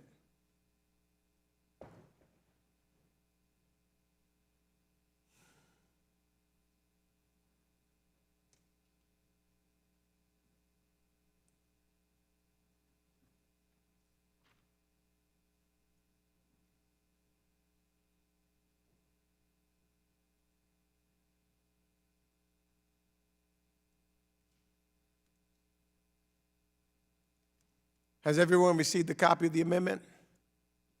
The clerk will please read the amendment. Carry Amendment Number 80, amendment to the amendment in the nature of a substitute to H.R. 1135. In the heading of Section 9. Without objection, further reading of the amendment will be dispensed with. A point of order is reserved. The representative from Pennsylvania, Mr. Perry, is now recognized for 5 minutes in support of the amendment. Thank you very much, Mr. Chairman. The underlying bill contains a number of provisions that raise significant questions regarding its potential efficacy, as well as to what extent the bill would practically advance U.S. national security interests. For starters, I take issue with the finding that there is a compelling need to continue and strengthen the efforts that advance diversity and inclusion in international public service careers. It's apparently a compelling need to advance diversity and inclusion measures at this moment, but it's not a compelling need, as several Democrats on this committee today proved Tuesday night, to provide Israel with $735 million weapons sale as they continue to fight back against terrorists who are willingly using human shields. I'm certainly not arguing that we should do away with the discussion regarding diversity and inclusion. There's absolutely a time and a place for it, but I do have an issue listing that as a compelling concern while the markup slate ignores a lot of genuinely problematic issues that we need to immediately confront. With respect to the actual leadership initiative, I have to ask, what's the curriculum here? I understand that the purposes of the initiative aim to provide training and professional development opportunities or enable international exchanges between leaders to increase understanding of democratic models of governance. Fine, that all sounds nice, but what does it mean? If we don't know what it means, we don't know what we're paying for, and that's problematic. On top of that, we're told that 50% of the grants offered through must go to minority populations. Why are we excluding untold numbers of people from an initiative that's supposed to benefit transatlantic dialogue? Would it not be better to open up this program to any and all Americans? Sadly, this program seems like an avenue to fund taxpayer-funded field trips for ideological allies while hardworking Americans are still reeling from the impact of this once-in-a-century pandemic, enduring higher gas prices and inflation, and are witnessing the impact that porous borders can have on our nation's domestic welfare. The initiative seems like yet another exchange program, except for it would be in the legislative branch. It seems similar to the ones that already exist at the Department of State. What I'm trying to figure out is what the value added by creating this new initiative, which has unlimited, I think it's important, which has unlimited spending authority versus the costs associated with it. Let's sum up what we know so far. This is apparently a bigger priority than ongoing national security concerns. The curriculum, or lack thereof, is presumably going to be left up to the executive director and the board to decide, which fails the accountability test to American taxpayers. And on top of all that, let's quote Section 9 of the bill. And I quote, "There are authorized to be appropriated such sums as may be necessary to carry out this act," unquote. Passing this bill admits that we're okay with passing bills without knowing what they actually do. I know that the Speaker once said we have to pass it in order to find out what's in it, but I want to counsel my colleagues that that's not actually a viable way to govern for most Americans. This amendment limits funds available for this program so we can focus on other pressing issues, including protecting our allies while they're under attack. For the sake of responsible fiscal policy and for the sake of common sense, I ask that you support this amendment. And, Mr. Chairman, I yield back the balance. Thank you. The gentleman yields back the balance of his time. I now will recognize myself. And, again, I oppose this amendment. And there's various things. Let's first deal with the issue of cost. Yes, this is an effort to create a new program, and yes, it will need funding, which is not included in this bill. The goal here is simply to let the appropriators determine how much and from where the funding should come. We're not going to do that in this committee. Why is it needed? What does it do? What's the curriculum? Well, it's designed to support three issues. One, bolstering U.S.-European relations. younger generations do not have the same ties or history with Europe. 2, more diversity in international affairs, including multilateral fora. 3, building on a model of cross-party work. There is no program that has an intergenerational diversity focus. And as to oversight, the reason why we are proposing the board as is, with 2 members of the House, 2 members from the Senate, bipartisan group of members of Congress, that's for oversight. And as I said earlier, me having seen Alcee Hastings in action, as the ranking member talked about, as the chair of the Helsinki Committee, as you know, and there's various others, associations that he was involved in. I was always amazed when traveling with Mr. Hastings, particularly to Europe, how everybody knew him. Everybody. And I would get and listen to the conversations and the passion that he had for the mission of this Leadership Institute for Inclusion and Transatlantic Engagement. So it just seems to me that what he was trying to accomplish, and I really believe would have accomplished had the good Lord spared his life a little bit longer, would have been accomplished. And as a result, I think it is important for us to try to get this bill passed through today. And with that, I yield back the balance of my time.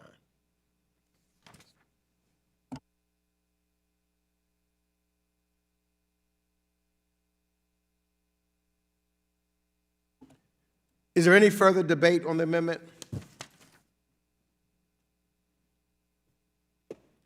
Hearing no further request to speak, the question is on the amendment. We're going to take a vote by voice. All members, please unmute your microphones. All those in favor say aye. Aye. Aye.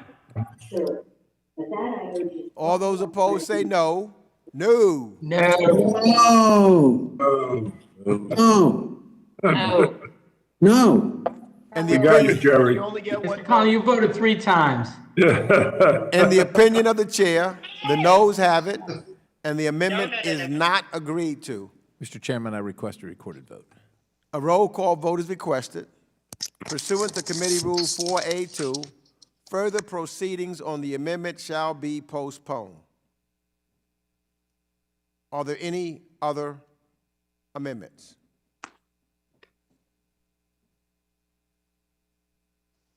Hearing none, we're going to vote on the postponed amendments and final passage.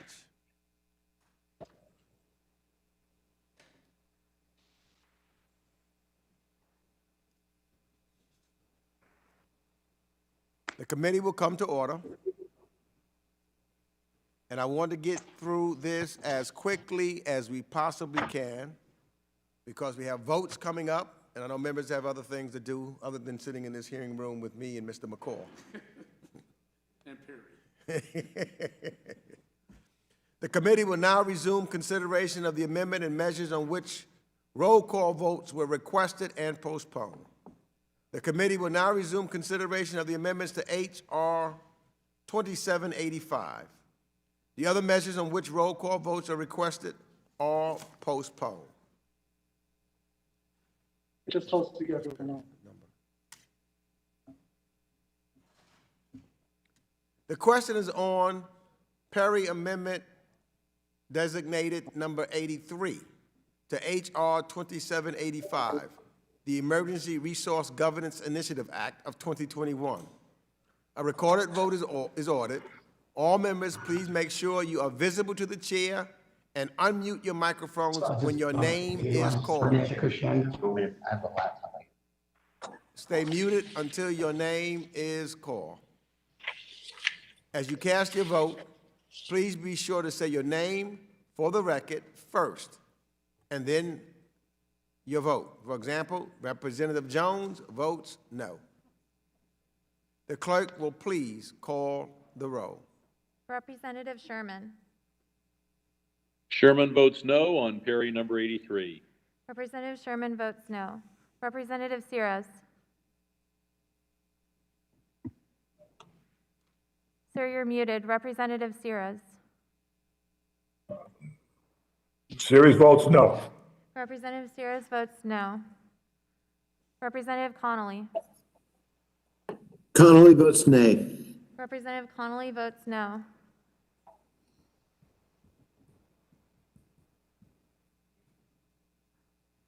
I don't see Representative Deutsch.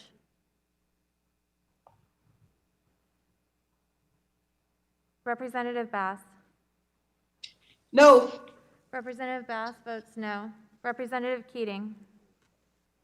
Keating votes no. Representative Keating votes no. Representative Cicilline. Cicilline votes no. Representative Cicilline votes no. Is that on the calendar? Representative Barra. Barra votes no. Representative Barra votes no. Representative Castro. Castro votes no. Representative Castro votes no. Representative Titus. Titus votes no. Representative Titus votes no.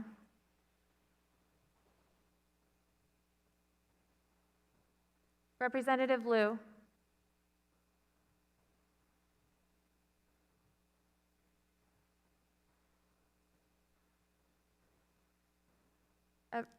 I don't hear Representative Liu.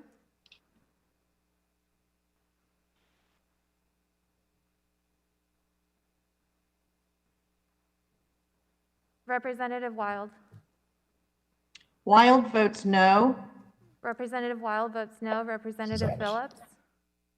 Representative Phillips votes no. Representative Phillips votes no. Representative Omar. Representative Omar votes no. Representative Omar votes no. Representative Allred. Allred votes no. Representative Allred votes no. Representative Levin. Levin votes no. Representative Levin votes no. Representative Spanberger. Spanberger votes no. Representative Spanberger votes no.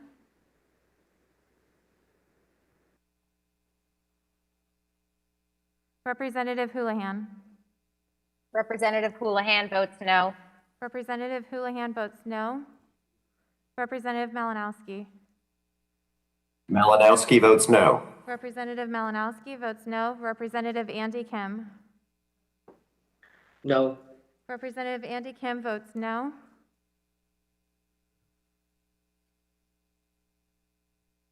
Representative Jacobs. Jacobs votes no. Representative Jacobs votes no. Representative Manning.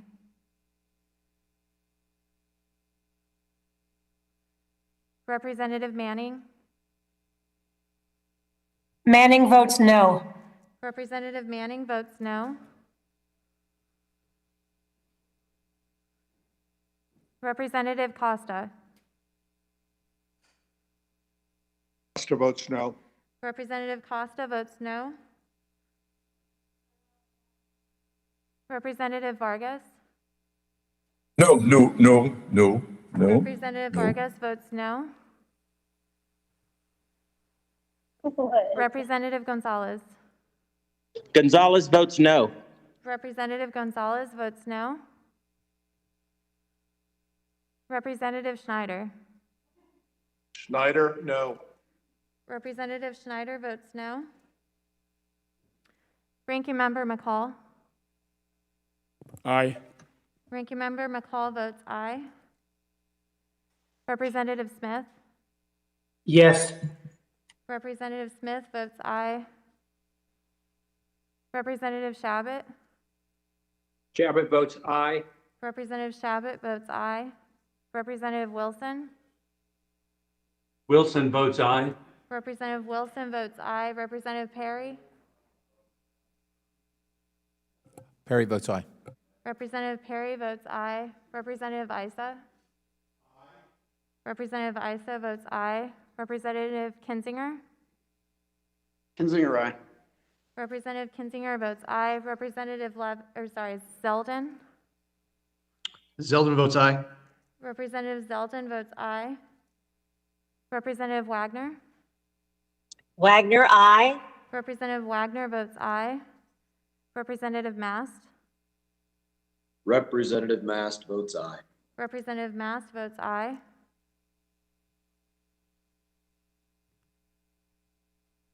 Representative Fitzpatrick?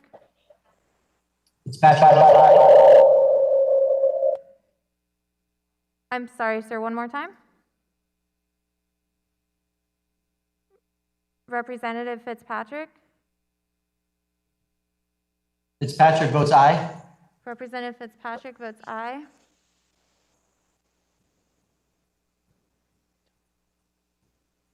I don't see Representative Buck. Representative Burchett? Representative Burchett votes aye. Representative Burchett votes aye. Representative Green? Aye. Representative Green votes aye. Representative Barr? Aye. Representative Barr votes aye. Representative Stube? Yes. Representative Stube votes aye. Representative Muser? Aye. Representative Muser votes aye. Representative Tenney? Aye. Representative Tenney votes aye. Representative Pfluger? Aye. Representative Pfluger votes aye. Representative Maliotakis? Maliotakis, aye. Representative Maliotakis votes aye.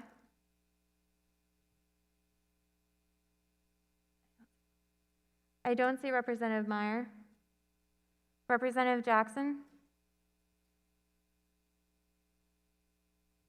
Representative Jackson votes aye. Representative Jackson votes aye. Representative Young Kim? Representative Young Kim votes aye. Representative Young Kim votes aye. Representative Salazar? Representative Salazar votes aye. Representative Salazar votes aye. Chair Meeks? No. Chair Meeks votes no. And Representative Deutsch, I see you've joined. Would you like to cast your vote, sir? Yes, no. Sorry, Deutsch votes no. Representative Deutsch votes no.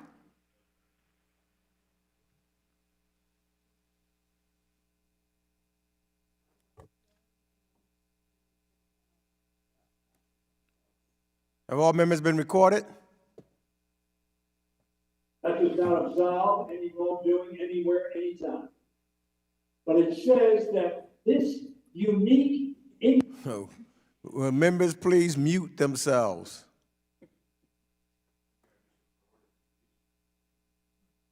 So I'll repeat one more time. Have all members been recorded?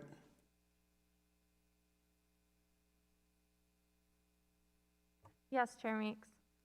The clerk will report the tally. Chair Meeks, on that vote, there are 26 noes and 22 ayes.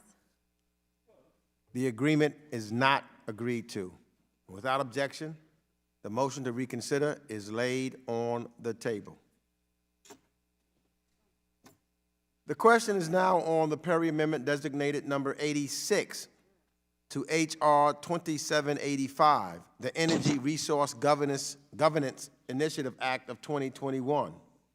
A recorded vote is ordered. All members, please make sure you are visible to the chair and unmute your microphones when your name is called. As you cast your vote, please be sure to say your name for the record first and then your vote. The clerk will please call the roll. Representative Sherman? Sherman votes no. Representative Sherman votes no. Representative Sears? Series votes no. Representative Sears votes no. Representative Connolly? Connolly votes nay. Representative Connolly votes no. Representative Deutsch? Deutsch, no. Representative Deutsch votes no. Oh, Representative Bass? okay. Okay, all right, thanks so much. No. Representative Bass votes no. Representative Keating? Hold on. Members, will you please Keating put votes no. go on mute until your name is called. Please go on mute until your name is called. Representative Keating? Votes no. Representative Keating votes no. Representative Cicilline? Cicilline votes no. Representative Cicilline votes no. Representative Barra? Barra votes no. Representative Barra votes no. Representative Castro? Castro votes no. Representative Castro votes no. Representative Titus? Titus votes no. Representative Titus votes no. Representative Liu? Representative Liu votes no. Representative Liu votes no. Representative Wild? Wild votes no. Representative Wild votes no. Representative Phillips?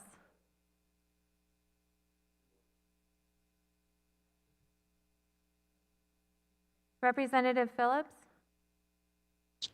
Phillips votes no. Representative Phillips votes no. Representative Omar?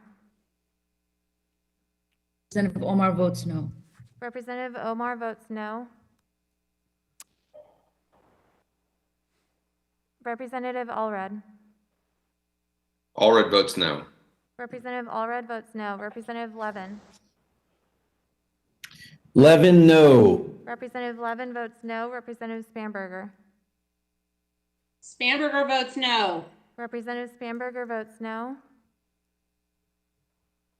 Representative Houlihan? Representative Houlihan votes no.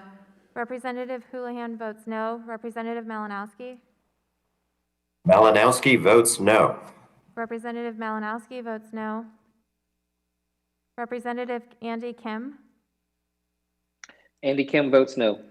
Representative Andy Kim votes no. Representative Jacobs? Votes no. Representative Jacobs votes no.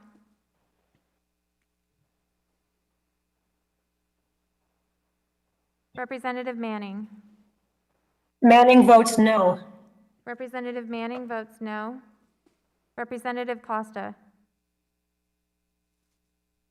Costa votes no. Representative Costa votes no. Representative Vargas? Vargas, no. That's there, but he doesn't. Representative Vargas votes no. Representative Gonzalez? Gonzalez votes no. Representative Gonzalez votes no. Representative Schneider? Schneider, no. Representative Schneider votes no. Ranking Member McCall? McCall votes aye. Ranking Member McCall votes aye. Representative Smith? Smith votes aye. Representative Smith votes aye. It's a countdown. Representative Shabbat? Chabot votes aye. Representative Shabbat votes aye. Representative Wilson? Wilson votes aye. Representative Wilson votes aye. Representative Perry? Aye. Representative Perry votes aye. Representative Issa? Representative Issa votes aye. Representative Kinzinger? Kinzinger's aye. Representative Kinzinger votes aye.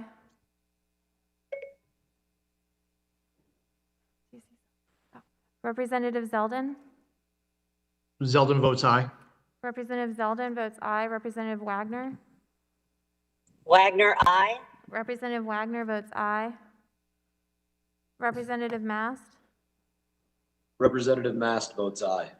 Representative Mast votes aye. Representative Fitzpatrick? Patrick votes no. Representative Fitzpatrick votes no. I don't see Representative Buck. Representative Burchett? Burchett votes aye. Representative Burchett votes aye. Representative Green? Green votes aye. Representative Green votes aye.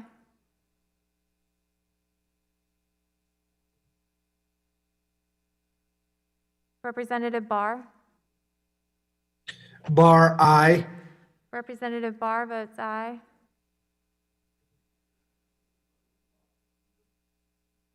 Representative Stube? Yes. Representative Stube votes aye. Representative Muser? Muser votes aye. Representative Muser votes aye. Representative Tenney? Aye. Representative Tenney votes aye. Representative Pfluger? Aye. Representative Pfluger votes aye.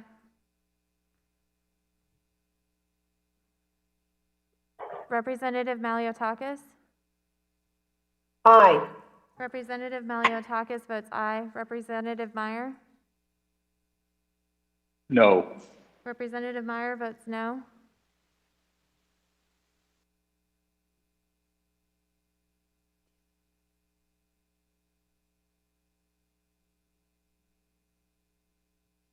I don't see Representative Jackson.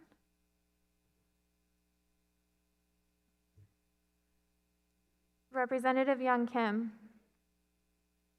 Representative Young Kim votes aye. Representative Young Kim I don't know votes if they got aye. me. Representative Jackson, I can see you now, sir. Would you like to cast your vote? Representative Jackson votes aye. Representative Jackson votes aye.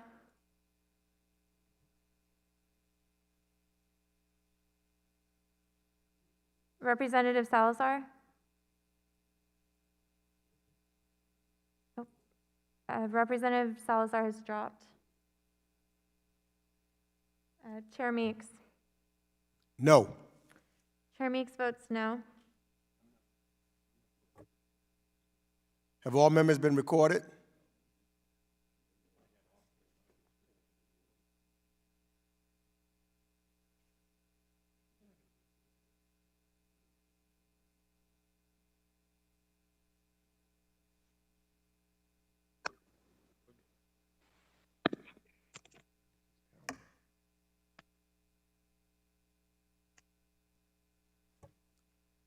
The clerk will report the tally. Chair Meeks, on that vote, there are 29 noes and 20 ayes. The amendment is not agreed to. And without objection, the motion to reconsider is laid upon the table. The question is on the Perry Amendment designated number 85 to H.R. 2785, the Energy Resource Governance Initiative Act of 2021. A recorded vote is ordered. All members, please make sure you are visible to the chair and unmute your microphones when your name is called. As you cast your votes, please be sure to say your name for the record first and then your vote. The clerk will please call the roll. Representative Sherman?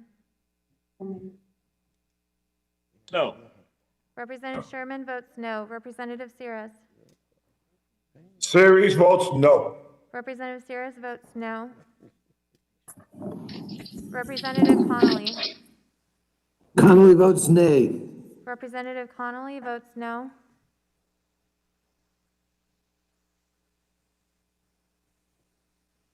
I don't see Representative Deutsch. Representative Bass? No. Representative Bass votes no. Representative Keating? Keating votes no. Representative Keating votes no. Representative Cicilline? Cicilline votes no. Representative Cicilline votes no. Representative Barra? Barra votes no. Representative Barra votes no. Representative Castro? Castro votes no. Representative Castro votes no. Representative Titus? Titus votes no. Representative Titus votes no. Representative Liu? Representative Liu votes no. Representative Liu votes no. Representative Wild?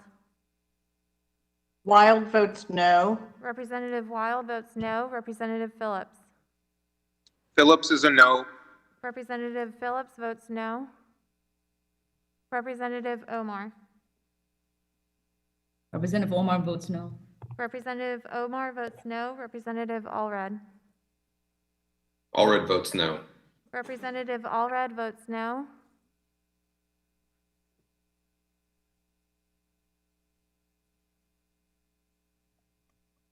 Representative Levin.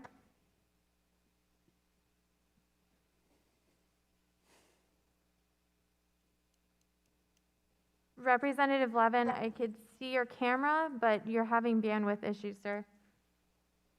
Representative Spanberger. Thanks. Spanberger votes no. Representative Spanberger votes no.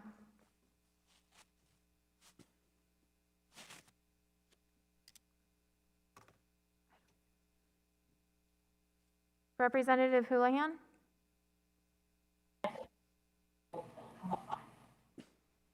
Representative Houlihan.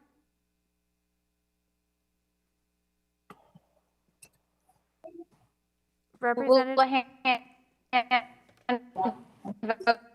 votes no. Representative Houlihan votes no.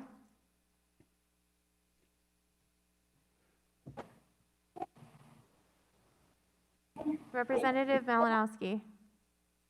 Malinowski votes no. Representative Malinowski votes no. Representative Andy Kim.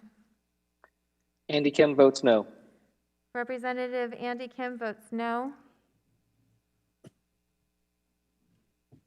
Representative Jacobs. Jacobs votes no. Representative Jacobs votes no.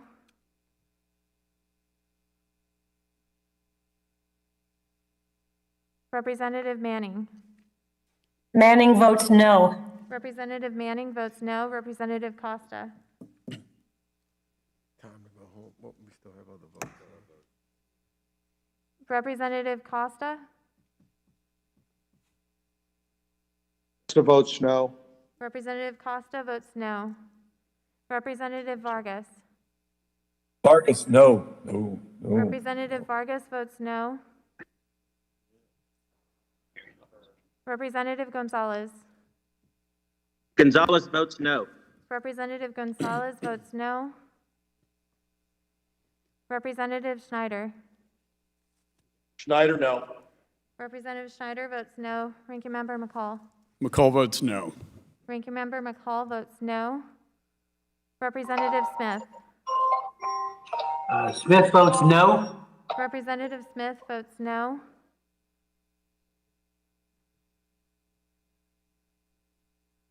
Representative Chabot. Chabot, no. Representative Chabot votes no. Representative Wilson. Wilson votes no. Representative Wilson votes no. Representative Perry. Yes. Representative Perry votes aye. Representative Issa.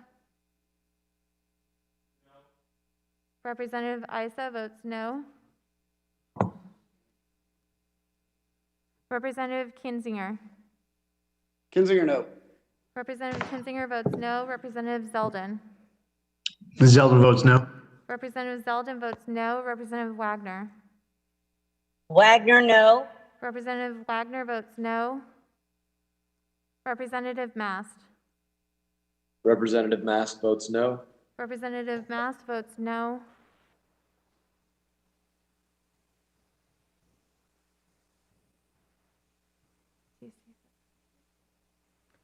I don't see Representative Fitzpatrick. I'm here. I'm sorry, sir. There you are. Would you like to cast your vote? Fitzpatrick votes no. Representative Fitzpatrick votes no. I don't see Representative Buck. Representative Burchett. Burchett votes aye. Representative Burchett votes aye. Representative Green. Representative Green votes no. Representative Green votes no. Representative Barr. No. Representative Barr votes no. Representative Stubbe. Yes. Representative Stubbe votes aye. Representative Muser. No. Representative Muser votes no. Representative Tenney. Aye. Representative Tenney votes aye. Representative Pfluger? Yes. Representative Pfluger votes aye. Representative Maliotakis? No. Representative Maliotakis votes no. Representative Meyer? Meyer votes no. Representative Meyer votes no.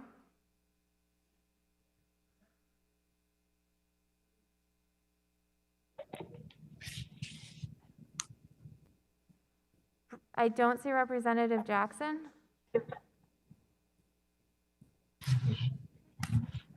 Representative Young Kim? Representative Young Kim votes no. Representative Young Kim votes no. Representative Jackson, I can see you now, sir. Would you like to vote? Representative Jackson votes aye. Representative Jackson votes aye. No? No, it's okay. Representative Salazar? Representative Salazar votes no, and I couldn't connect in the last vote. I don't know if we can make it count, but I had connection problems. I'm sorry, ma'am, we've already finished that vote. But I will record your vote for this one as Representative Salazar votes no. Correct. First, Chair Meeks? No. Chair Meeks votes no. And Representative Deutsch, I can see you now, sir. How would you like to vote? No. Thank you. And Representative Levin? Levin votes no. Representative Levin votes no. Have all members been recorded?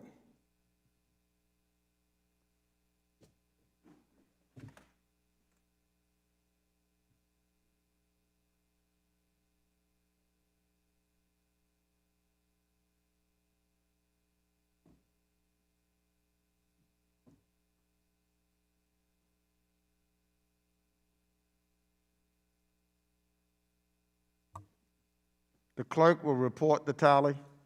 Chair Meeks, on that vote, there are 44 noes and 6 ayes. The amendment is not agreed to. Without objection, the motion to reconsider is laid upon the table. The question is to report H.R. 2785, the Energy Resource Governance Initiative Act of 2021, to the House with the recommendation that the bill do pass. We're going to take a vote by voice. All members, please unmute your microphones. All those in favor say aye. Aye. Aye. Aye. Aye. Aye. Aye. Aye, aye, aye. I'm only voting once, aye. All opposed, no. No. In the opinion of the chair, the ayes have it, and the motion to reconsider is laid upon the table. Without objection, staff is authorized to make any technical conforming changes. The committee will now resume consideration of the amendments to H.R. 3283. The other measure on the question is to report H.R. 3283 to the House with the recommendation. It's me too. With the recommendation that the bill do pass. We're going to take a vote by voice. Again, all members, please unmute your microphones. All those in favor say aye. Aye. Aye. Aye. Aye. Aye. Aye. All opposed, no. In the opinion of the chair, the ayes have it, and the motion to reconsider is laid upon the table. Without objection, staff is authorized to make any technical and conforming changes.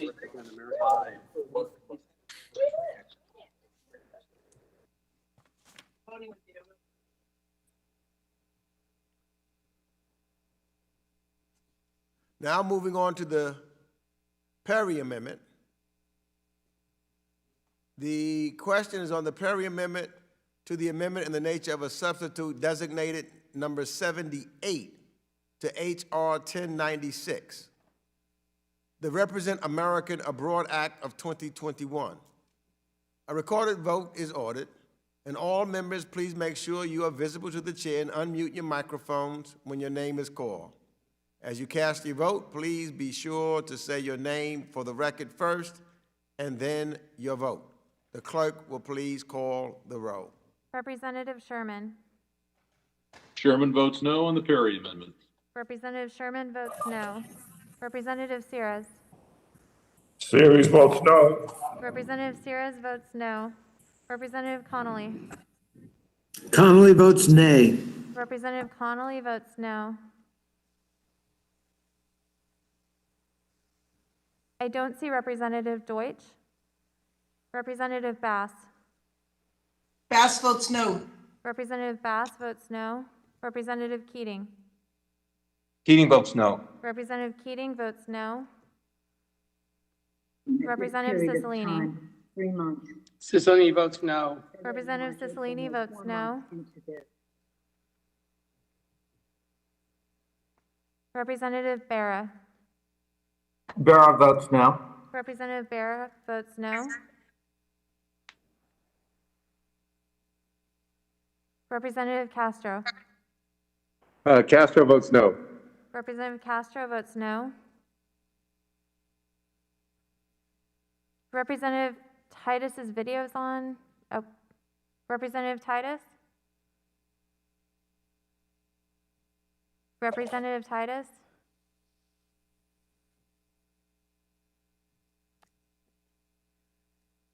Representative Liu? Lou votes no. Representative Liu votes no.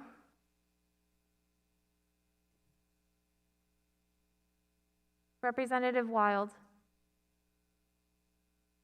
Wild votes no. Representative Wild votes no. Representative Phillips? Phillips votes no. Representative Phillips votes no. I don't see Representative Omar. Representative okay, Allred. thanks. Allred votes no. Representative Allred votes no. Representative Levin. Levin votes no. Representative Levin votes no. Representative Spanberger. Spanberger votes no. Representative Spanberger votes no. Representative Houlihan. Houlihan votes no. Representative Houlihan votes no.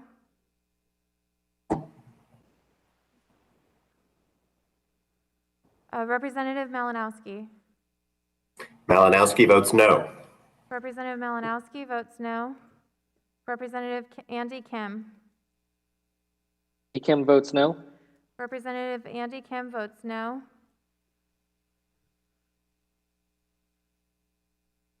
Representative Jacobs. Votes no. Representative Jacobs votes no.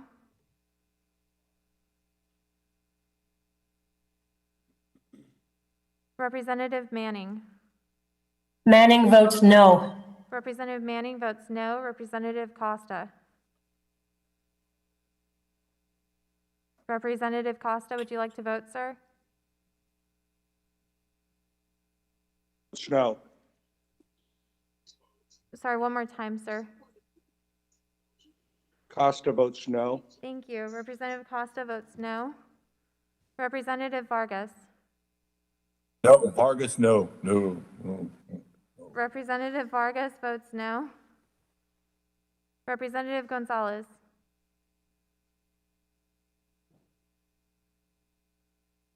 Representative Gonzalez votes no. Representative Gonzalez votes no. Representative Schneider. Schneider, no. Representative Schneider votes no. Ranking Member McCall. McCall votes aye. Ranking Member McCall votes aye. Representative Smith. Smith votes no. Representative Smith votes no. Representative Shabbat. Chabot votes no. Representative Shabbat votes no. Representative Wilson. Wilson votes aye for Perry. Representative Wilson votes aye. Representative Perry. Aye. Representative Perry votes aye. Representative Issa.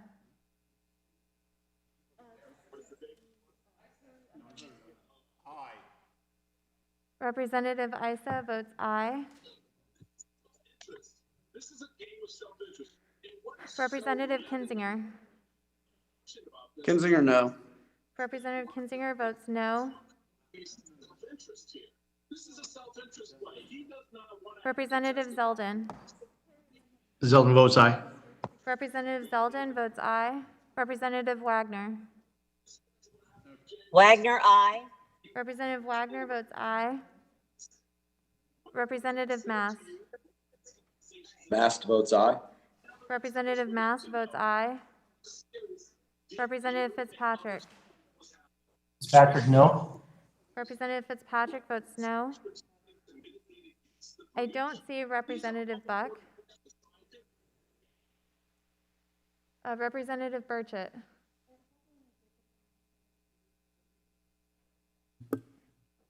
Aye. Representative Burchett votes aye. Representative Green. Green votes aye on Perry. Representative Green votes aye. Representative Barr.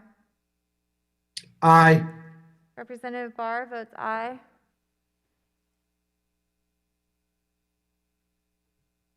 Representative Stubbe. Yes. Representative Stubbe votes aye. Representative Muser. Aye. Representative Muser votes aye. Representative Tenney. Aye. Representative Tenney votes aye.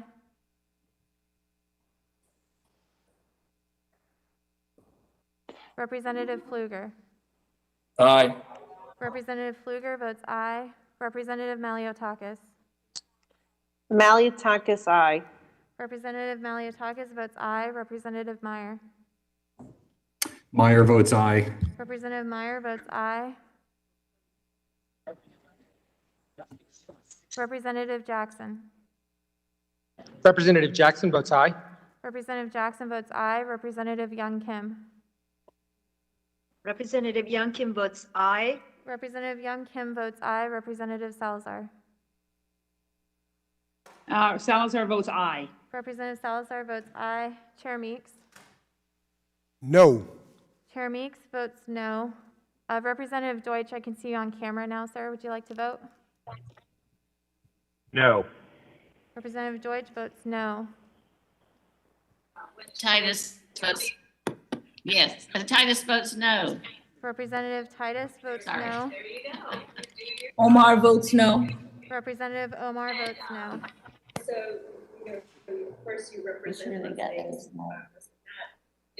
Representative Titus, could you please mute your account?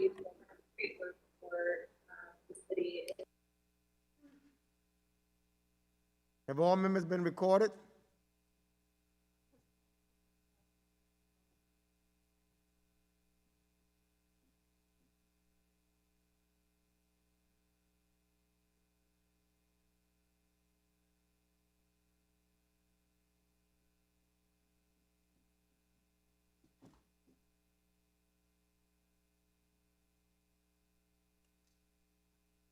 The clerk will report the tally. Chair Meeks, on that vote, there were 31 noes and 19 ayes. The amendment is not agreed to. Without objection, the motion to reconsider is laid upon the table. The question is now on the amendment in the nature of a substitute. We're going to take a vote by voice.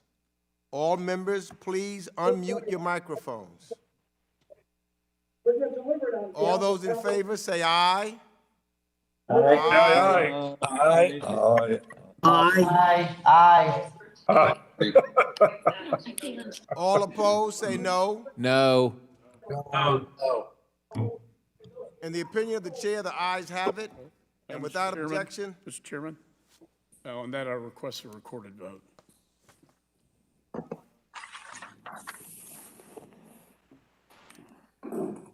one second.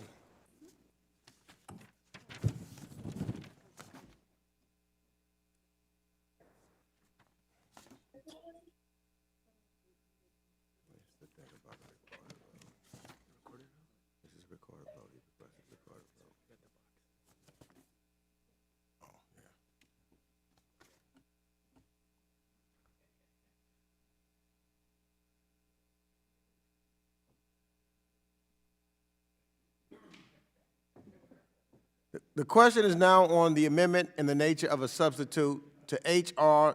1096, the Represent America Abroad Act of 2021. With the recommendation that the amendment do pass, all members please turn on your video so you are visible to the chair and wait to unmute your microphone until your name is called. As you cast your vote, please be sure to say your name for the record first and then your vote. The clerk will please call the roll. Representative Sherman. Aye. Representative Sherman votes aye. Representative Sears. Siri votes yes. Representative Sears votes aye. Representative Connolly. Connolly votes aye. Representative Connolly votes aye. I don't see Representative Deutsch. Representative Bass. Bass votes aye. Representative Bass votes aye. Representative Keating. Keating votes aye. Representative Keating votes aye. Representative Cicilline. Yes. Representative Cicilline. Cicilline votes aye. Representative Cicilline votes aye. Representative Barra. Barra votes yes. Representative Barra votes aye. Representative Castro. Castro votes aye. Representative Castro votes aye. Representative Titus. Votes yes. Representative Titus votes aye. Titus votes yes. So that's gotten us a lot. Representative Liu. Lou votes aye. Representative Liu votes aye. Representative Wild. Wild votes aye. Representative Wild votes aye. Representative Phillips. Phillips votes aye. Representative Phillips votes aye. Representative Omar. Omar votes aye. Representative Omar votes aye. Representative Allred. Allred votes aye. Representative Allred votes aye.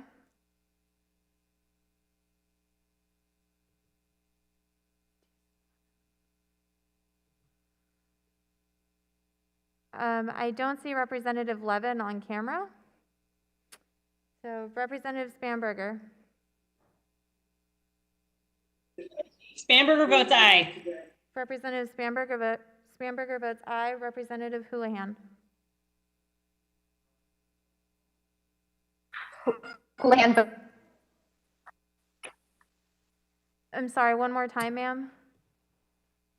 Houlihan votes aye. Representative Houlihan votes aye. Representative Malinowski. Malinowski, aye. Representative Malinowski votes aye. Representative Andy Kim. Andy Kim votes aye. Representative Andy Kim votes aye. Representative Jacobs. Votes aye. Representative Jacobs votes aye. Representative Manning. Manning votes aye. Representative Manning votes aye. Representative Costa. Costa votes aye. Representative Costa votes aye. Representative Vargas. Vargas, aye. Yes, C. Representative Vargas votes aye. Representative Gonzalez. Gonzalez votes aye. Representative Gonzalez votes aye. Representative Schneider. Schneider, aye. Representative Schneider votes aye. Ranking Member McCall. McCall votes no. Ranking Member McCall votes no. Representative Smith. Smith votes aye. Representative Smith votes aye. Representative Chabot. Chabot votes aye. Representative Chabot votes aye. Choose to side with the truth. Representative Wilson. Wilson votes no. Representative Wilson votes no. Representative Perry. No. Representative Perry votes no. Representative Issa. Representative Issa votes no. Representative Kinzinger. Kinzinger, aye. Representative Kinzinger votes aye. Representative Zeldin. Zeldin, no. Representative Zeldin votes no. Representative Wagner. Wagner, no. Representative Wagner votes no. Representative Mast. To clarify, this is the underlying bill? Yes. Yes. Representative Mass votes no. Representative Mast votes no. Representative Fitzpatrick. Fitzpatrick, no. Representative Fitzpatrick votes no. I don't see Representative Buck. Representative Burchett. Burchett votes no. Representative Burchett votes no. Representative Green. No. Representative Green votes no. Representative Barr.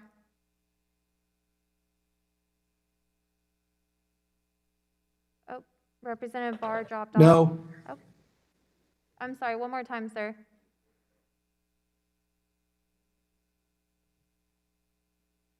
Representative Barr. No. Thank you. Representative Barr votes no. Representative Stube. No. Representative Stube votes no. Representative Muser. Muser votes no. Representative Muser votes no. Representative Tenney. No. Representative Tenney votes no. Representative Pfluger. No. Representative Pfluger votes no. Representative Maliotakis. No. Representative Maliotakis votes no. Representative Meyer. No. Representative Meyer votes no.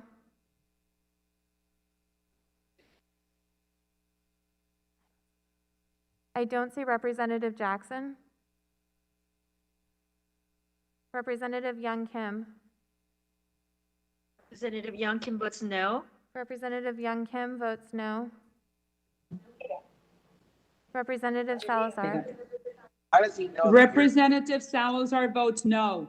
Representative Salazar votes no. Chair Meeks. Chair Meeks votes yes. Representative Deutsch, I see you on camera, sir. Would you like to vote? I'm sorry, how do you vote, sir? Aye. Representative Deutsch votes aye. And Representative Jackson, I see you on camera as well. How would you like to vote, sir? Representative Jackson votes no. Representative Jackson votes no. Representative Levin, would you like to vote? Representative Levin votes aye. Representative Levin votes aye. Have all members been recorded?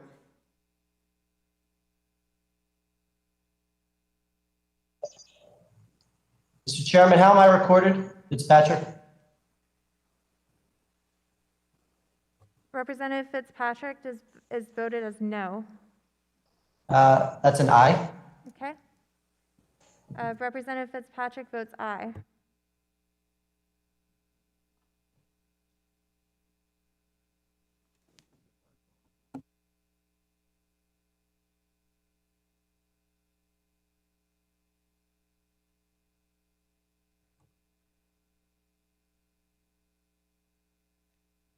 The clerk will report the tally. Chair Meeks, on that vote, there are 31 ayes and 19 noes. The ayes have it, and without objection, the motion to reconsider is laid upon the table. The amendment in the nature of a substitute is adopted. Without objection, staff is authorized to make any technical and conforming changes. The question is now to report H.R. 1096, the Represent America Abroad Act of 2021, with the recommendation that the bill do pass as amended. We're going to take a vote by voice. All members, please unmute your microphones. All those in favor say aye. Aye. All opposed say no. No. Vote on this? No. In the opinion of the chair, the ayes have it, and without objection, the motion to reconsider is laid upon the table. Without objection, staff is authorized to make any technical and conforming changes.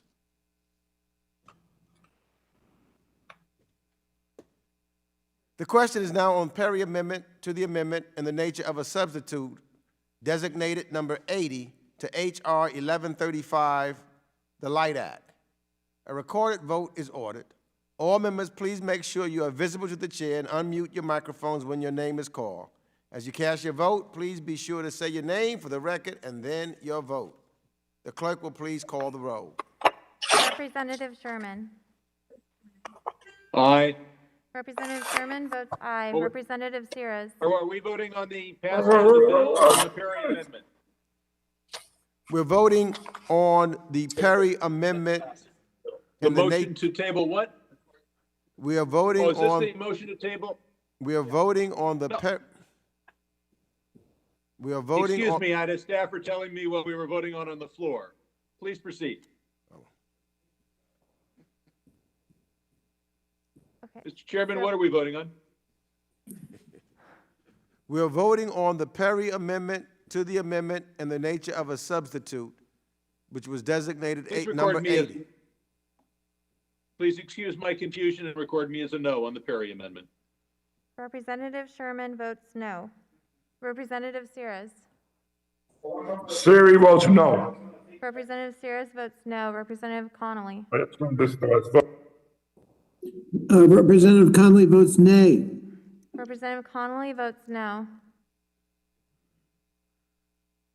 Representative Deutsch. Deutsch, no. Representative Deutsch votes no. Representative Bass. No. Representative Bass votes no. Representative Keating. Keating votes no. Representative Keating votes no. Representative Cicilline. Cicilline votes no. Representative Cicilline votes no. Representative Barra. Barra votes no. Representative Barra votes no. Representative Castro. Castro votes no. Representative Castro votes no. Representative Titus. Sorry. Titus votes. Titus votes no. Representative So Titus that's an improvement. votes no. Representative Liu. Lou votes no. Representative Liu votes no. Representative Wild. Wild votes no. Representative Wild votes no. Representative Phillips. Phillips votes no. Representative Phillips votes no. Representative Omar. Omar votes no. Representative Omar votes no. Representative Allred. Allred votes no. Representative Allred votes no. Representative Levin. Levin votes no. Representative Levin votes no. Representative Spanberger. Spanberger votes no. Representative Spanberger votes no. Representative Houlihan. Houlihan votes no. Representative Houlihan votes no.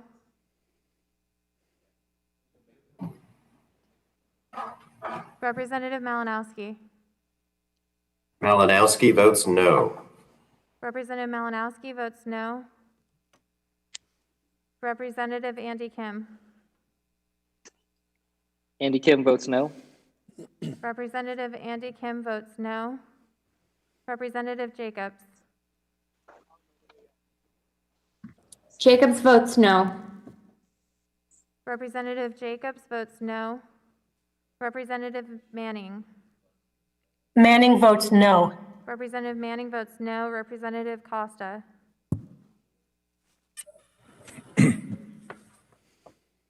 Representative Costa? Costa votes no. Thank you. Representative Costa Costa votes votes no. no. Representative Vargas. Vargas, no, no, no. Representative Vargas votes no. Representative Gonzalez. Gonzalez votes no. Representative Gonzalez votes no. Representative Schneider. Schneider, no. Representative Schneider votes no. Ranking Member McCall. McCall votes aye.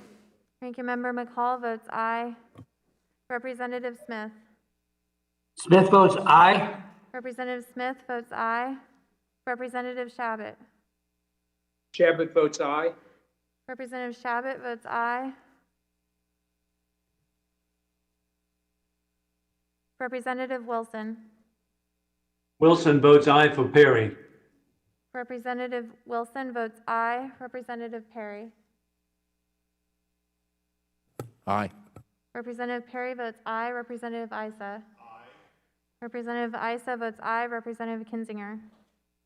Kinzinger, aye. Representative Kinzinger votes aye. Representative Zeldin. Zeldin votes aye. Representative Zeldin votes aye. Representative Wagner. Wagner, aye. Representative Wagner votes aye. Representative Mast. Representative Mast votes aye. Representative Mast votes aye. Representative Fitzpatrick. Fitzpatrick, aye. Representative Fitzpatrick votes aye. I don't see Representative Buck. Representative Burchett. Burchett votes aye. Representative Burchett votes aye. Representative Green. Green votes aye. Representative Green votes aye. Representative Barr.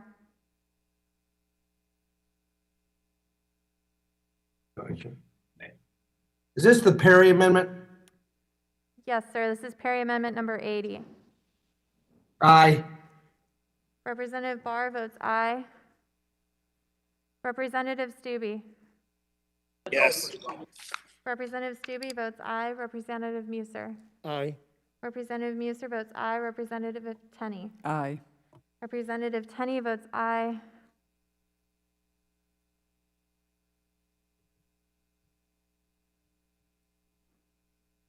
Representative Pfluger.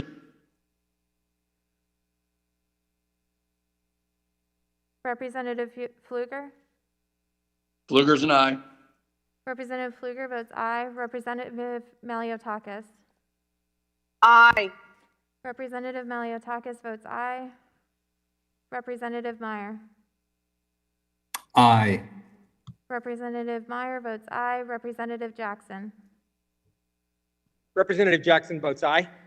Representative Jackson votes aye. Representative Young Kim. Representative Young Kim votes aye. Representative Young Kim votes aye.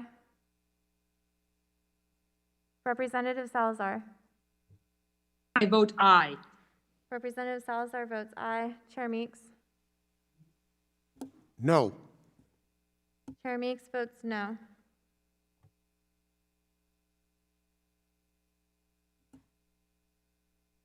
Have all members been recorded?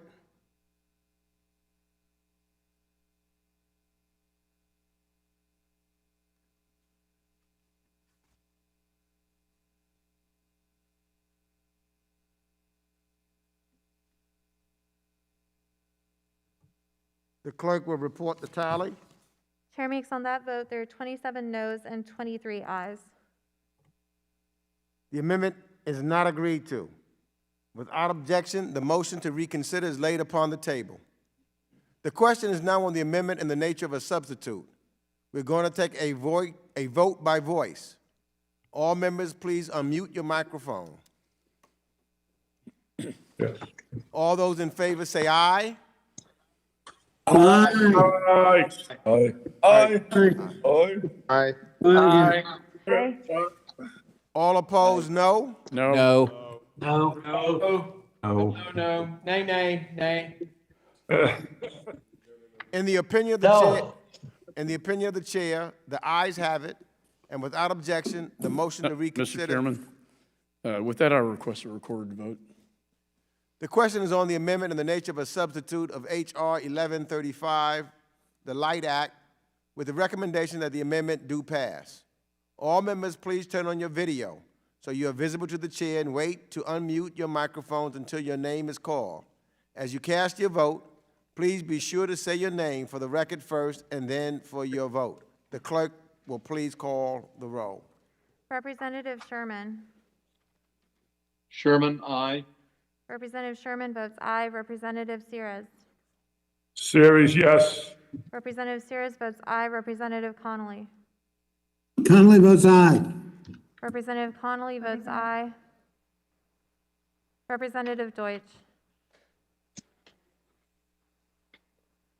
I'm sorry, sir. I didn't hear you one more time.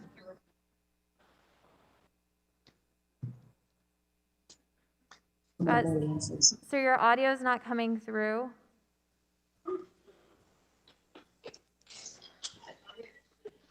He dropped. Votes yes. Representative Deutsch votes aye. Representative Bass. Representative Bass, you're muted, ma'am. Sorry about that. Aye. Bass votes aye. Thank you. Representative Bass votes aye. Representative Keating. Keating votes aye. Representative Keating votes aye. Representative Cicilline. Cicilline votes aye. Representative Cicilline votes aye. Representative Barra. Barra votes yes. Representative Barra votes aye. Representative Castro. Castro votes aye. Representative Castro votes aye. Representative Titus. Titus votes aye. Representative Titus votes aye. Representative Liu. Lou votes aye. Representative Liu votes aye. Representative Wild. Wild votes aye. Representative Wild votes aye. Representative Phillips. Phillips votes aye. Representative Phillips votes aye. Representative Omar. You're muted, ma'am. Omar votes aye. Representative Omar votes aye.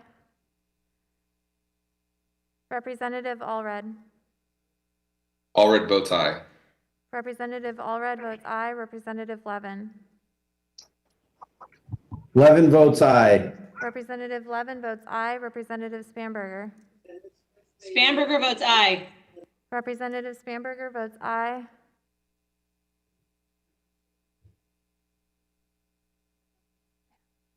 I don't see Representative Houlihan. Representative Malinowski. Malinowski votes aye. Representative Malinowski votes aye. Representative Andy Kim. Andy Kim votes aye. Representative Andy Kim votes aye. Representative Jacobs. Jacobs votes aye. Representative Jacobs votes aye. Representative Manning. Manning votes aye. Representative Manning votes aye. Representative Costa. Votes aye.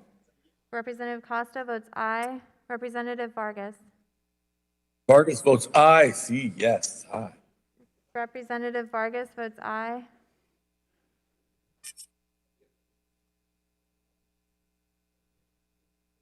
I don't see Representative Gonzalez.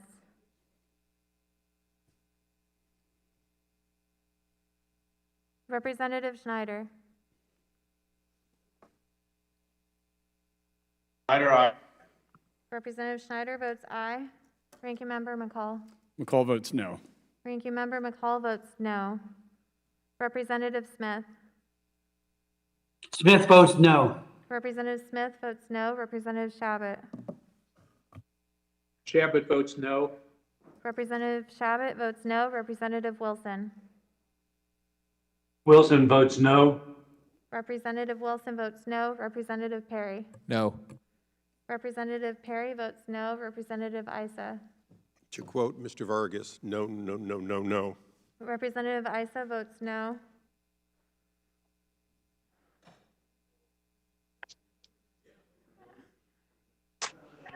Representative Kinzinger. Kinzinger no. Representative Kinzinger votes no. Representative Zeldin. Zeldin votes no. Representative Zeldin votes no. Representative Wagner. Wagner, no. Representative Wagner votes no. Representative Mast. Representative Mast votes no. Representative Mast votes no. Representative Fitzpatrick. Fitzpatrick, no. Representative Fitzpatrick votes no. I don't see Representative Beck. Representative Burchett. Burchett votes no. Representative Burchett votes no. Representative Green. Green votes no. Representative Green votes no. Representative Barr. No. Representative Barr votes no. Representative Stube. No. Representative Stube votes no. Representative Muser. No. Representative Muser votes no. Representative Tenney. No. Representative Tenney votes no. Representative Pfluger. No. Representative Pfluger votes no. Representative Maliotakis.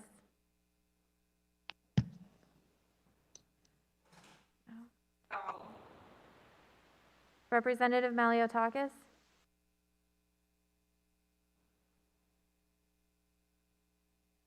You're muted, ma'am.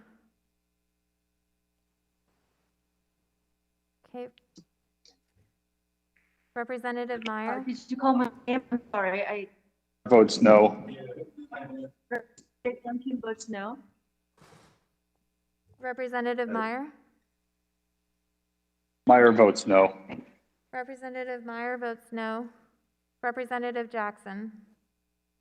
Representative Jackson votes no. Representative Jackson votes no. Representative Young Kim. Representative Youngkin votes no. Representative Young Kim votes no. No. Representative Salazar. Salazar votes no. Representative Salazar votes no. Chair Meeks. Yes. Chair Meeks votes aye. Representative Maliotakis, would you like to vote? Yes, I'm voting no. Representative Maliotakis votes no. Representative Houlihan, would you like to vote?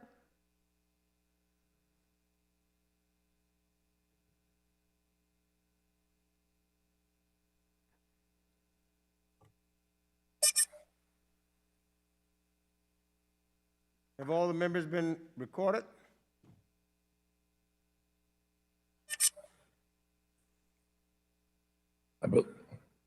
This is Vargas. I believe I was recorded. Hope I was. You were. But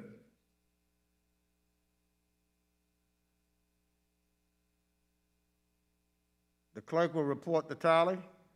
Chair Meeks, on that vote, there are 25 ayes and 23 noes. The ayes have it, and without objection, the motion to reconsider is laid upon the table. The amendment in the nature of a substitute is adopted, and without objection, staff is authorized to make any technical and conforming changes. The question is to report H.R. 1135, the Light Act, with the recommendation that the bill do pass as amendment. We're going to take a voice vote. All members, please unmute your microphones. All those in favor say aye. Aye. Aye. Aye. Aye. All opposed, no. No. No. In the opinion of the chair, the ayes have it. And without objection, the motion to reconsider is laid upon the table. Without objection, staff is authorized to make any technical and conforming changes. This concludes our business today. And as usual, I want to... Oh, go ahead. I just had a request, Mr. Chairman. Pursuant to House rules, I request that members have the opportunity to submit views for any committee report that may be produced on any of today's measures. Without objection. This now concludes our business for today. And as usual, I thank Ranking Member McCall for the spirit of which we work together on this committee, and all of the committee members for their contributions and assistance to today's markup. This markup is now adjourned.